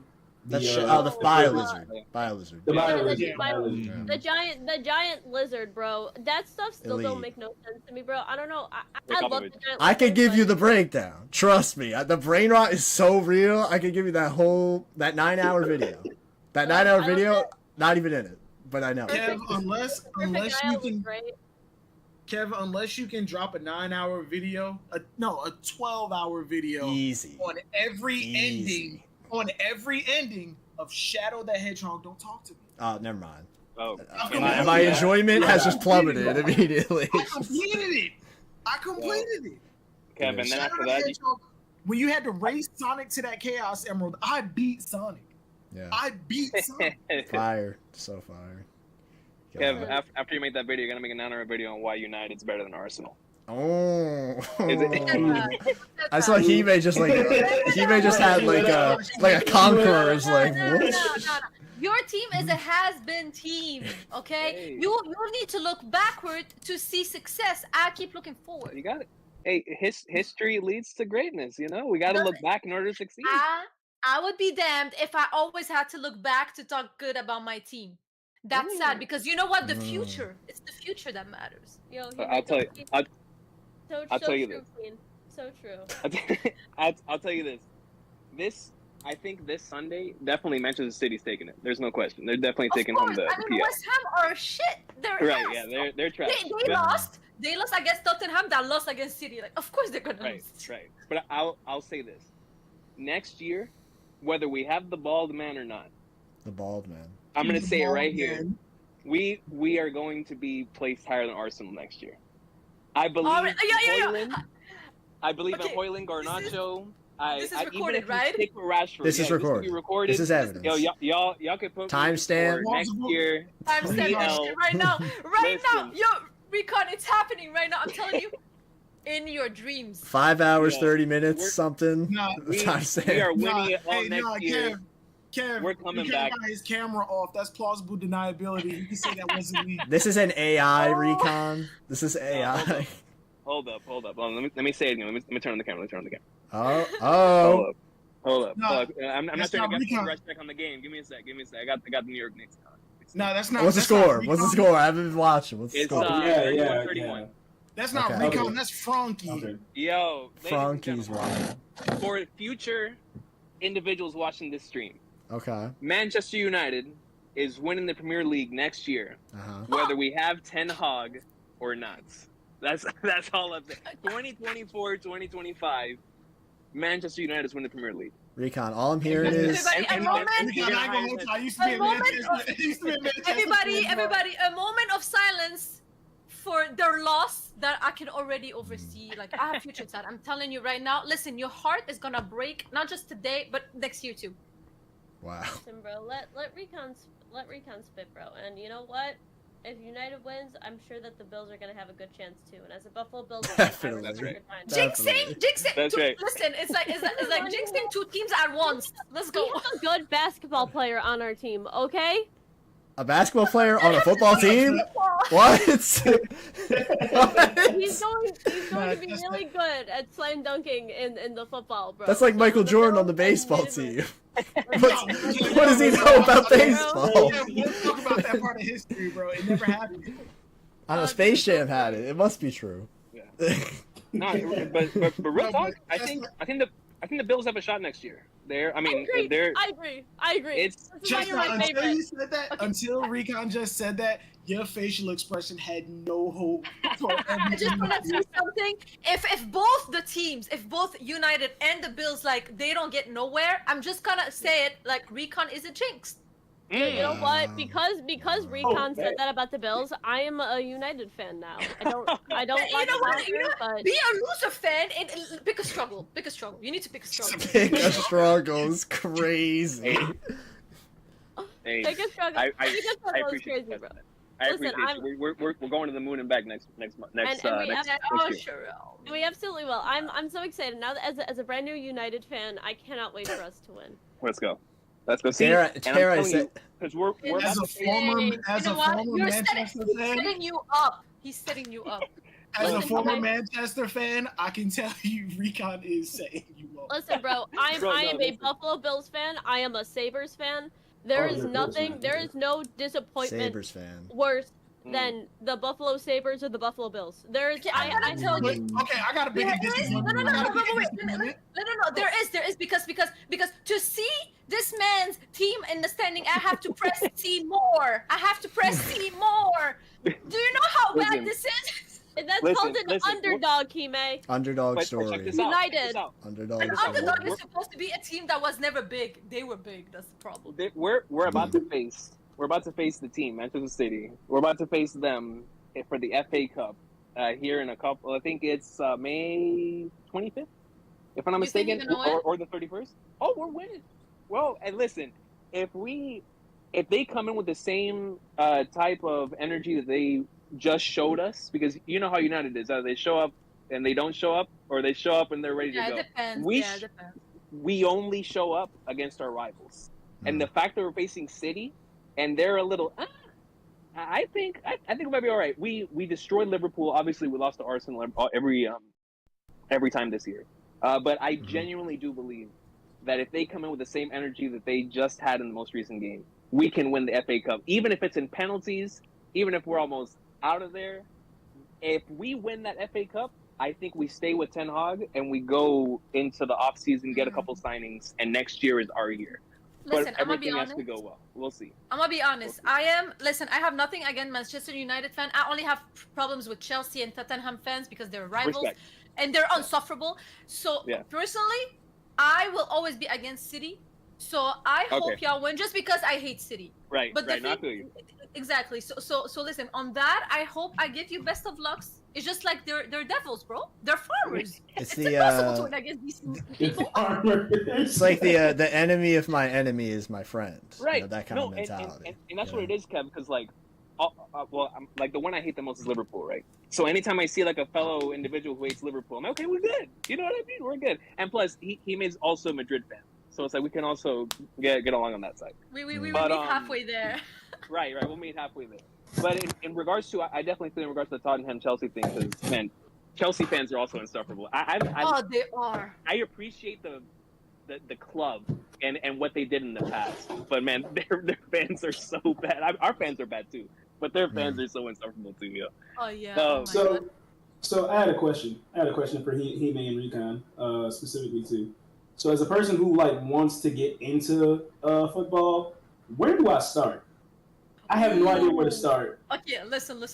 I don't know any there other fans. a month ago. I don't know where to I've start. been there a month. You know, it's been like maybe just 1 month that I've been a football fan, by the way. So that's the thing. So first thing I would say, okay, you can ask people also like to explain it to you, like what is Premier League, what is Champion Leagues, what is the club, what is all of that to understand what it is, even before understanding what the game is, and then after, before picking your club, watch games, watch interviews about the players. You have to be sure about your club because there is no going back.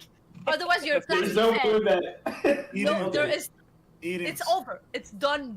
Like stamped forever. For sure. She's definitely sitting there. Edens, until you walk into a bar full of soccer hooligans and you're not a football fan, don't get into it. So listen. Honestly, I would tell you the first thing. We can literally call if you want, and then we can talk about what is it, Premier League, Champion Leagues, how it works and stuff. But most importantly, watch games of like the teams that you think that interest you. But if you don't know which team you want, first of all, you need to pick a country, because there's the Spain team, the England team, there's the Italian teams, and they have their own league, and there's like the Champion League that bring everybody together. Me personally, I rep 2 teams, one from the Spain team and one from the England team, because like, you know, they have their own league, and I think that it's the most coolest league. La Liga and the Premier League are the most interesting. But when they come together, you have to like rep one only. You can't rep both. Okay. Yeah. No, that's how it is, because like my 1B is also Madrid, But like if United faces Madrid, I'm United all the way, right? So it's Exactly. like you choose your 1A. But carrying on Hime's point, like Champions League is the top. Like everyone meets there, everyone tries their hardest with them to get to that point. That's our Super Bowl, that's our NBA Finals. Like everyone's trying to get there. But while they try to get there, they're trying to win their own leagues. So like the Premier League right now is the top dogs in the world. Like that's where most of the best players are playing is over there, and the best teams. And it's the hardest league. So like that one, and like Serie A is Italy, and La Liga, which Madrid has been dominating for a while alongside Barca. But in regards to the Premier League, though, if you want to start anywhere, I would start there, mainly because it has the easiest access on television. Like if you have cable, they have Premier League games there, or if you have like I have Peacock sites for you. or any of those. Don't worry. Yeah, like even just like the Roger sites. Those are always like Premier League. Oh my will God. be most readily available. The Roger sites is honestly, crazy. That's hilarious. Honestly, he's right. Start with like researching the Premier League's teams, and honestly, listen. You just ask us. Send us a message, me and Rico, and we're gonna tell you like, yeah, pick this team, don't pick this team. Honestly, because there's teams like you're gonna set yourself up for life. If you pick them. That's right. I'm gonna no advice. I'm just gonna get the one team, and y'all gonna be like, "Oh man, you chose those losers." Listen, bro, pick the team that speaks to your heart, regardless of how much they win. Because Coolest if you pick a winning logo. team, you'll always be unsatisfied. If you pick a 100%. losing team, you know exactly what you're in for, and when they win, it's so much more satisfying. If you pick a good team, you're a loser, bro. Yeah, But the problem is you the said- slander. True. Listen, you don't need to pick glory hunt. You don't need to be a glory hunter. You don't need to pick just the best team because like Yeah, nobody bandwagon. wants that. Don't pick City. Don't pick City. Yeah, like don't if you pick pick City, City. I'm unfriend with you. But the thing is you don't want to pick also losers because the problem if you pick just losers, you're gonna. I'm telling you, in football, like and honestly, maybe in other sports as well, it really hits you every time they lose. Like the slander. Do you know how much? Like I need to log off Twitter whenever my team or something happens to them, bro. They tag me everywhere. They slander me. Like it's toxic. It's even Jay. Jay, Yeah, you know He-Man. I was literally gonna say Jay was clapping at you. He was clapping. Jay sent me voice messages and he's like Arsenal lost and he started. That was so funny. It's so crazy. I'm telling you, bro, bro. pick You a want to winning win team. sometimes. You don't or no. You know what's the best No, they're thing? Me, insufferable. I balance it out. I have my team is Arsenal, but also I'm a Madrid fan, and Madrid always win. So whenever it's shaky in one side, like my heart gets like restored in another side. So you can do Right. that. Okay. too, No. You want to pick only loser teams. So, like, I'm a Bills fan and a Sabres fan. The Sabres, they choke all the time. These motherfuckers will beat the strongest team for no reason, and then against, like, the shittiest team in the league, they'll go 9-0, right? So, it's the worst. And then the Buffalo Bills, every single playoffs game, anytime they play the Chiefs in the playoffs, absolute choke. I know for 100% that these motherfuckers are going to lose every single time. When the Buffalo Bills lose in Buffalo, let me tell you guys, it's literally like a national crisis. Everybody is sad. You see people crying. People don't know how to drive anymore. They go to restaurants and people, they take off their Bills jersey. They're burning them. The tables are intact. They're not like all destroyed. It is a national tragedy. And all of a sudden you start hearing, Josh Allen sucks. Don't say that. Don't say that about Daddy Allen, okay? Don't you dare say that about my God and Savior Josh Allen. Listen. You need to find balance because just losing, you're gonna hate it. Like you want you to win sometimes. Don't okay, she just wants you to be desperate like her and disappointed like her. There is no desperation. It is the only way to be a sports fan. It's It is because when the Bills finally win in 2059, their first Super Bowl, you understand how absolutely cathartic I'm going to feel. I'm going to scream from the rooftops, bro. The Bills won. She gotta wait. She gotta wait for the Patrick Mahomes era to end. As a lifelong Eagles fan, that's exactly what it was. We finally got over the hump in 2017.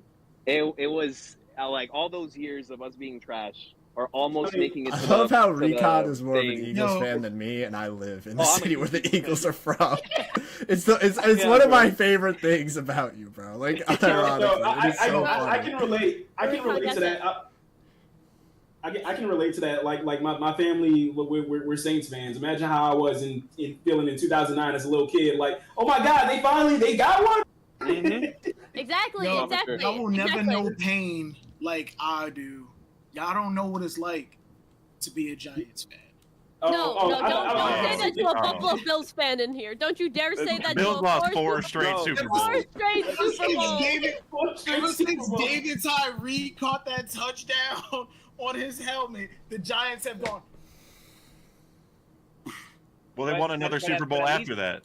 No, but at least the Giants can always say that they beat both twice. They're Madagascar. Y'all can say that. All I'm saying, the Giants are in Madagascar, which is somewhat iconic. Not really iconic, but like, you know, it was for a while. But the Bills, no offense, I don't know anything about them except Benny the Butcher talks about them a lot. Like, literally, that's the only thing that I know about the Bills. O.J. Simpson was a Buffalo Bill. Oh, well, that's like Mike Vick was an Eagle. Like, that's like that kind of reputation. No, that's like Mike Vick was really well for us. I still think that. No, he was on the Eagles too. He was on the Eagles as well. No, pass prime. Wait, did you just say that you think OJ was innocent? Yeah, bro. Oh my god. Okay. All right, with that. Did he admit on his deathbed? He has a book called "I Did It." Just let you know. If I did it, he titled it "Confessions of a Murderer." Listen, bro. If the glove don't fit, you must have quit. And you know what? He was a pretty good Buffalo Bill. So in my book, you know what I mean. You know, I never thought. She's biased. I never thought that, you know, the Buggy Bash went pretty crazy last time, you know. It went pretty crazy. Never in my life did I expect O.J. Simpson deniers to be part of the Buggy Bash discussion. Listen, if you're a Buggy fan, if he was a Buggy fan, I would defend him too, but he's not. He may be. He may be. Kev, I want you to look at my skin tone. You went pale. You went pale. She gotta go. Listen, bro. If the glove don't fit, quit. Oh, hey, hold up! I'm sweating. Oh my god. Yo, Dak, bro, real quick, man. Coach. Dude, listen, man. I like I was saying earlier in the comment section. I genuinely do believe if you guys would have had Jared Allen and Donovan Mitchell did not get hurt, we would have said bye-bye to Tatum in Game 7. That would have been you great. guys were cooking them, bro. Great. Yep. we were out physicaling them. Like they just had. I mean, they didn't have Porzingis, so that helps them. Right. But yeah, like it's kind of crazy how like the game Spida played, the role players played like trash, and then as soon as Spida got hurt, the role players stepped up and started playing like all stars. So right. You know, that was a little sad, but yeah, I mean, I was real proud of the effort, man. Like I think a lot of people left kind of thinking like you, like dang, all right, these Cavs are better than I thought. Like this is, you know, and I'm full on the LeBron return bandwagon at this point. Him showing up to game 4, that's just, I mean, that's the sign. And also another thing, side note, is so he's done this podcast with JJ Redick, and they've talked about great podcast. It's Fire fire. podcast. Yeah, it's amazing. And like not even just because like I like LeBron and JJ Redick, but like the way they break down the plays and they talk about the moments is just amazing. But anyway, so they've talked about some of the playoff series, like LeBron talked about him losing to the Nuggets. They talked about the Nuggets and the Timberwolves, but they have not spoke about the Cavs one time. And I think it's because LeBron's not trying to show any, you know, like impropriety, you know, like tampering stuff. I think.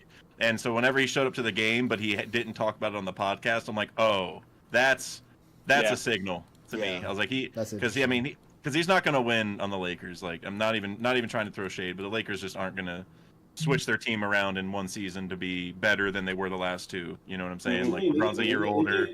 They're getting Trae Young and Donovan Mitchell. What you mean? For LeBron. Garland and Levert for LeBron. I'm telling you.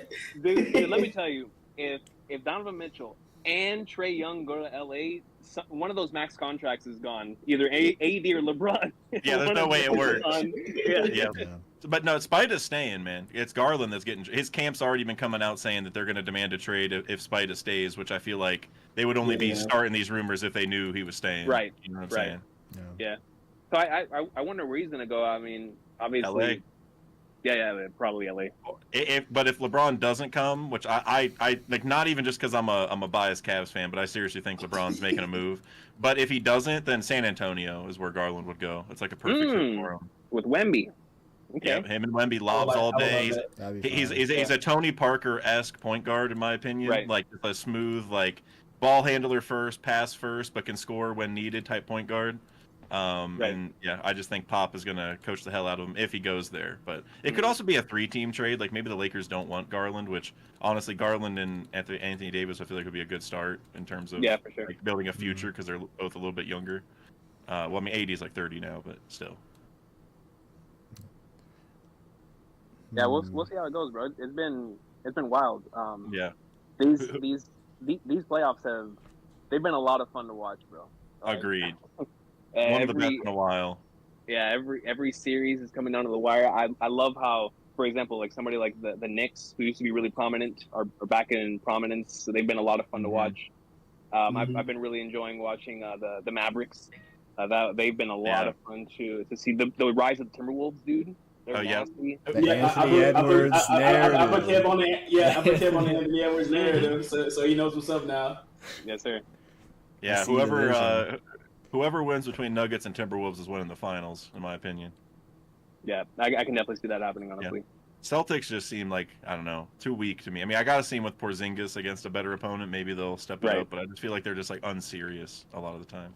Bro, I don't want the Celtics to win. I'm like such a Celtics hater. I've been a Celtics hater since like 2008. The Celtics is what like made me a Kobe fan. I was like, oh my god, I'm rooting for Kobe.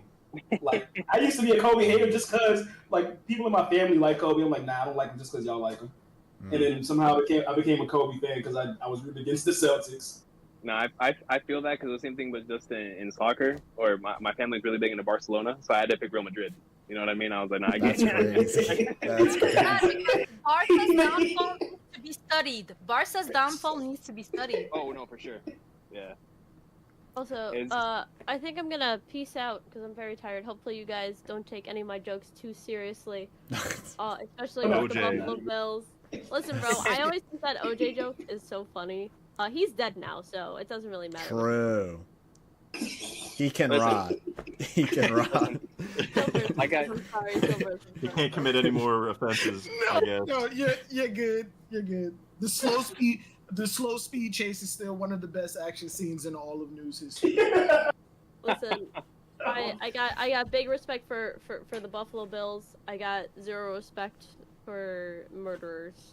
True. How you go to jail for your own shoes? Oh god.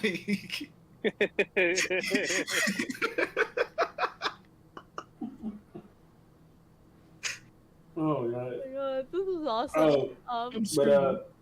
Chestnut, what's up? If my fault. I would say if you do end up in sometime in the near future, let me know when you start Amphibia. I promise you. We got it. Alright. Eden's host a watch party, bro. We did it for Velma. Actually, no, we didn't. That sounds not fun. That sounds like a bad. We watch season 1 of Velma every week. It wasn't me hosting a watch party. It just led to that. Hey, do I smell cat? Is there cat? Eden's hosted a watch party for season one of Velma. He was on episode 2. I came in and he started over from episode 1. Because you wanted to see the episode. All right, I'm not talking about Velma. I ain't talking about Velma. But I appreciate you guys. Have a nice night. Peace. Have a good one. Have a good night, Chestnut. Talk to you later. Guys, I'm probably gonna head out too. I was like waiting for the soccer talk to die earlier. It's like, all right, I'm gonna say I'm gonna go, but then coach or somebody started talking about basketball, and I was like, all right, well now I gotta stick around. Back in. Listen, that's my stuff. I could sit here all day and talk about that. Dude, when's the basketball channel, man? When is it? Basketball. We've been waiting for basketball. When LeBron returns, that's my first video to drop that day. You'll get a reaction video, raw reaction. Hey, all I'm seeing is bro.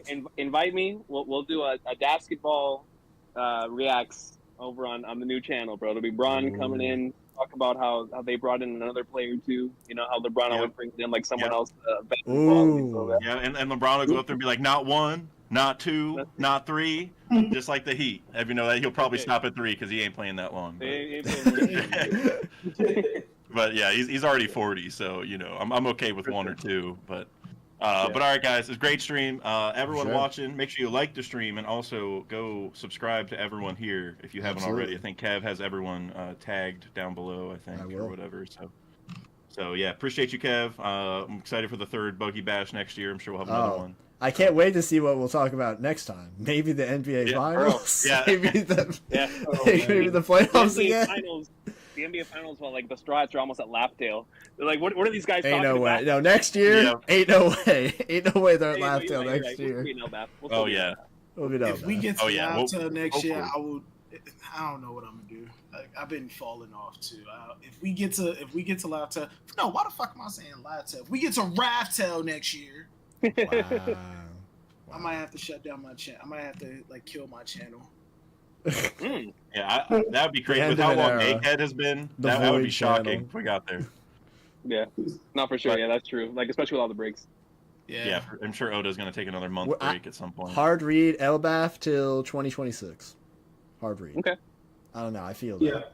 I think that's possible. At least. I'm down. At least. If I'm down not to be more. fired. But all right, guys, I got to head out. But thank you guys as Yes, sir. always. Have a good night, everybody. Going Dak. Have a good one, Take it easy, basketball.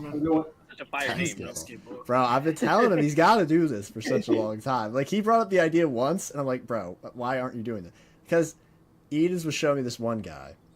I forget the channel. I think it might have been Rusty Buckets. But his entire video is a picture. And it's just him talking over a picture. A funky diabetic. A funky diabetic.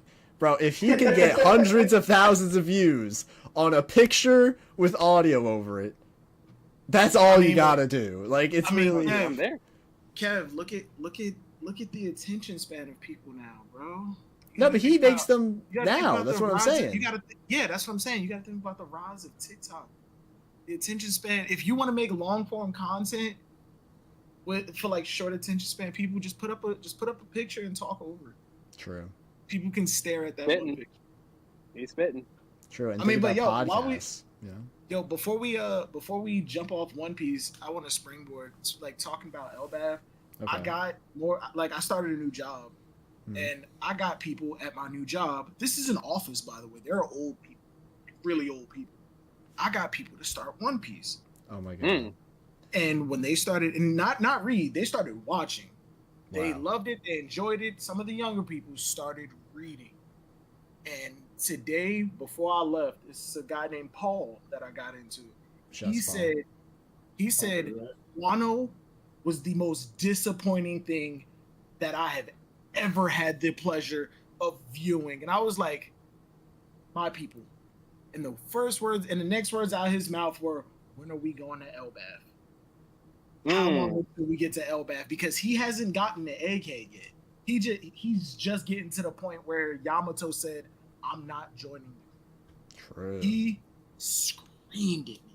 I've never been screamed at. He didn't yell at me. He screamed at me. I've never been screamed at by a grown man. He screamed at me and said, why didn't you tell me about Yamato? I have a fucking Yamato figure in here. You really I was all in on this fucking character. Mm-hmm. Sucks Hey, to listen, suck, it's man. not too late. Look at Sucks to the suck, cover man. page run right now. Man. It's coming full circle, baby. I was trying to We'll- hold we'll do no off matter what. on reading the last 2 chapters because like life has been busy and I was gonna stream all like the next 3 like I've been doing. Gotcha. But once Kev was like, "Yo, Buggy Bash," and I'm like, "Oh fuck it, okay, I guess I'm gonna read. I guess I'm reading." Mhm. I got through it, and then at first I thought the cover story was just gonna be about all of Wano until like Yamato's going on her journey to return the sword, and I'm like, okay, she's Right. moving around Wano. Yeah. It's her journey through Wano, and then she's leaving. Yamato's back. Yamato's Right. Yeah. I don't think back. Yamato's leaving Wano. I think it's just the Wano exploration thing, Big Mom and Kaido stuff probably. Maybe we'll see the Big Mom pirates, you know. I feel like that's where this is going. I But think it- I think no, she's it leaving. definitely is. I think Yamato is leaving, just like what happened with Jinbei whenever we saw his cover story before we were united with him. Yeah. Oh, that'd be cool. But I mean, I don't think it's going to be like immediately at the end. No, Oh, for sure. no. It'll be more It's gonna lead. It's gonna have some build, but Yeah. And Kev Edens, I'm a broken record with it. Y'all know how much I hated Carrot. and who I blame for the carrot phenomenon, Roger's face. Excuse me. You should have been here like 2 hours ago. Rogers was on. He was on, bro. Roger was here. Yeah. Roger like was 2 here. hours ago. Roger, I still blame you for carrot. marketing, bro. The marketing. So, to be honest, I didn't need nobody to hate Karis. I just found her annoying. Wow. Really? With that being said, I see the potential for her joining the crew. We left her. Now. No, look. Now. No, look. We left her. No, because I frequented Oral Jackson and the One Piece Reddit, and it was always like the hype behind Carrot only happened simply because we had a drought of actual crewmate candidates to the point that we were latching on to fucking anybody throughout. People were considering, like, saying Caesar's gonna fucking join. I remember those days. Honestly, I love Caesar. What I about love Gangster Yeah, me too. Gastina? I would've taken What that, if Gangster honestly. Gastina? Kev, you shut your mouth. I don't know. High key. So, I would- out of all the post time skip people, I can see Caesar joining. I can see it. Like, I see the through line. Remember how Robin joined? Remember that? A villain turns. Completely different situation. No, but I'm Everybody saying. who has clown in their name is a goat. That's all I'm saying. True. Amen to that. But I will say though, on the crewmate agenda, because I find this stuff so fascinating. I love this stuff. It's my where favorite it's like topic. thinking about who's gonna join, who isn't. And I look into like old forums and stuff. People are saying Marguerite's gonna join, Perona's gonna join, Yep. Paulie's gonna join. Like this is Monet I Monet was gonna live for join. this. Paulie, no, the Monet stuff. Who I blame for that is fucking anime fan talk. Frank has a personal spot in my Death Note. That man has a whole chapter in my Death Note. Not my boy Frank, bro. Okay, you know why Carrot is not joining? It's because she has something to take care of. She has a kingdom. Right. She needs to Exactly. But that's what I'm saying. We left her in a state where she's pretty much Schrodinger's fucking rabbit. She's at a point where even she was shocked that they chose her to be the next ruler of Zoe. And you can tell even she doesn't think that she's ready to join, especially given her Of course reaction. she's not. And then the entire population of Zoe said, no matter what you choose, we stand behind you. And to be honest, the next ruler should have been Pedro. If it wasn't Pedro, Wanda, because they grew up. They grew up together. They trained together. They were essentially like right beside each other the entire time. On why Carrot was chosen, don't know. I think Wanda's one of the leaders.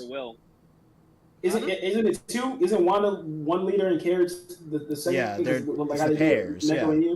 Yes, pairs. No, they're both of them are leaders. Yeah, they are.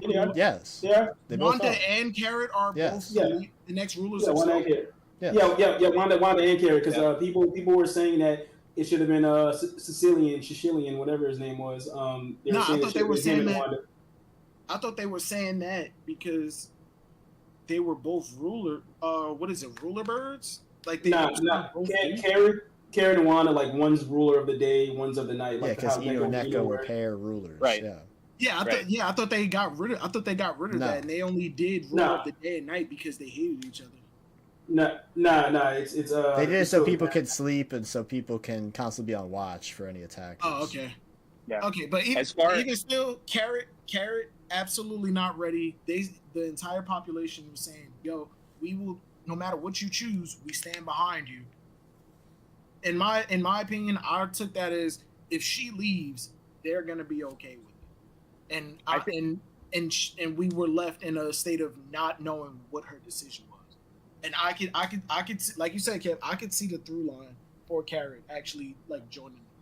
No, and because Yamato is so close, I can see them both coming back at the same time. Okay, so first, I said Carrot wouldn't join the crew because I'm talking about when you were talking about Caesar. Oh, okay. I could see the through line for Carrot. For me, Caesar, I never saw that as a possibility. Carrot's I was role. hoping they crushed his heart. You gotta admit that would have been funny. It would have been great. No, you know, Lock him in a cage the entire time. No. Listen. The craziest one that I've heard, because I'm a big my lighting is weird. I'm a big Caribou hater. The craziest one I heard was Caribou for the 10th Straw Hat. I wanted to off myself. I hated that. I do really like the Caribou Bartolomeo for Blackbeard angle. That's elite. I think that's probably the best thing Oda's ever done with Yeah. his Yeah, no, for character. sure. If For this sure. is legit, like if he actually is that, he could be I lying. think he is. No, I think he 100% is. Yeah, I really enjoyed that angle. Meaning, of course, Caribou versus Bartolomeo, which will be an amazing Yep, fight. we need that. no matter what. WrestleMania. For sure, for sure. But for me, like I find a lot of the crew stuff interesting because, like I said, going into One Piece, I knew nothing pretty much. Like I barely even knew who was in the main cast. So this was really fun to me, like constantly speculating. Like I really wanted like Wiper to join because I thought he was so cool. Oh yeah. And I really wanted a Viper, person. oh my god. Excuse me. Miss him. A person I really thought was going to join was like Kinemon because I really liked him. He had a funny voice. He had a fire sword, which is an ability not a lot of characters have because it's kind of like a fusion of Zoro and Sanji. So like, oh, that's cool. And it contrasts to Brook with the ice sword.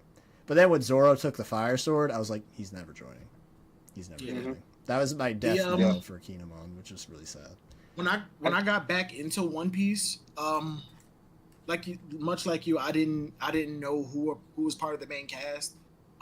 It was one image that I saw because when I fell off of One Piece, because I've been like reading since like Skypiea fell off around Marineford and got back in post time skip. There was an image. There was like it's like official anime or manga artwork of the entire crew pre time skip.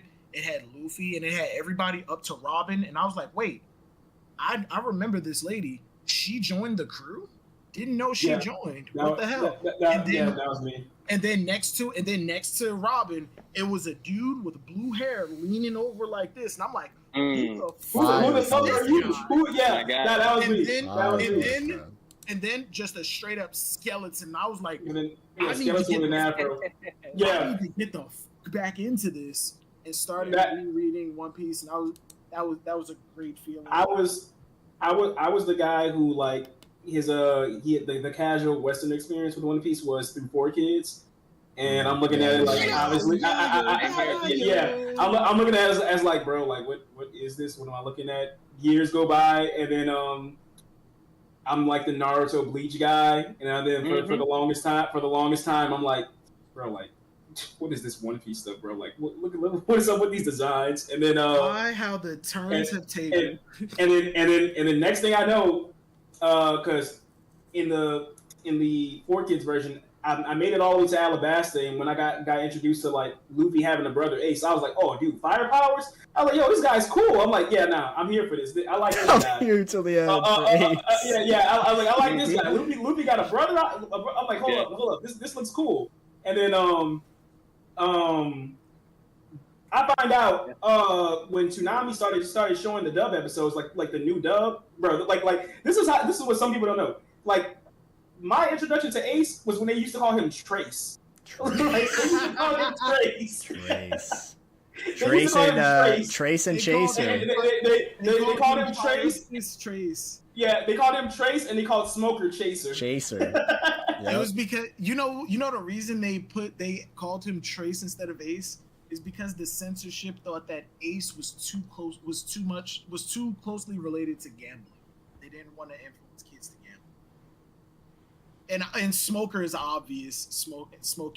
Chaser's honestly a pretty great name in retrospect because it's like kind of a drinking analogy, so it's like, okay, that's kind of like somewhat of a suitable replacement. And he also is chasing Luffy as well, so it's like a double meaning. In the 4Kids dub, I will never forget Robin's strong country accent. Oh, with the cowboy hat. Robin with the southern accent. Sanji had like, I guess some fake New Yorker. Yeah, Brooklyn accent. Sanji always had a stuffy nose. Yeah, he always talked like he had a stuffy nose. Yeah, and the lollipop was actually goated. The lollipop was great. But basically, like what I'm getting at is that like when Toonami had like started showing One Piece episodes with like the new dub, they still called him Trace for a little bit because like I guess they just got the rights or whatever. But at some point, someone tells me Ace dies, and then I'm like, what? I'm all right. I'm off this. Like, what do you mean? They killed the coolest character. What do you mean? And then so like years go by. I'm over here in college now. My friend, I don't know how he gets into One Piece, and I promise you, for like 2 straight years, whenever we have a discussion about any anime, Dragon Ball Z, Naruto, My Hero, Attack on Titan, in the middle of our discussion, out of nowhere, he goes, "Where you at in One Piece? Where you at in One Piece?" Like for 2 straight years, I finally started, and then as the years went by, like it was like what you said, Silvers, where the last crewmate who I knew joined was Robin, and then like I'm always seeing promo art of like Frankie and Brooke, and I'm like, who the hell are these guys? I've never seen them before. And then like I get into One Piece, and then I'm like, oh yeah, nah, hold up, this is actually pretty amazing. Yeah. Dude, it's wild. Did you say the Ace thing? Because yeah, I'd already been caught up for a while, but I remember whenever I went to GameStop and I was ordering a copy of Pirate Warriors, and the dude was like, "Oh, One Piece, isn't that the series where Ace dies?" He knew. I would have looked at him and said, "I want to speak to your manager." like, bro, I was completely caught up. Thankfully, like I didn't get spoiled on that.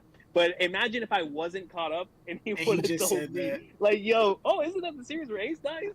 Dude, like, no, that's a crazy thing to say. Yeah. No, Recon. That's like legit how I got spoiled in a similar way, because like I was talking to somebody in my high school about One Piece who like was following the anime at the time. This was like 2014. And I had asked him, I was like, "Yo, did they find out what the One Piece is yet?" He's like, "No." I'm like, "What do you mean? This thing's been going on since I was like a kid. What do you mean that we don't know what the One Piece is?" And then he was asking me. I told him about like how I was watching it for a little bit, and then he asked me who's my favorite character. I said, Ace, the one with the fire powers. And he was like, "Oh yeah, man, I'm sorry." I'm like, "What do you mean?"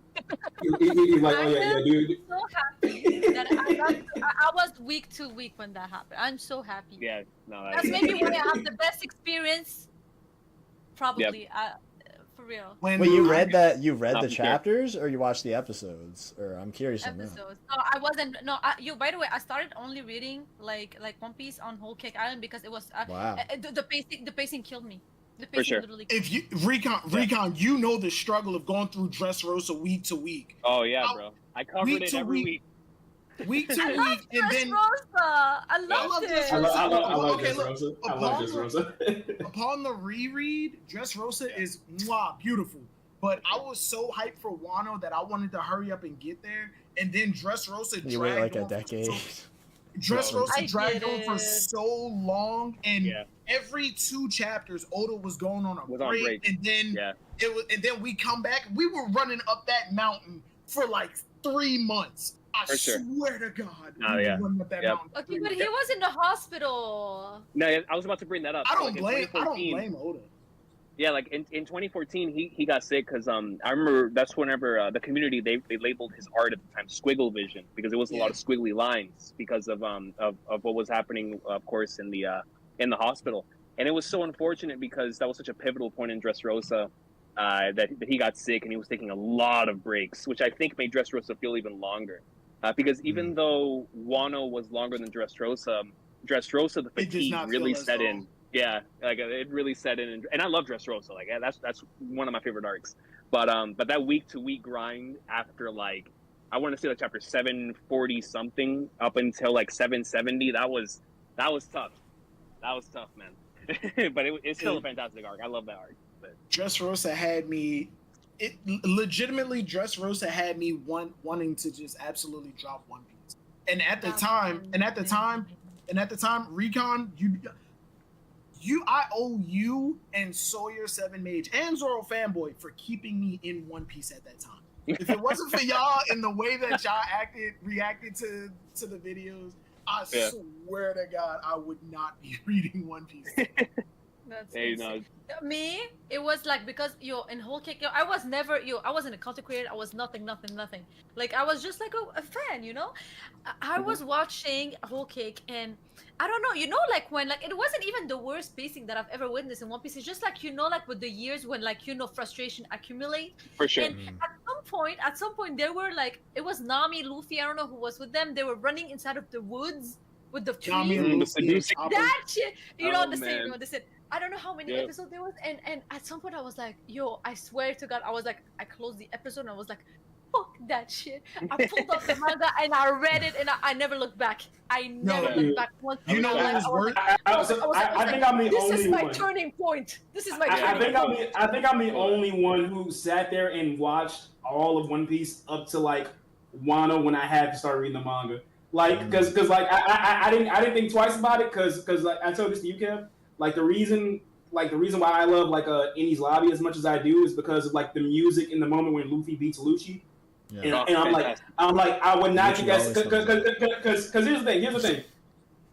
My friend who got me on One Piece, like he spoiled so much stuff, but like he told me nothing of Enies Lobby. He told me nothing of like Water 7. So I went into that completely blind. And then at Water 7, I'm like, okay, hold up. Like it was after Skypiea. Like I was like, because I remember like putting down One Piece in the anime at Skypiea. But then when I got to like Water 7 right after, he was like, because all I remember from Water 7 is there was a tsunami episode. I just saw Luffy and Usopp fighting. Don't know what it was about, but they had a big fight. And I'm like, oh snap, hold up. This is what that part was. You saw that when Toonami started airing the dubbed episodes of Yeah, Water yeah. 7. Because at a time, at one point, the dubbed episodes of Water 7 didn't exist. Didn't exist. They skipped Skypiea. They skipped Skypiea, Water 7, and Marineford in the dub, and went straight on past. They picked up. They skipped Skypiea and Water 7, went on to Marineford, and then like went on from there. They didn't start dubbing Water 7 and Skypiea until I think we were in the manga. I think we were in like Whole Cake Island. That's no. In Dressrosa. It was Dressrosa. It was That's Dressrosa. insane. So I remembered when one of those chapters dropped. I saw the Luffy Usopp at Walmart because I still have the DVD from when they were doing Enies Lobby and Water 7 weekly on Toonami. But I'm sorry. Go ahead, Ethan. Oh yeah, no, you're good. I was just saying. So like when I went into Water 7 completely blind. Like, what was Long Ring? That was before Water 7, right? Yeah. Yeah, it was right before. Yeah. So I like it more now. When I first went into it, I was like, bro, I just got out of Skypiea. What is going on right now? And then I get to the very end with Aokiji, and then I'm like, hold up, who is this? And then he said something about Luffy's grandpa. I'm like, Luffy's grandpa? What do you mean? Like, first there's a brother, now there's a grandpa? Like, hold up, what? And then didn't hear nothing about it forever. Get into Water 7. I'm finally seeing the context of the Luffy and Usopp fight. Amazing. Then, all this stuff is happening in Water 7 with this whole, like, undercover stuff with CP9 and all that. And then, like, I'm just like, I think what hooked me in Water 7 was when Usopp got jumped by the Frankie family. When I saw that happen to Usopp, I was like, yo, when Zoro, Luffy and all of it were walking to Frankie's place, I was like, yo, fuck them up, fuck them up. That's some peak right there. And then from there, I was like, all right, I'm in here. I'm curious. And then now I'm hearing all this stuff about Pluton, Cuddy Flan, Frankie is Cuddy Flan. I'm like, what? Yeah. I'm like, I don't know who Cuddy is. I'm like, what is happening? And then, bro, Enies Lobby happens, bro, and it was that was it. Because like, history. the I wants to live moment. Yeah. The thing is, like, there's some arcs that are better revisited, and there's some arcs that are better binged. Like, for example, like, That's right. at first, Thriller Bark, it was like I was killing myself. I was like literally, I'm sorry, I wanted to off myself. I was like, what is this? This is shit. I was week to week. Thriller Bark is the worst experience you can ever experience. I'm telling you right now, it's the worst experience. Y'all can tell. I started One Piece very young. So the thing is, when I came back, when I revisited the arc, I was like, yo, this is actually peak comedy, and I enjoyed it when I binged it again. So that's the thing. So same thing, probably. That's why, like, probably like some people, like for example me, when I was doing like Whole Cake like weekly, it was very aggravating and draining. But you, since you were able to binge, it's less bad in my opinion. So it really depends. Oh yeah, I agree. I find I agree. sure. Because when I got into my fault, Regan. I don't want to say this one thing. When I got into it, like I went through it and like I kept hearing people say, "Oh man, this arc is trash. This arc is trash," and I'm like, "Yo, this stuff is fire." So because like one example, right?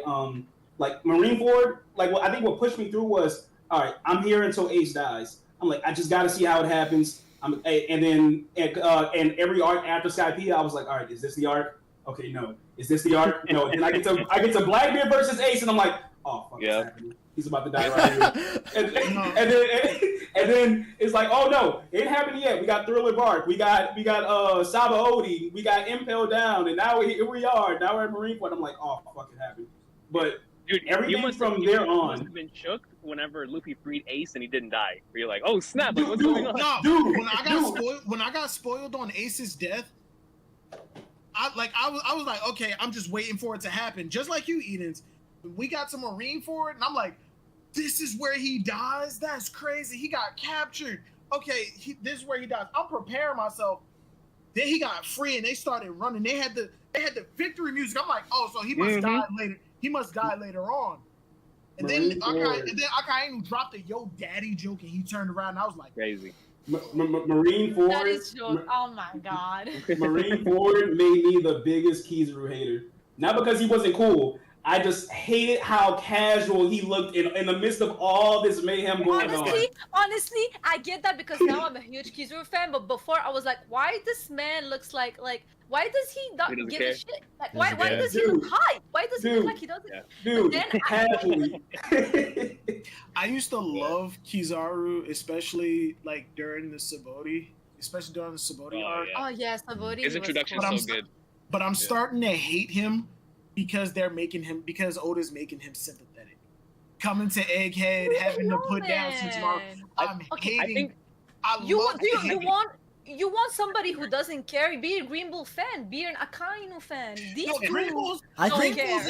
Green Bull's a douche, and Akainu is lawful evil. I think Akainu cares too much. I think that's like the exact opposite. Yeah, like Kizaru's just casual. I don't care, but I'm still gonna do my job. He's toxic human. Passion. I love how that's he makes him perfect. human.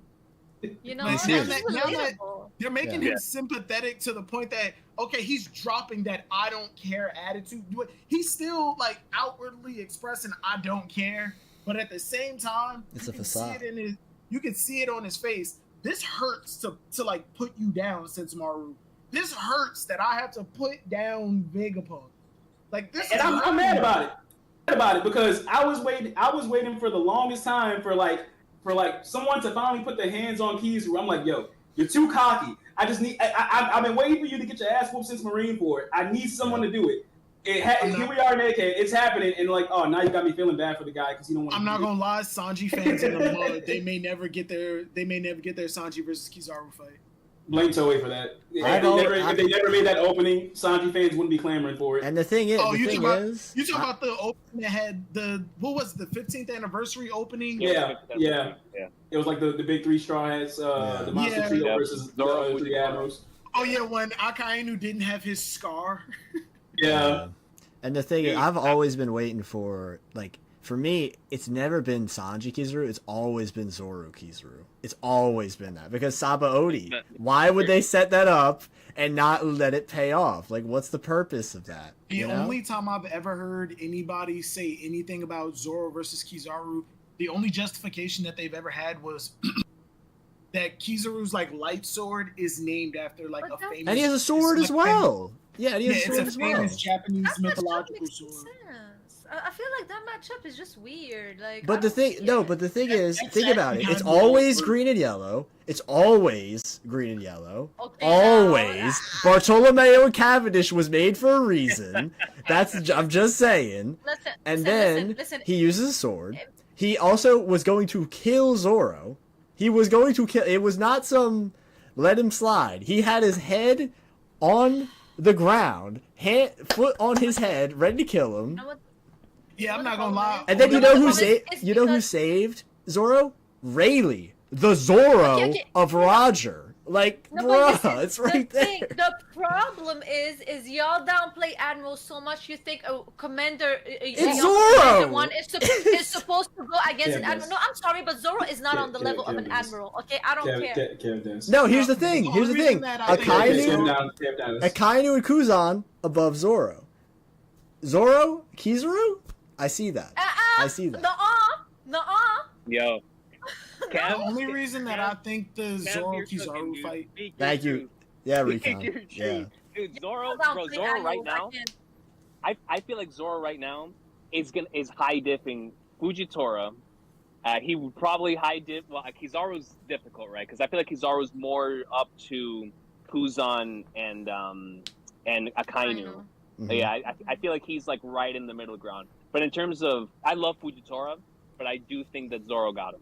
I think That's I think, fair. I think Right Zoro. now, scaling wise, I can't be mad at this take because unfortunately Fujitora and also Green Bull haven't shown us Right. amazing great feats. And Right. also Fujitora, we all know that he's been holding back, and even himself he says it because there's citizens around and blah blah blah. For sure. I mean, let's be honest, Fujitora, if he And unleashes his devil fruit, like the whole planet is over. Like it's, Oh, for sure. it's done for. Yeah. But that's the thing. So for now, like your take makes sense. If Oda shows them to like have like I don't know crazy skills afterward, then we can rediscuss this.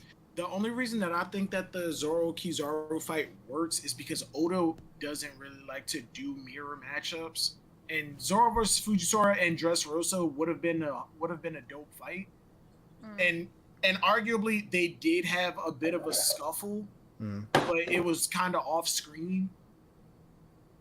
I could see Zoro versus Kizaru. Just because of the fact that Oda doesn't do matches. I'm an Admiral defender. I can't. This isn't even slander. I hope you realize this is not slandering the admirals. This is saying that Zoro and Because Kizaru is on Luffy's level.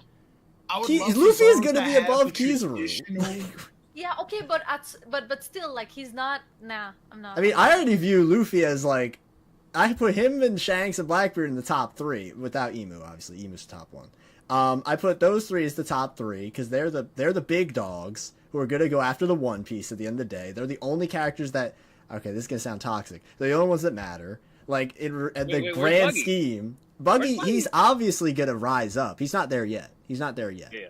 See, because Recon, once Buggy finds the Buggy Seraphim and sees the Buggy Seraphim using his power better than him, that's what's gonna happen. He's gonna go crazy. I was talking to Buggy Seraphim, and they didn't show it in the lineup of Seraphims.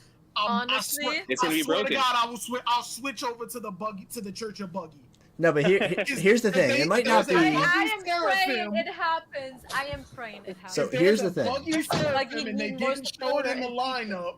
People are going to hop on. Why didn't Oda show him in the lineup? He must be special. Exactly. I will hop on that. So there's He's gonna be the strongest Seraphim. Watch. There's two things. Two things. It's gonna be all right? amazing. So it might not be Buggy himself, but it'll be a Seraphim that uses Buggy's powers. Because we know the Seraphim all have Impel Down abilities, and some of them are literally some of the people in Cross Guild. I could easily see it being a Croc Seraphim with Buggy's ability, because Buggy obviously has a Paramecia.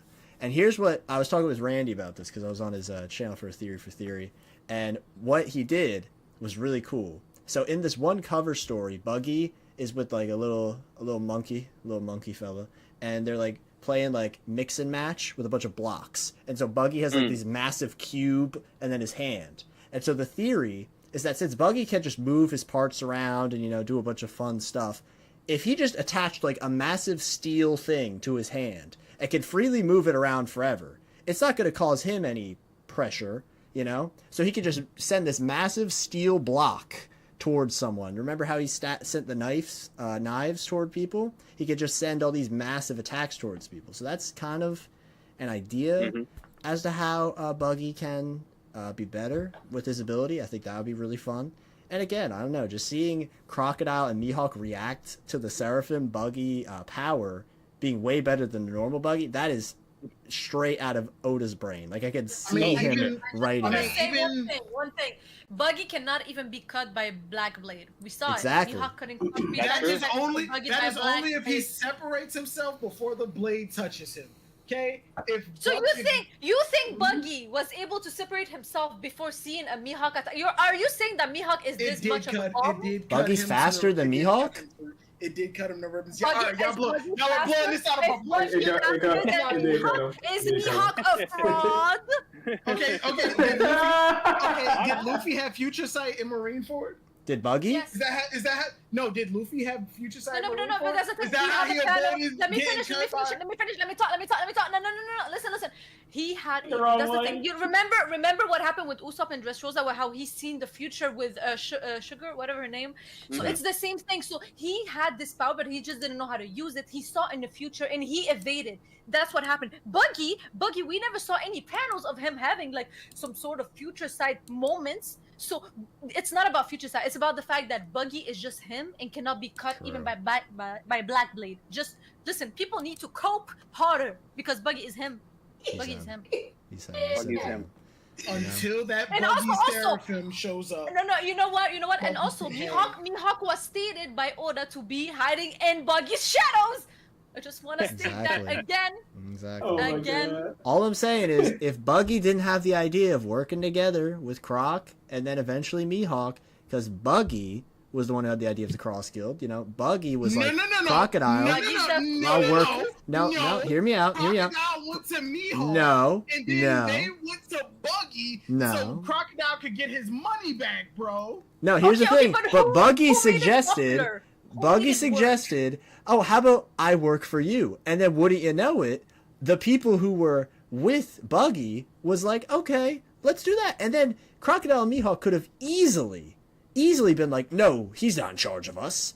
They could have easily done that. They but then, did. Do you not remember that no, hold in his no, head? no, It only no, works because he's the face of it. No, no. You know what? It only works because he's the face of He's it. the Otherwise, face. the whole Cross Guild wouldn't be like nobody would know about them. Nobody would. Why care. would all Nobody would these give a shit. bums follow Mihawk? Why would they all follow Mihawk? It doesn't make sense. They had Mihawk no- doesn't have they any had followers. They had no intention Right. of getting those bums to join them. They had no. And guess what? Now they're begging on their knees for these bums. Begging on their knees. I'm not doing. I'm not Listen, doing. Begging on their knees. Listen. Begging on their It's knees. because of Mihawk all and this Crocodile, they're influence. gonna be Charisma, the influence, charisma of everything, listen, Buggy, listen, Buggy's gonna be endgame whether you Buggy like does have it or charisma. not.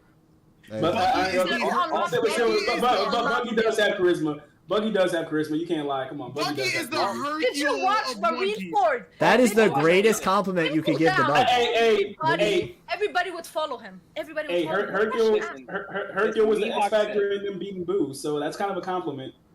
Bro, Mihawk said in Marineford that the power to lead individuals and force them to gravitate towards you is the strongest ability known in the series. Which we now. Goofy has I'm it. not and about to Buggy make that has point. it. I'm not about Those to are make the that only point. two characters that have. I'm not about to make that point Luffy because and Buggy. you know what? I don't care. You know what? I don't care. He's heating up. I'm gonna He's give heating y'all a up. springboard. I'm gonna give y'all a springboard to go off of. Yo, The all only I'm reason hearing- Luffy has that power is because he's a god. So what does that say about Buggy? Okay, Buggy's a Buggy god. is Simple as that. Buggy's a god. The rain god? The rain god Buggy? That's exactly why I didn't want to say. I have a God, church Buggy. of Buggy followers in my Discord. We True. are creating a cult. I'm telling you right now. We're gonna take over Did the you world. just admit to it being a cult? That's what the Cross Guild 100%. is. The Buggy Church They got cult. Yes, followers. 100%. They got That's the followers. first message you receive when you get in my Discord. That's the first message you receive if you want to be a part of the Church of Buggy. Church of Buggy. I'm looking through my binder of One Piece cards to see if I have any Buggy cards in here, and I'm gonna light it on fire on stream. That's That's insane. crazy. That's insane. I'm That's a burning crime. it on stream. I feel like he's not bluffing. This is the man who I've seen like light a cigar in the middle of like reacting to a chapter when something amazing Because it happens. was peak. It was heating up. It was It heating ran up. me. It ran me through to the point that I needed a smoke after that. Which a chapter? whole cigar. Recon, I'm not gonna hold you. It was multiple. It was multiple. It's been like at least three times. At least three Okay, times. gotcha. Silvers, all I gotta say, I've all I taken gotta a say. drink on stream. I've lit a cigar on stream. Where is my cigar box? I know I have it. Silvers, all I gotta say is, if you light Buggy on fire, that's you admitting that Buggy is fire. So I don't know what to tell you about that. No, it's me admitting that a mere mortal can die to fire. You got a blue shell. Man. Blue is associated with Buggy. True, and you know what the blue shell is associated with? First place, just like Buggy. The Oh, stars are aligning. Become a Buggy fan. Y'all need to stop. I need to stop this right now. Bro, it's the Listen, Buggy we Bash, are. The listen, Buggy you've been Bash. gaslighted your whole life, bro. You need to hop on the train, bro. I'm telling Hey, you, look. I was in denial when I was younger, and then I met Impel Dan Buggy, and Hold on, I all never right. looked Everything back. changed. Hey, serious. Your shirt says 1%. Buggy is like the 1% of pirates. The Who's at the top 1% right man. now. Wait, this He's a is part of the crazy. 1%. This is what y'all You know are what? telling me. You know what? Wait. Silvers, I'm gonna convince you. Listen. Buggy is literally the only one that, honestly, we would all be Buggies inside of One Piece. Because, yo, that man, let's be honest, he's not that strong. He's not that all of that. He's but relatable. He was able to come from the bottom to the top, and he's fake it till you make it. Bro, aren't y'all faking it till you're making it? That's right. That's Now you life. make it. That's life. Man. I've worked for everything that I had. So is Buggy. Buggy's worked his ass off, man. He worked his ass off. Are you telling me Orangetown he wasn't working? He wasn't working in That was Orangetown? Orangetown when he was where he's an actual threat.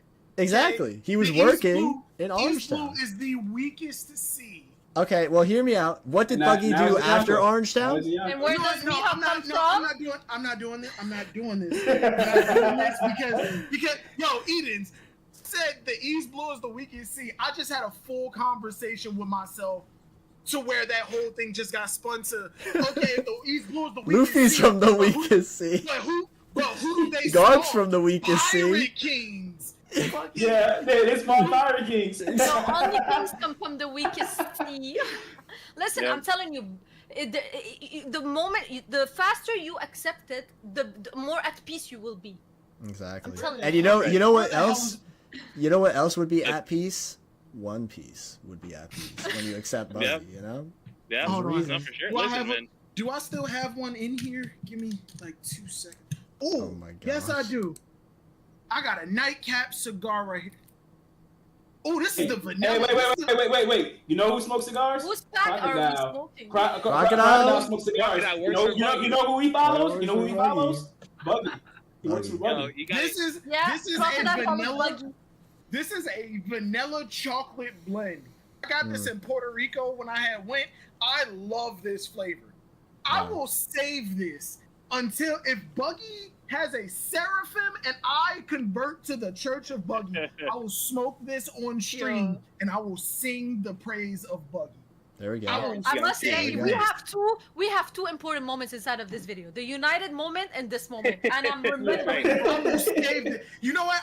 I'm rearranging my room this weekend. I will put this in the background, propped up in my fucking glass case in front of Ace. Ace will be holding up this cigar. That's the Ace pack. Just to finally light it if Buggy has a goddamn seraphim. Like, man, let me put this bitch in Listen, there, bro. man. Bro, look, man. Wait, I don't know if you guys remember. I don't know if you guys remember this, but Ace met Buggy, and they were drinking together, and they had a great time, and they were friends. Oh, that's Even crazy. Whitebeard had the respect for Buggy. He was like, "Oh, let's get him on our side." Even Whitebeard respect Buggy. Even Whitebeard, the strongest man in the world. Buggy, Respected by Buggy's respected and known as a rival to / brother to the individual red at hair 99 Shanks. Do you 99% remember how of the fandom has him as top one, and Buggy is his brother, man. Like, come on, dude. And all I'm saying, how the world government was talking about Buggy? He was like, "Yo, he's friends with Shanks. He was on Roger's crew. He's Recon. a young one. He has Mihawk and Crocodile on he their freed head." the people from Impel Recon. Down. He That's right. also didn't want to say, could be Roxy's Recon, son. I know Rock's son. two- He's Rock's son. Recon, I know two brothers who praise you. I want you to go on their stream again and sing the praises of Buggy side by side with Shanks. And I guarantee you, they will never sing your praises again. All I'm saying, hear me out. The Blue Force podcast is gonna be crazy, man. The Blue Force podcast. Nah, that's insane. That's insane. Be on there on the Red Force podcast, being like, "Yo, Shanks undoubtedly the GOAT. But Buggy's right there." All I'm saying. Right next Oh, actually, hold up. Wait, they could keep the name. They could keep the Red Force name instead of red hair, red nose. They got Red nose, baby. Whoa. Podcast. Cinema. Hey, look. You saw that face? He was like, hold up, damn, that sound kind of good. You saw that face? Yo, Eric's gonna animate instead of Shanks' hair blowing in the wind. Buggy's it's gonna be nose. fucking Buggy standing right there. Red Nose Podcast. Red nose. Look. When Shanks pulled up to Marineford and everybody was like shaking in their boots, who was the one man that ran up to him and was screaming in his face? Yeah. Buggy. And then you know what Shanks said in response? Oh, it's been a while. Good to see you, Buggy. Good to see you, because they're brothers. Do you know who wanted him on his crew? Shanks wanted Buggy on his crew. If you respect Exactly. Shanks, you have to respect Buggy. You know what that gives me the inclination of? Buggy would have been Shanks' first mate, which means Buggy is stronger than Ben Beckman. Hey, look, I was about to say. Look, I was about to say. Look. All I'm saying is, Silvers, I know you can hear me. Don't run. The respect that Ben Beckman gets for having done nothing yet but pointing a gun at Kizaru. Think about that. The respect he gets for doing that. Imagine that would have been Buggy. Damn, Recon could have handled the hockey. No, it wouldn't. Could have handled the hockey. No, it would. No, stop. Hey, look, a Nagatoro chapter came out and she's crying. Let's. Oh no. Let's Oh talk no. about that. Recon, the hockey, you're back. You're back. No, Oh. too much peak. The hockey peak fiction overloaded. talking. Oh no. Listen, when Buggy unleashes Conqueror's hockey soon, I don't want to hear nothing. Huh? I'm just telling, it's happening. I think I have the there's cigar gonna be. in my case. I have the cigar in my case right now. I cannot wait for this to happen. I'm telling you, You know what it'll- there's stuff I am sure, like I am so sure that that Earth is round, and I am sure Buggy is a Conquerors. I'm waiting because you know who else is a conquerors? Kobe. And Kobe and Buggy, Yeah, they both 100%. started out as like I'm not kind of doing- cowardly. I'm not doing They were this. kind of I'm not cowardly doing at the start. this. But think about the You don't understand growth. the Kobe discussions? You The don't like Kobe growth. discussion? I like Kobe. The thing that kind of gets under me is the people who say Kobe is Luffy's garb. He is. Kobe is Meh. Gar- He is, bro. Huh? Wait, who said that? That Yeah, is no, that 'cause is he a said- very That's a big discussion in the community. Roger is Luffy. What does that Kobe is Garp. That's what they're saying. Oh, okay, yeah, no, okay, yeah, he's walking in the footsteps of Garp. Yes. Yeah, he's walking in the footsteps of Garp, but I do not agree that Kobe is essentially Luffy's Marine counterpart. The person that No, is no, stopping I don't him think so. Who is would it be his then? biggest like No one right obstacle. No, it's Akainu. It's Akainu, his biggest obstacle. Everybody At knows one point, I think we could all agree. At one point, it was Smoker. It No, was definitely. But yeah, I mean, before he was in the Hall of Fame of Walking L's, yes. Yeah, and then fucking Punk Hazard happened, and Luffy Luffy learned hockey and it was over. Luffy He learned hockey and it was all over from there.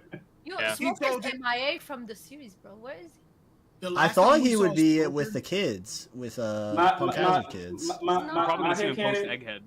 My headcanon theory right now is I haven't done too much like in-depth thought about it yet, but like what I'm feeling right now the strongest is so you know how people are saying like Law is gonna join Cross Guild. I'm kind of the opinion that like next time we see Smoker, he's gonna be the one that like finds like Beppo and Law like washed up in the ocean or something, or like adrift or something. I say that to say because I think they had like that idea, the Punk especially Hazard because- connection. Yeah, exactly. Punk Hazard. Especially because Tashigi was in was at She was Beehive. on the Beehive, She was exactly. at Beehive, like helping to rescue Kobe. Fun fact: Tashigi is actually one of Kobe's teachers. She taught, she's one of his teachers. Smoker nowhere to be seen. And exactly. Eden, you know my hold on. Sidebar, real quick. You know my love for Tashigi. You know that was my. You like Tashigi? I know. That was my fucking girl. Every time he talks about Tashigi, every time it's so cute. Recon, Tensa Zangetsu, Michonne's sword, and DMC5 Yamato. Oh, that's so fire. Damn, that's so cool. so I would have said Um, like Kitetsu. That's so nice. But yeah, but Tashigi used to be my girl. Early on in the series, I thought she was gonna join the crew. I thought I was having Not like that crazy. no, look, That's it's because of how adamant she was about her dream, and on top of it, I just came off of like a Hitman Reborn kick, and the idea of like Oh, Fantastic series. Of Shout out to course. Rewards. And okay, and you know, and like having a policeman join the mafia, coming off that kick, I was like, yo, having That a sounds marine join the pirate crew, and on top of it, that marine being your marine, like the dude who's chasing you's right hand. Come on, I thought that would have been dope. I like that. Yeah, no, for sure. For me, But over time it kind of died off. But yeah, But Tashigi fell the fuck off. She fell off. Yeah. How Oda gonna do my girl dirty like that? There are two things that Oda likes to show off in the series. There are two things Oda likes to do in the series, likes to show off in the series. The tangent. Older characters and swordsmen. How the fuck has Tashigi not had any kind of hype the entire series? And the two things, Monet. There are three things that Oda likes to shit on in the series. That is his female characters, new characters, and my fucking gunman. Tashigi, how do you go to an emperor's island and let the new female sniper outdo you? Okay, that's the thing. I noticed. Outside of Mihawk and Zoro, there is no swordsmanship hype in One Piece. I'm sorry. There's no good character that is a swordsman outside of Mihawk and Zoro. Like, name me one. Garling. Okay, don't say Shiryu because we don't get. Don't say Garling. Don't say Garling. We don't know nothing about that man. We don't know nothing about that man. Kinemon. Odin. Who has Kinemon Roger? in his top 5 best Rayleigh? characters? No, best characters? No. Swordsman? Kinemon's up there. I feel like the thing is, what most people think of swordsman, they remove the hockey element completely, because then there goes that pedantic, stupid argument of like, oh, Shanks is stronger than Mihawk because we use a sword. Like, whatever, it's bullshit. Kev, I made an entire video on the difference between Vista? Like, I made an entire video on the difference between swordsmen, sword users, and pure swordsmen. And even I think that topic is fucking stupid. No, I it think is, that is the but dead topic. I feel like saying that like only Zoro and Mihawk are like the sword character, that is kind of weird, because it's like, you know, Roger used a sword and Rayleigh used a sword, like, you know what I mean? Swordsman. Yeah. Nojuro uses a sword as well. Yeah. Brook. What was the octopus? We don't need Huzo from New Fishman. Oh, from Fishman Island. Yeah. Yeah. That dude can. We don't need to talk about. I actually liked him. Look, if you can't remember, if you can't recall their names, that I feel like that's all right there. Exactly. I was gonna say that, but also I just want to say that I actually have to go. It was very fun. I very much enjoyed it. Gotcha. So I'm not forgetting the big stuff that were said here. I'm gonna remind you guys. I'm gonna clip it. There's a timestamp at like 5 hours 30 something. I think that was for recon Silver's predictions. declaration. Yo, Hime, if Arsenal win, I'll be one of the first people to admit I was wrong. I'll be one of the first people. Oh, I'm hitting you up. I'm hitting you up All if they win. I'm hitting you up. But Okay, then, sounds good. even if they lose, I'm hitting you up and telling you were right. All right. Hey, Edith. Not only will I smoke the cigar, I have a bottle of aviation gin. That is Ryan Reynolds gin that I will pour a glass of, and I will sit here in honor and of praise Buggy. In honor of Buggy, I will crack that bitch open. I'll be there for it when it happens. Have a good one. Have a good one. Yo, Silvers. Before you got on your Tashigi rant. Yeah, go ahead. No, you're good. I feel like I've just seen you for like 3 years now. Going these Tashigi rants, it's always hilarious. At least 3 years. It's been longer than that, bro. Yeah. I was just saying about like Smoker though. That's just kind of like where my head's at right now. Like next time we see him, it'll be like some kind of interaction with Law because of Punk Hazard. Like the dialogue, the exchange that they were having. We know Smoker isn't like the Akainu type of Marine anymore, where it's like, oh no, you're a pirate, you're automatically bad. He knows there's some weird stuff going on with the government. Like I said, him and Law, they've had those moments in Punk Hazard. And I also kind of think it would be a cool way for Oda to also bring in Fujitora, because we know like Fujitora and Smoker in a way are similar, with Fujitora doing what Smoker couldn't do in Alabasta, but he got to do it in Dressrosa. I think we even seen them exchange some dialogue, and then we got, you know, that whole thing with there's even a little bit of something there with Law and Fujitora. So I think like Oda is purposely keeping all of them out the way. Then there's the connection with Smoker and Aokiji, and with him knowing that he joined Blackbeard. Law gets his ass whooped by Blackbeard right then and there, and then they pull up with Pudding.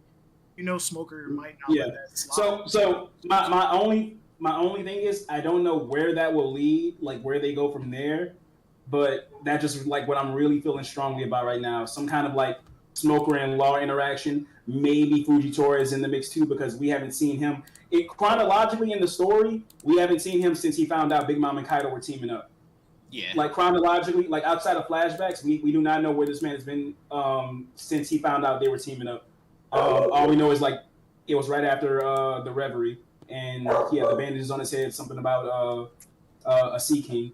But that's what I'm feeling right now. They're gonna meet up. Did you end the stream, by the way? No. I'm gonna end it when we hit the 7-hour mark, so in like 10-ish minutes. Okay. Cool. To wrap it up. I don't know where it's going, but that's what I feel strongly about. I remember I was talking to somebody, and they said they even threw in potentially the idea of Sengoku. I would love that. I think it was Par Vision. I think it might have been Par Vision. I was talking to him. I was doing a discussion vid with him that I think is still being edited right now, and I think he brought up the idea of like Sengoku getting thrown into it. But yeah, I just got to figure out where it's gonna go. Like what could be the goal of that, and I'll feel more concrete about that idea. Yeah, I completely agree with that. Ev, before you finish, man. Okay. Congrats on the second Buggy Bash, dude. Dude. Let's go, man. For real. Yeah. For real. Congrats. Recon, it's great to have you back, Recon. Great to have you in Silvers and Edens, of course. Great to have you back as well. I'm not gonna end it right now. I'm just saying, like, relatively. I thought you were in the last one. Maybe no, you were in the charity stream for Christmas. I know that. Maybe I don't think I was in the first Buggy Bash. Okay. I don't think I was in the first one. I might have been like busy or out of town or something when you did it. All right, guys. Edens, how much money do you have, bro? You always travel. No, I'm not. Are you a secret millionaire? You're the only person I know. Hollywood Edens? Hollywood Edens? Like, you're the only person I know. You're the only person I know who actually has plank. Like you actually has plank. You're the only that you gotta have money. No, well, Dak has plank. They're plank brothers. I can't confirm brothers. They're plank brothers. It's like Range brothers. They're plank brothers. Man's got into Mushoku Tensei, instantly ordered the light novels. That's not something a poor man does. That's the brain rot. That's what the brain rot is.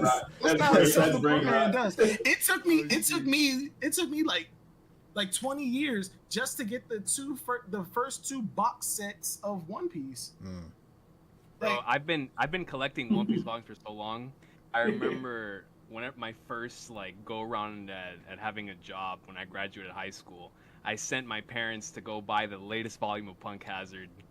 Oh my god! I've been keeping up with trying to make my collection happen for One Piece volumes. It's been 15 years in the making. I almost have all of them now. That's sick. So you never did the box set thing? You did it one at a time? I got the box set for Alabasta and East Blue, but the rest of them. Yeah, those are the ones that I have. The first one I was collecting the other ones as they came out. Oh no, I have East Blue and Sky in the Sky P saga. What? Wait, that doesn't make sense. Oh my god, that's crazy. So I actually looked back, and I don't know if these were the ones that were in the store at the time. I feel like it's impossible for that to be the case. But I remember the first ones I got was at Barnes & Noble.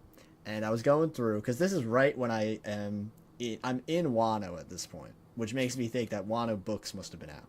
But the first two One Piece books I get, without a doubt, because I just finished Whole Cake, which is one of my favorite arcs in the series, is the Katakuri Luffy fight volume and the Reverie volume. Because that was in elite. Truly jaw-dropping storytelling. Yeah, Volume 90. When I saw that cover, I was like, no way.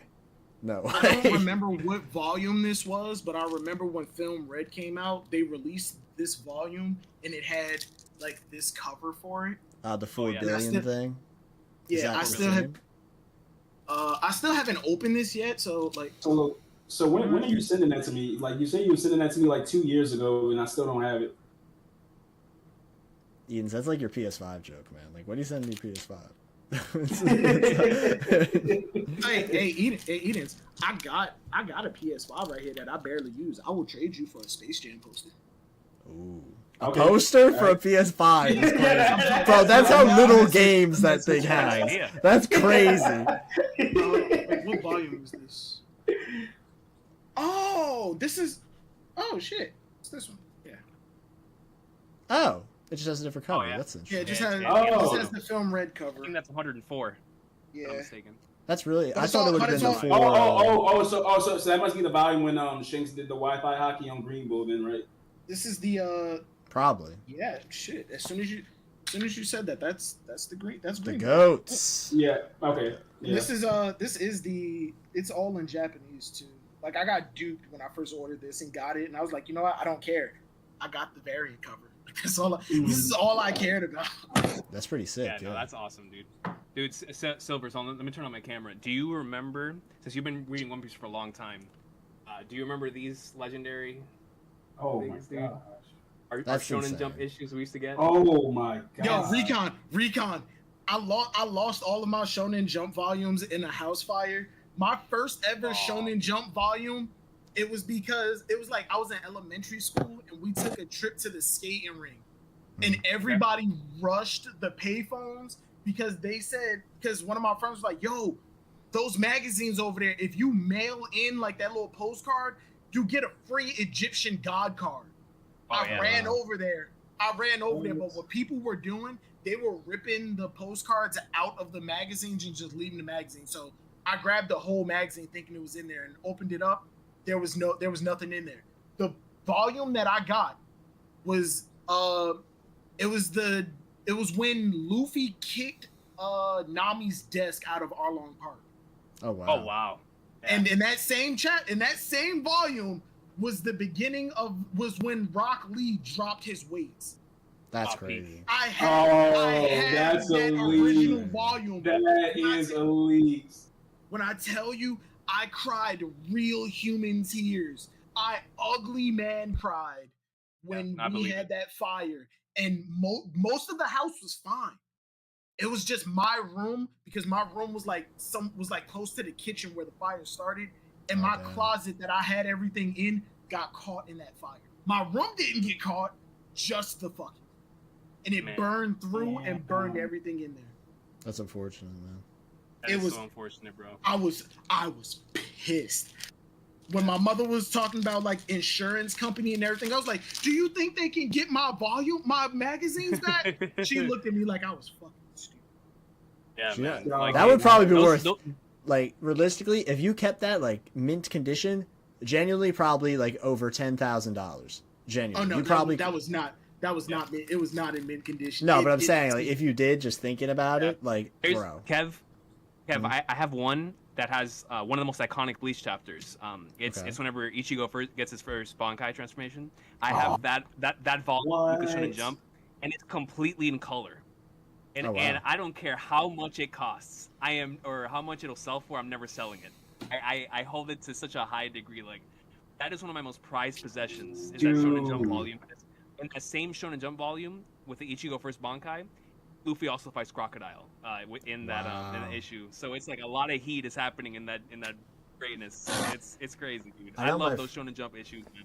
My friend, what's it called? I'll try to think of what it was exactly, but it was a build-up to Marineford chapter, and it literally said like this many days until the execution of, and it was just like, dude, imagine owning that and like seeing it. I think it was in Impel Down at some point. It's just like, just imagine seeing that in the cut. I don't know, very hype, very very hype. Recon, my favorite part about those old Shonen Jump volumes was the fan art submissions. The one with the Nami, the one with like Nami's desk getting kicked out and everything that I had. There was one very specific piece of fan art that I remember, and it was like a Naruto fan art. It's an actual cover page that Kishimoto did of like Sasuke holding the Demon Wind Shuriken like this.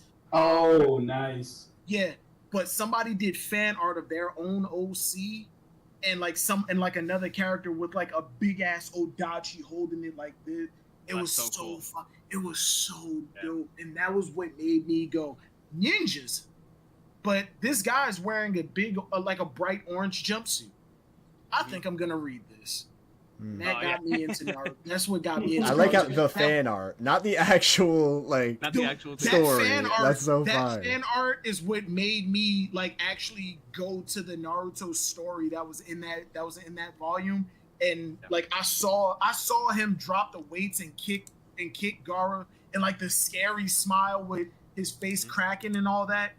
And then the chapter ended with like the hidden lotus like blooms twice or something like that.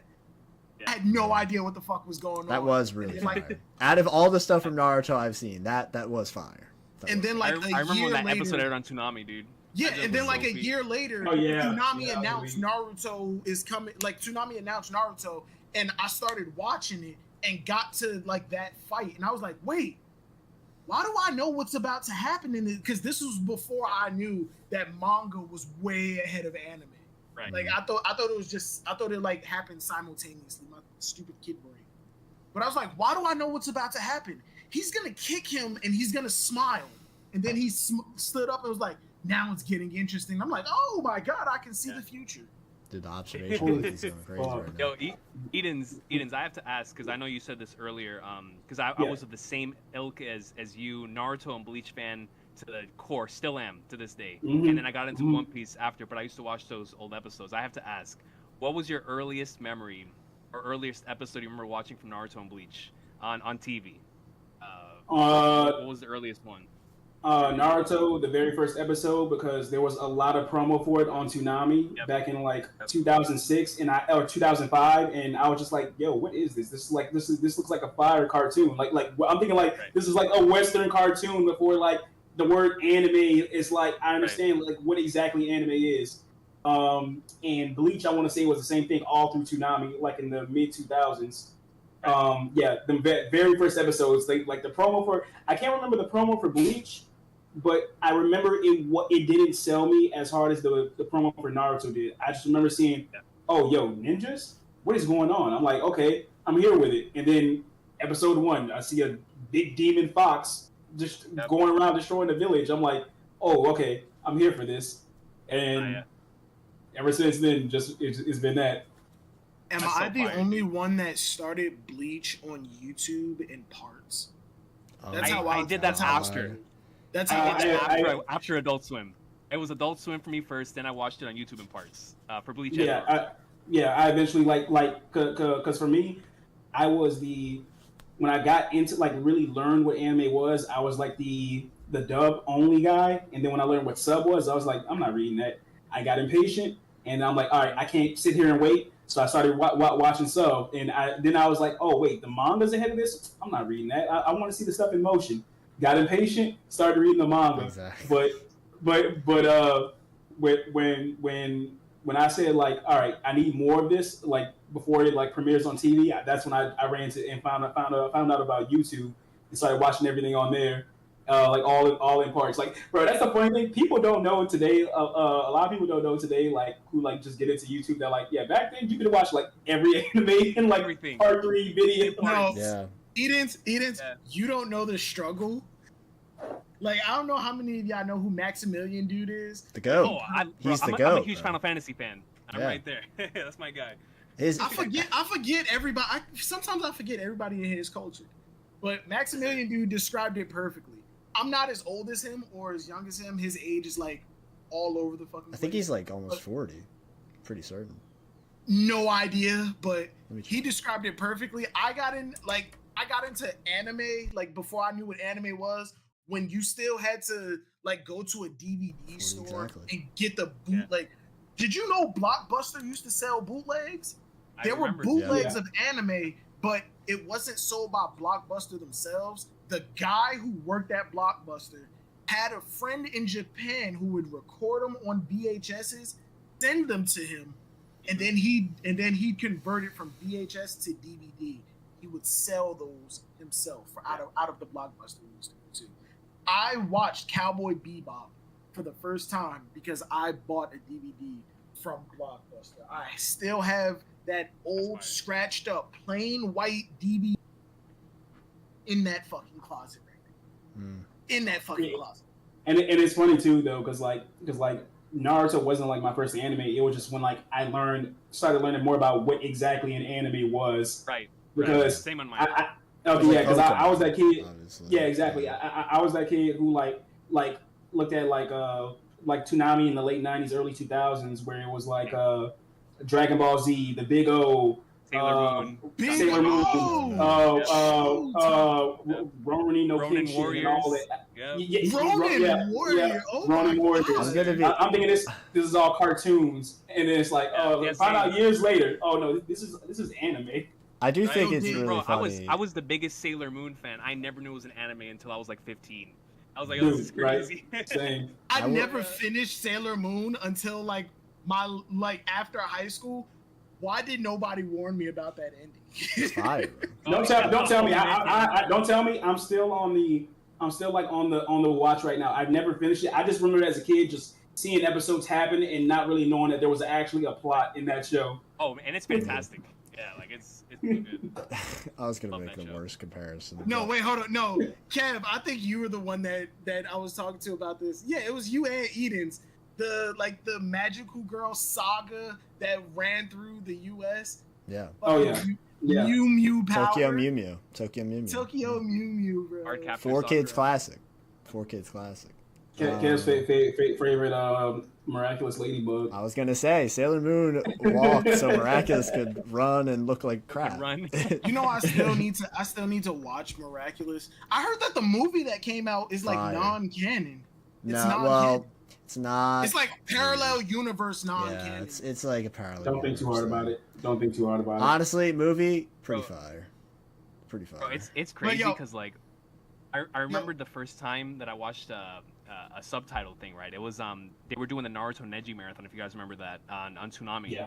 Where they did like the whole fight that night, and the moment it finished, I went on YouTube with my cousin, and we wanted to rewatch the fight. And we went to go rewatch the fight. We saw on the sidebar the Gaara stuff with Sasuke, and I was like, "Wait, what is this? They haven't aired this on Toonami," and it was English subbed Naruto, and that's how I got introduced to the Japanese, like that they were ahead of us, that they had these episodes in subtitled, and from then on, I've been watching anime subbed. I still watch my dubbed anime, obviously, but I that's when I transitioned over to watching like a lot of subbed anime. It was thanks to that Naruto night when I searched it up on YouTube. There you go. Shout out to Why was it that every time a new fight in Naruto happened, kids in school talked about it like it was a highlight, like boxing match?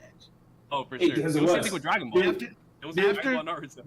After Gaara versus Rock Lee, everybody just started losing it. When Naruto was starting to fight Neji, I remember going to school. If I remember correctly, I think I was in like 3rd grade. There were dudes that I absolutely hated in that school, and we were having a roundtable discussion about who's gonna win this fight. Yeah, dude. Oh, dude, no, it was because of school. I discovered Shippuden was a thing. Like I was in like 6th grade, and someone told me, nah, they're older now. And I'm like, what? You're like, it just started. I'm like, what? I feel you, dude, because I was on a forum because I used to play Naruto Arena back in the Naruto Arena and Soul Arena, and there was a forum that connected to something called Naruto Central, and I remember clicking on it, and I saw Naruto was old. And I was like, wait, what am I looking at? And then I saw my first manga panel ever, which was that iconic Shippuden shot of Naruto looking at Konoha at the village. He comes back. I was like, what is this? This is crazy. I think so much of this is so fascinating because like when I was a kid in school, like this did not exist. This did not exist for me, which I find really interesting. Like I knew no one who talked about Naruto or anything like that in my entire school. Not only like I obviously knew what it was, but I'm like, no one talked about it. It was kind of like, because I feel like this was in the era of anime is cringe as hell, because obviously it was. It was. It definitely was. But I don't know, I just find this stuff like really... That where I live, though. Like, where I lived, at least Dragon Ball and Naruto... that's the exception, of course. Where I live. Yeah, Naruto, Dragon Ball Z, those are like the 2 big exceptions. Pokemon, I'll put the hardest air quotes on Avatar, because, of course that's an anime, am I right, fellas? Teen Titans. Yeah, you have to get your one Avatar shot in. Argument's so ass, man. But I don't know. I just find a lot of this stuff interesting because, like, when I was a kid in school, like this wasn't like a thing. It was like a thing I knew people talked about, but it was like not a thing until I watched Toonami, and I think this is gonna show my age. Like Bleach was never on Toonami for me ever. Like that, I can't even imagine because it was Inuyasha, Naruto, I love it. Dragon Ball. Like these were like the three that I thought of when I thought of Toonami. Like Bleach was not a part of that, which is why I find Bleach it came so out after 12 interesting. o'clock. Yeah. No, but I remember watching it late, but I just don't remember Bleach at all. Like that's the crazy thing. Like I remember shows. It's wild because like late from like 2008 to 2010, they were airing doubles. Like Bleach was airing all the time, where they were airing double episodes because the Bound arc nearly killed the series on air. And so when it came back with the Arrancar saga, they put out a bump that said, "Oh, we're back with the actual canon stuff, guys. Like, please come back." And they started airing double episodes until they got to like around 190, I think, if I'm not mistaken. And then Bleach just took off. That was Adult Swim's baby after that. Like it had, like its ratings were super high. I remember it used to air after Family Guy and Boondocks because it could actually carry their viewership. Like it wouldn't fall Family off. Guy People were watching Bleach. Boondocks and then Bleach. It was a That's like the time. transition. The transition to like American show, American inspired anime. Like I don't know. I think that's just funny as hell. Yeah. I came looking for booty. I don't know. I just find this stuff so interesting because like, and for Toonami, like most of what I think of is like, especially Dragon Ball Z Kai, Naruto Shippuden. Like I didn't see normal Naruto. I didn't see normal Dragon Ball Z. Like this was out of my wheelhouse. You know what I mean? Oh no, you got it. That means you got into Toonami like late. Like Tom After had like the black mask and he had like the chrome kind of blue look. You got Toonami. You got into Toonami when it came back after being canceled for like 4 years. Yeah. Right. Yeah, because Adult Swim just used to be like Toonami's first, I remember Aqua one of Toonami's first airings when Tom was first a thing. When his computer AI was a big giant holographic head in the middle of his spaceship. Talk about when he came back in like 2012 or something like that. I'm talking about when Tom first existed. I remember the original. I remember Tom's first death and like his upgrade. Yep. There was a storyline when I was watching. It was like he was in some battleship kind of attack thing. It was crazy. Yeah. I was like, why am I invested in the weekly schedule of this? Like he was running his. I think his first death. Tom's first death. Matter of fact, his first upgrade. He went from like all black to like blue and white. And and after that, and after the blue and white, I think he like fell into some lava and he had like a Terminator death where you just saw his hand go down, and then he upgraded to the all black, like tall Tom. Yeah, the all black and kind of blue, kind of. I remember. I even remember when Toonami came to the Cartoon Network block, and his final words were "Stay gold" and flew the fuck off. I cried. I remember that night. It was the NL's introduction, if I'm not mistaken, because I think that was the last dubbed episode. They aired that, and they aired I can't remember the Naruto. I think it was Naruto 220. They aired like it was. Dude, it was crazy, man. Like see, whenever I think of Toonami, I think of three eras, because I was there for a lot of it. I think of my Sailor Moon, Gundam Wing, Dragon Ball after school. Yeah, big old. I think about like when you guys say after school, like that's all the stories here. Oh, I go home and I watch Dragon Ball after school. That was not a thing. That was not a thing. I swear to God. Like 4 p.m. Like 4 p.m. Throughout Toonami's lifespan, it moved to different blocks. At one point, when Adult Swim had too much controversy and like Cartoon Network just completely axed it, Toonami took over that spot. Like Toonami was Adult Swim for a little while, and then when Adult Swim came back, that's when they took over like a lot of Toonami's anime block. That's when Fooly Cooly started airing. Back when I didn't know what the fucking OVA series was. I thought there were way more episodes to Fooly Cooly than there was, and now now as much as I begged for more episodes of Fooly Cooly, those new series can absolutely die. I do not want to watch. I do not want to watch those. But yeah, it went from. I remember watching Ronin Warriors. I used to blitz home after school. I was a linebacker trying to get home to catch Ronin. 100%. Me too. because when I used to think that was so dope, like warriors with different elements, and then there were like like the evil ones. Yep. That's where I got Yeah. my love for the Kasari Gama. I was like, what the hell? Yeah, And I it was was so obsessed with Gundam Wing. Like I yeah, was Gundam super Wing. obsessed with Gundam Wing. That was like my first Gundam. Gundam Wing. Well, which one was it with Sai Saishi? Was that Gundam Seed? Where No, they were like no, the no, crew, that's not Seed. where like the crew had like the card suits as their crests on their hand. No, that's not Seed. That's not Seed, right? No.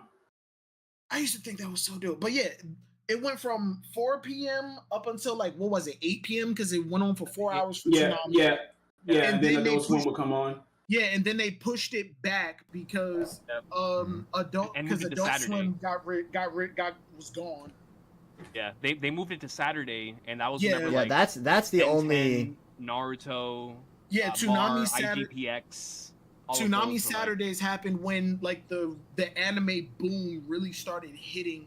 Yeah, around like 2000, like Because I 5. remember because they started showing Shaman King earlier in the day, and then like the later it got, the more adult anime started to come on. Which I don't know what was it, Shin Chan or something like that. Where Shin-chan, you said, Adult Swim. Yeah, that was on Adult. That came on for Toonami when Adult Swim like disappeared and Toonami took up that whole block. Shin-chan, It was crazy Big O, Whiplash. Yeah. It's good because you would have Shin-chan and then you have like Blood Plus right after. It was like, yo, this is crazy. How many people remember going to sleep with Toonami on The and Inuyasha. waking up to either the Inuyasha theme song or at like 3 in the morning, or waking up and looking over and just seeing a random Trigun episode on? Oh yeah, yes, every night, and then going to sleep, waking up, looking at the TV and seeing that same episode of Trigun that they aired like 2 hours later because they just ran the block again early in the morning. Like Yeah, they did. same Trigun episode, and you just wonder, did I just travel back and what the hell? Right. This is deja vu. It was a great time. But hey, Yeah, bro, yo, I'll- Kev, I appreciate you having me here, man. I No gotta problem, get bro. going.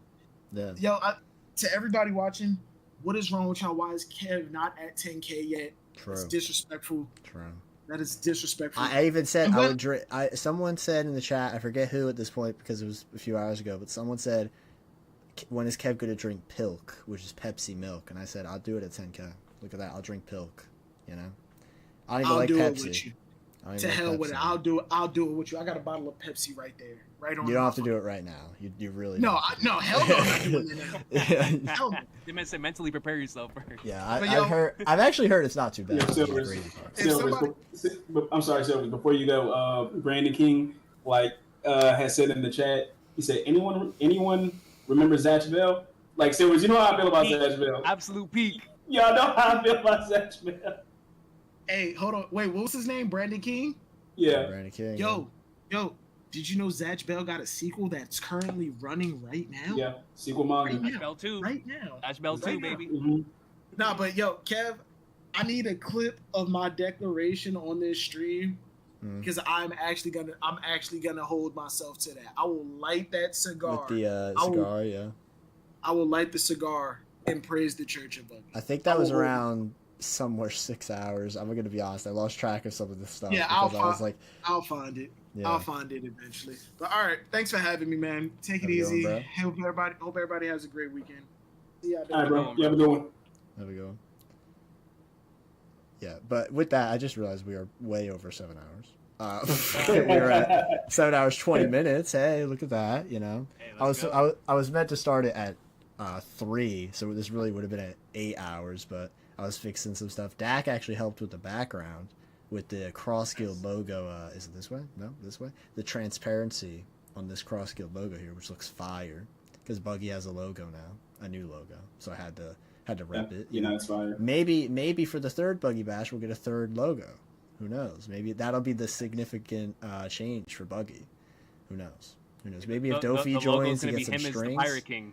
True, true. Buggy with a crown. That's all you need.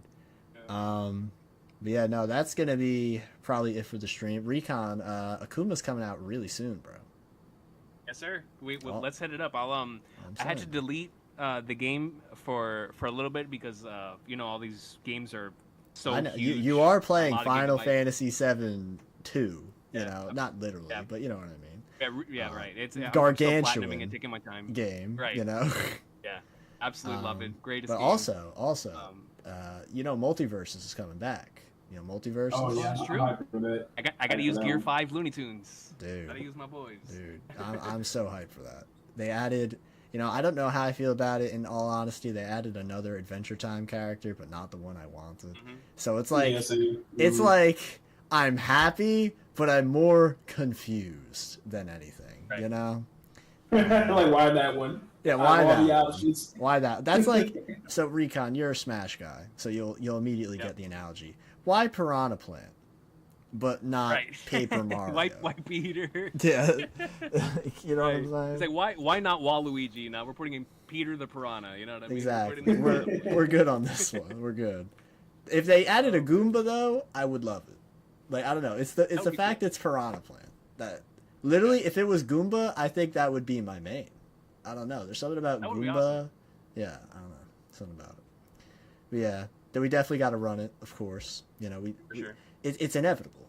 Our Conqueror's Clash will be, the heavens will shake. The sky will split.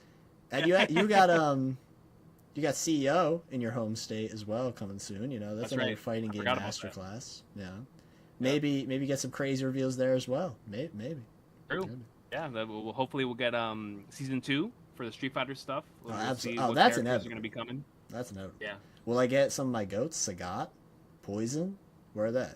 Ooh. Where are they? Yes, sir. I think Sagat's a given. I think he's definitely coming. He got his whole arc now with him turning to the Satsui no Hado, which is pretty epic. Right. Look forward to that evil Sagat. Loving that. I'm definitely expecting some alpha characters. I think we'll either see like Rainbow Miko or or one of those making a return in this. People have been begging for Sodom. People have been begging for him. I could see that. Yeah. I you know what I kind of hope for? Relento, low key. I think Relento. Ooh, yeah, that'd be nice. Yeah, that'd be nice.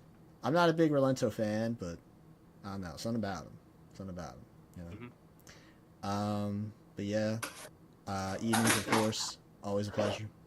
We literally talk like every day, pretty much. So Oh yeah. This is just another Tuesday, dog. Exactly. We got the funny memes, the funny clips. This is the appeal of the Buggy Bash. We're talking about nothing, but we're having a good time. That's right. We did talk a lot more about One Piece though than I expected, which was good. That was good. You got to at the Buggy Bash. And we did have that a lot. That whole like half hour. It felt like a half an hour where we were just Silvers. I don't know, Blue Force podcast. Like all this agenda. I was loving that. Yeah. But yeah, no, that was absolutely amazing. Appreciate you guys immensely for being here. I appreciate everyone who was here, not only in the chat, but in the call as well. Buggy Bash 3, it's everything has a trilogy nowadays, so there's gotta be a third, and like the Cross Guild, there's 3 of them. That's all I gotta say. Yep. And we don't know who else is gonna join. So maybe the Buggy Bash 3, Mr. 3 will be the guy who's like the logo for it. That would be perfect. His bounty poster is the 3rd bounty poster in that iconic shot of the 4 desperate of them criminals. The desperate criminals. Dude, yeah. I'm waiting for the Impel Down quartet to finally reunite. I'm waiting for that. Yeah. Yep. Our iconic crew. Yeah, for real. So good they only had 1 arc.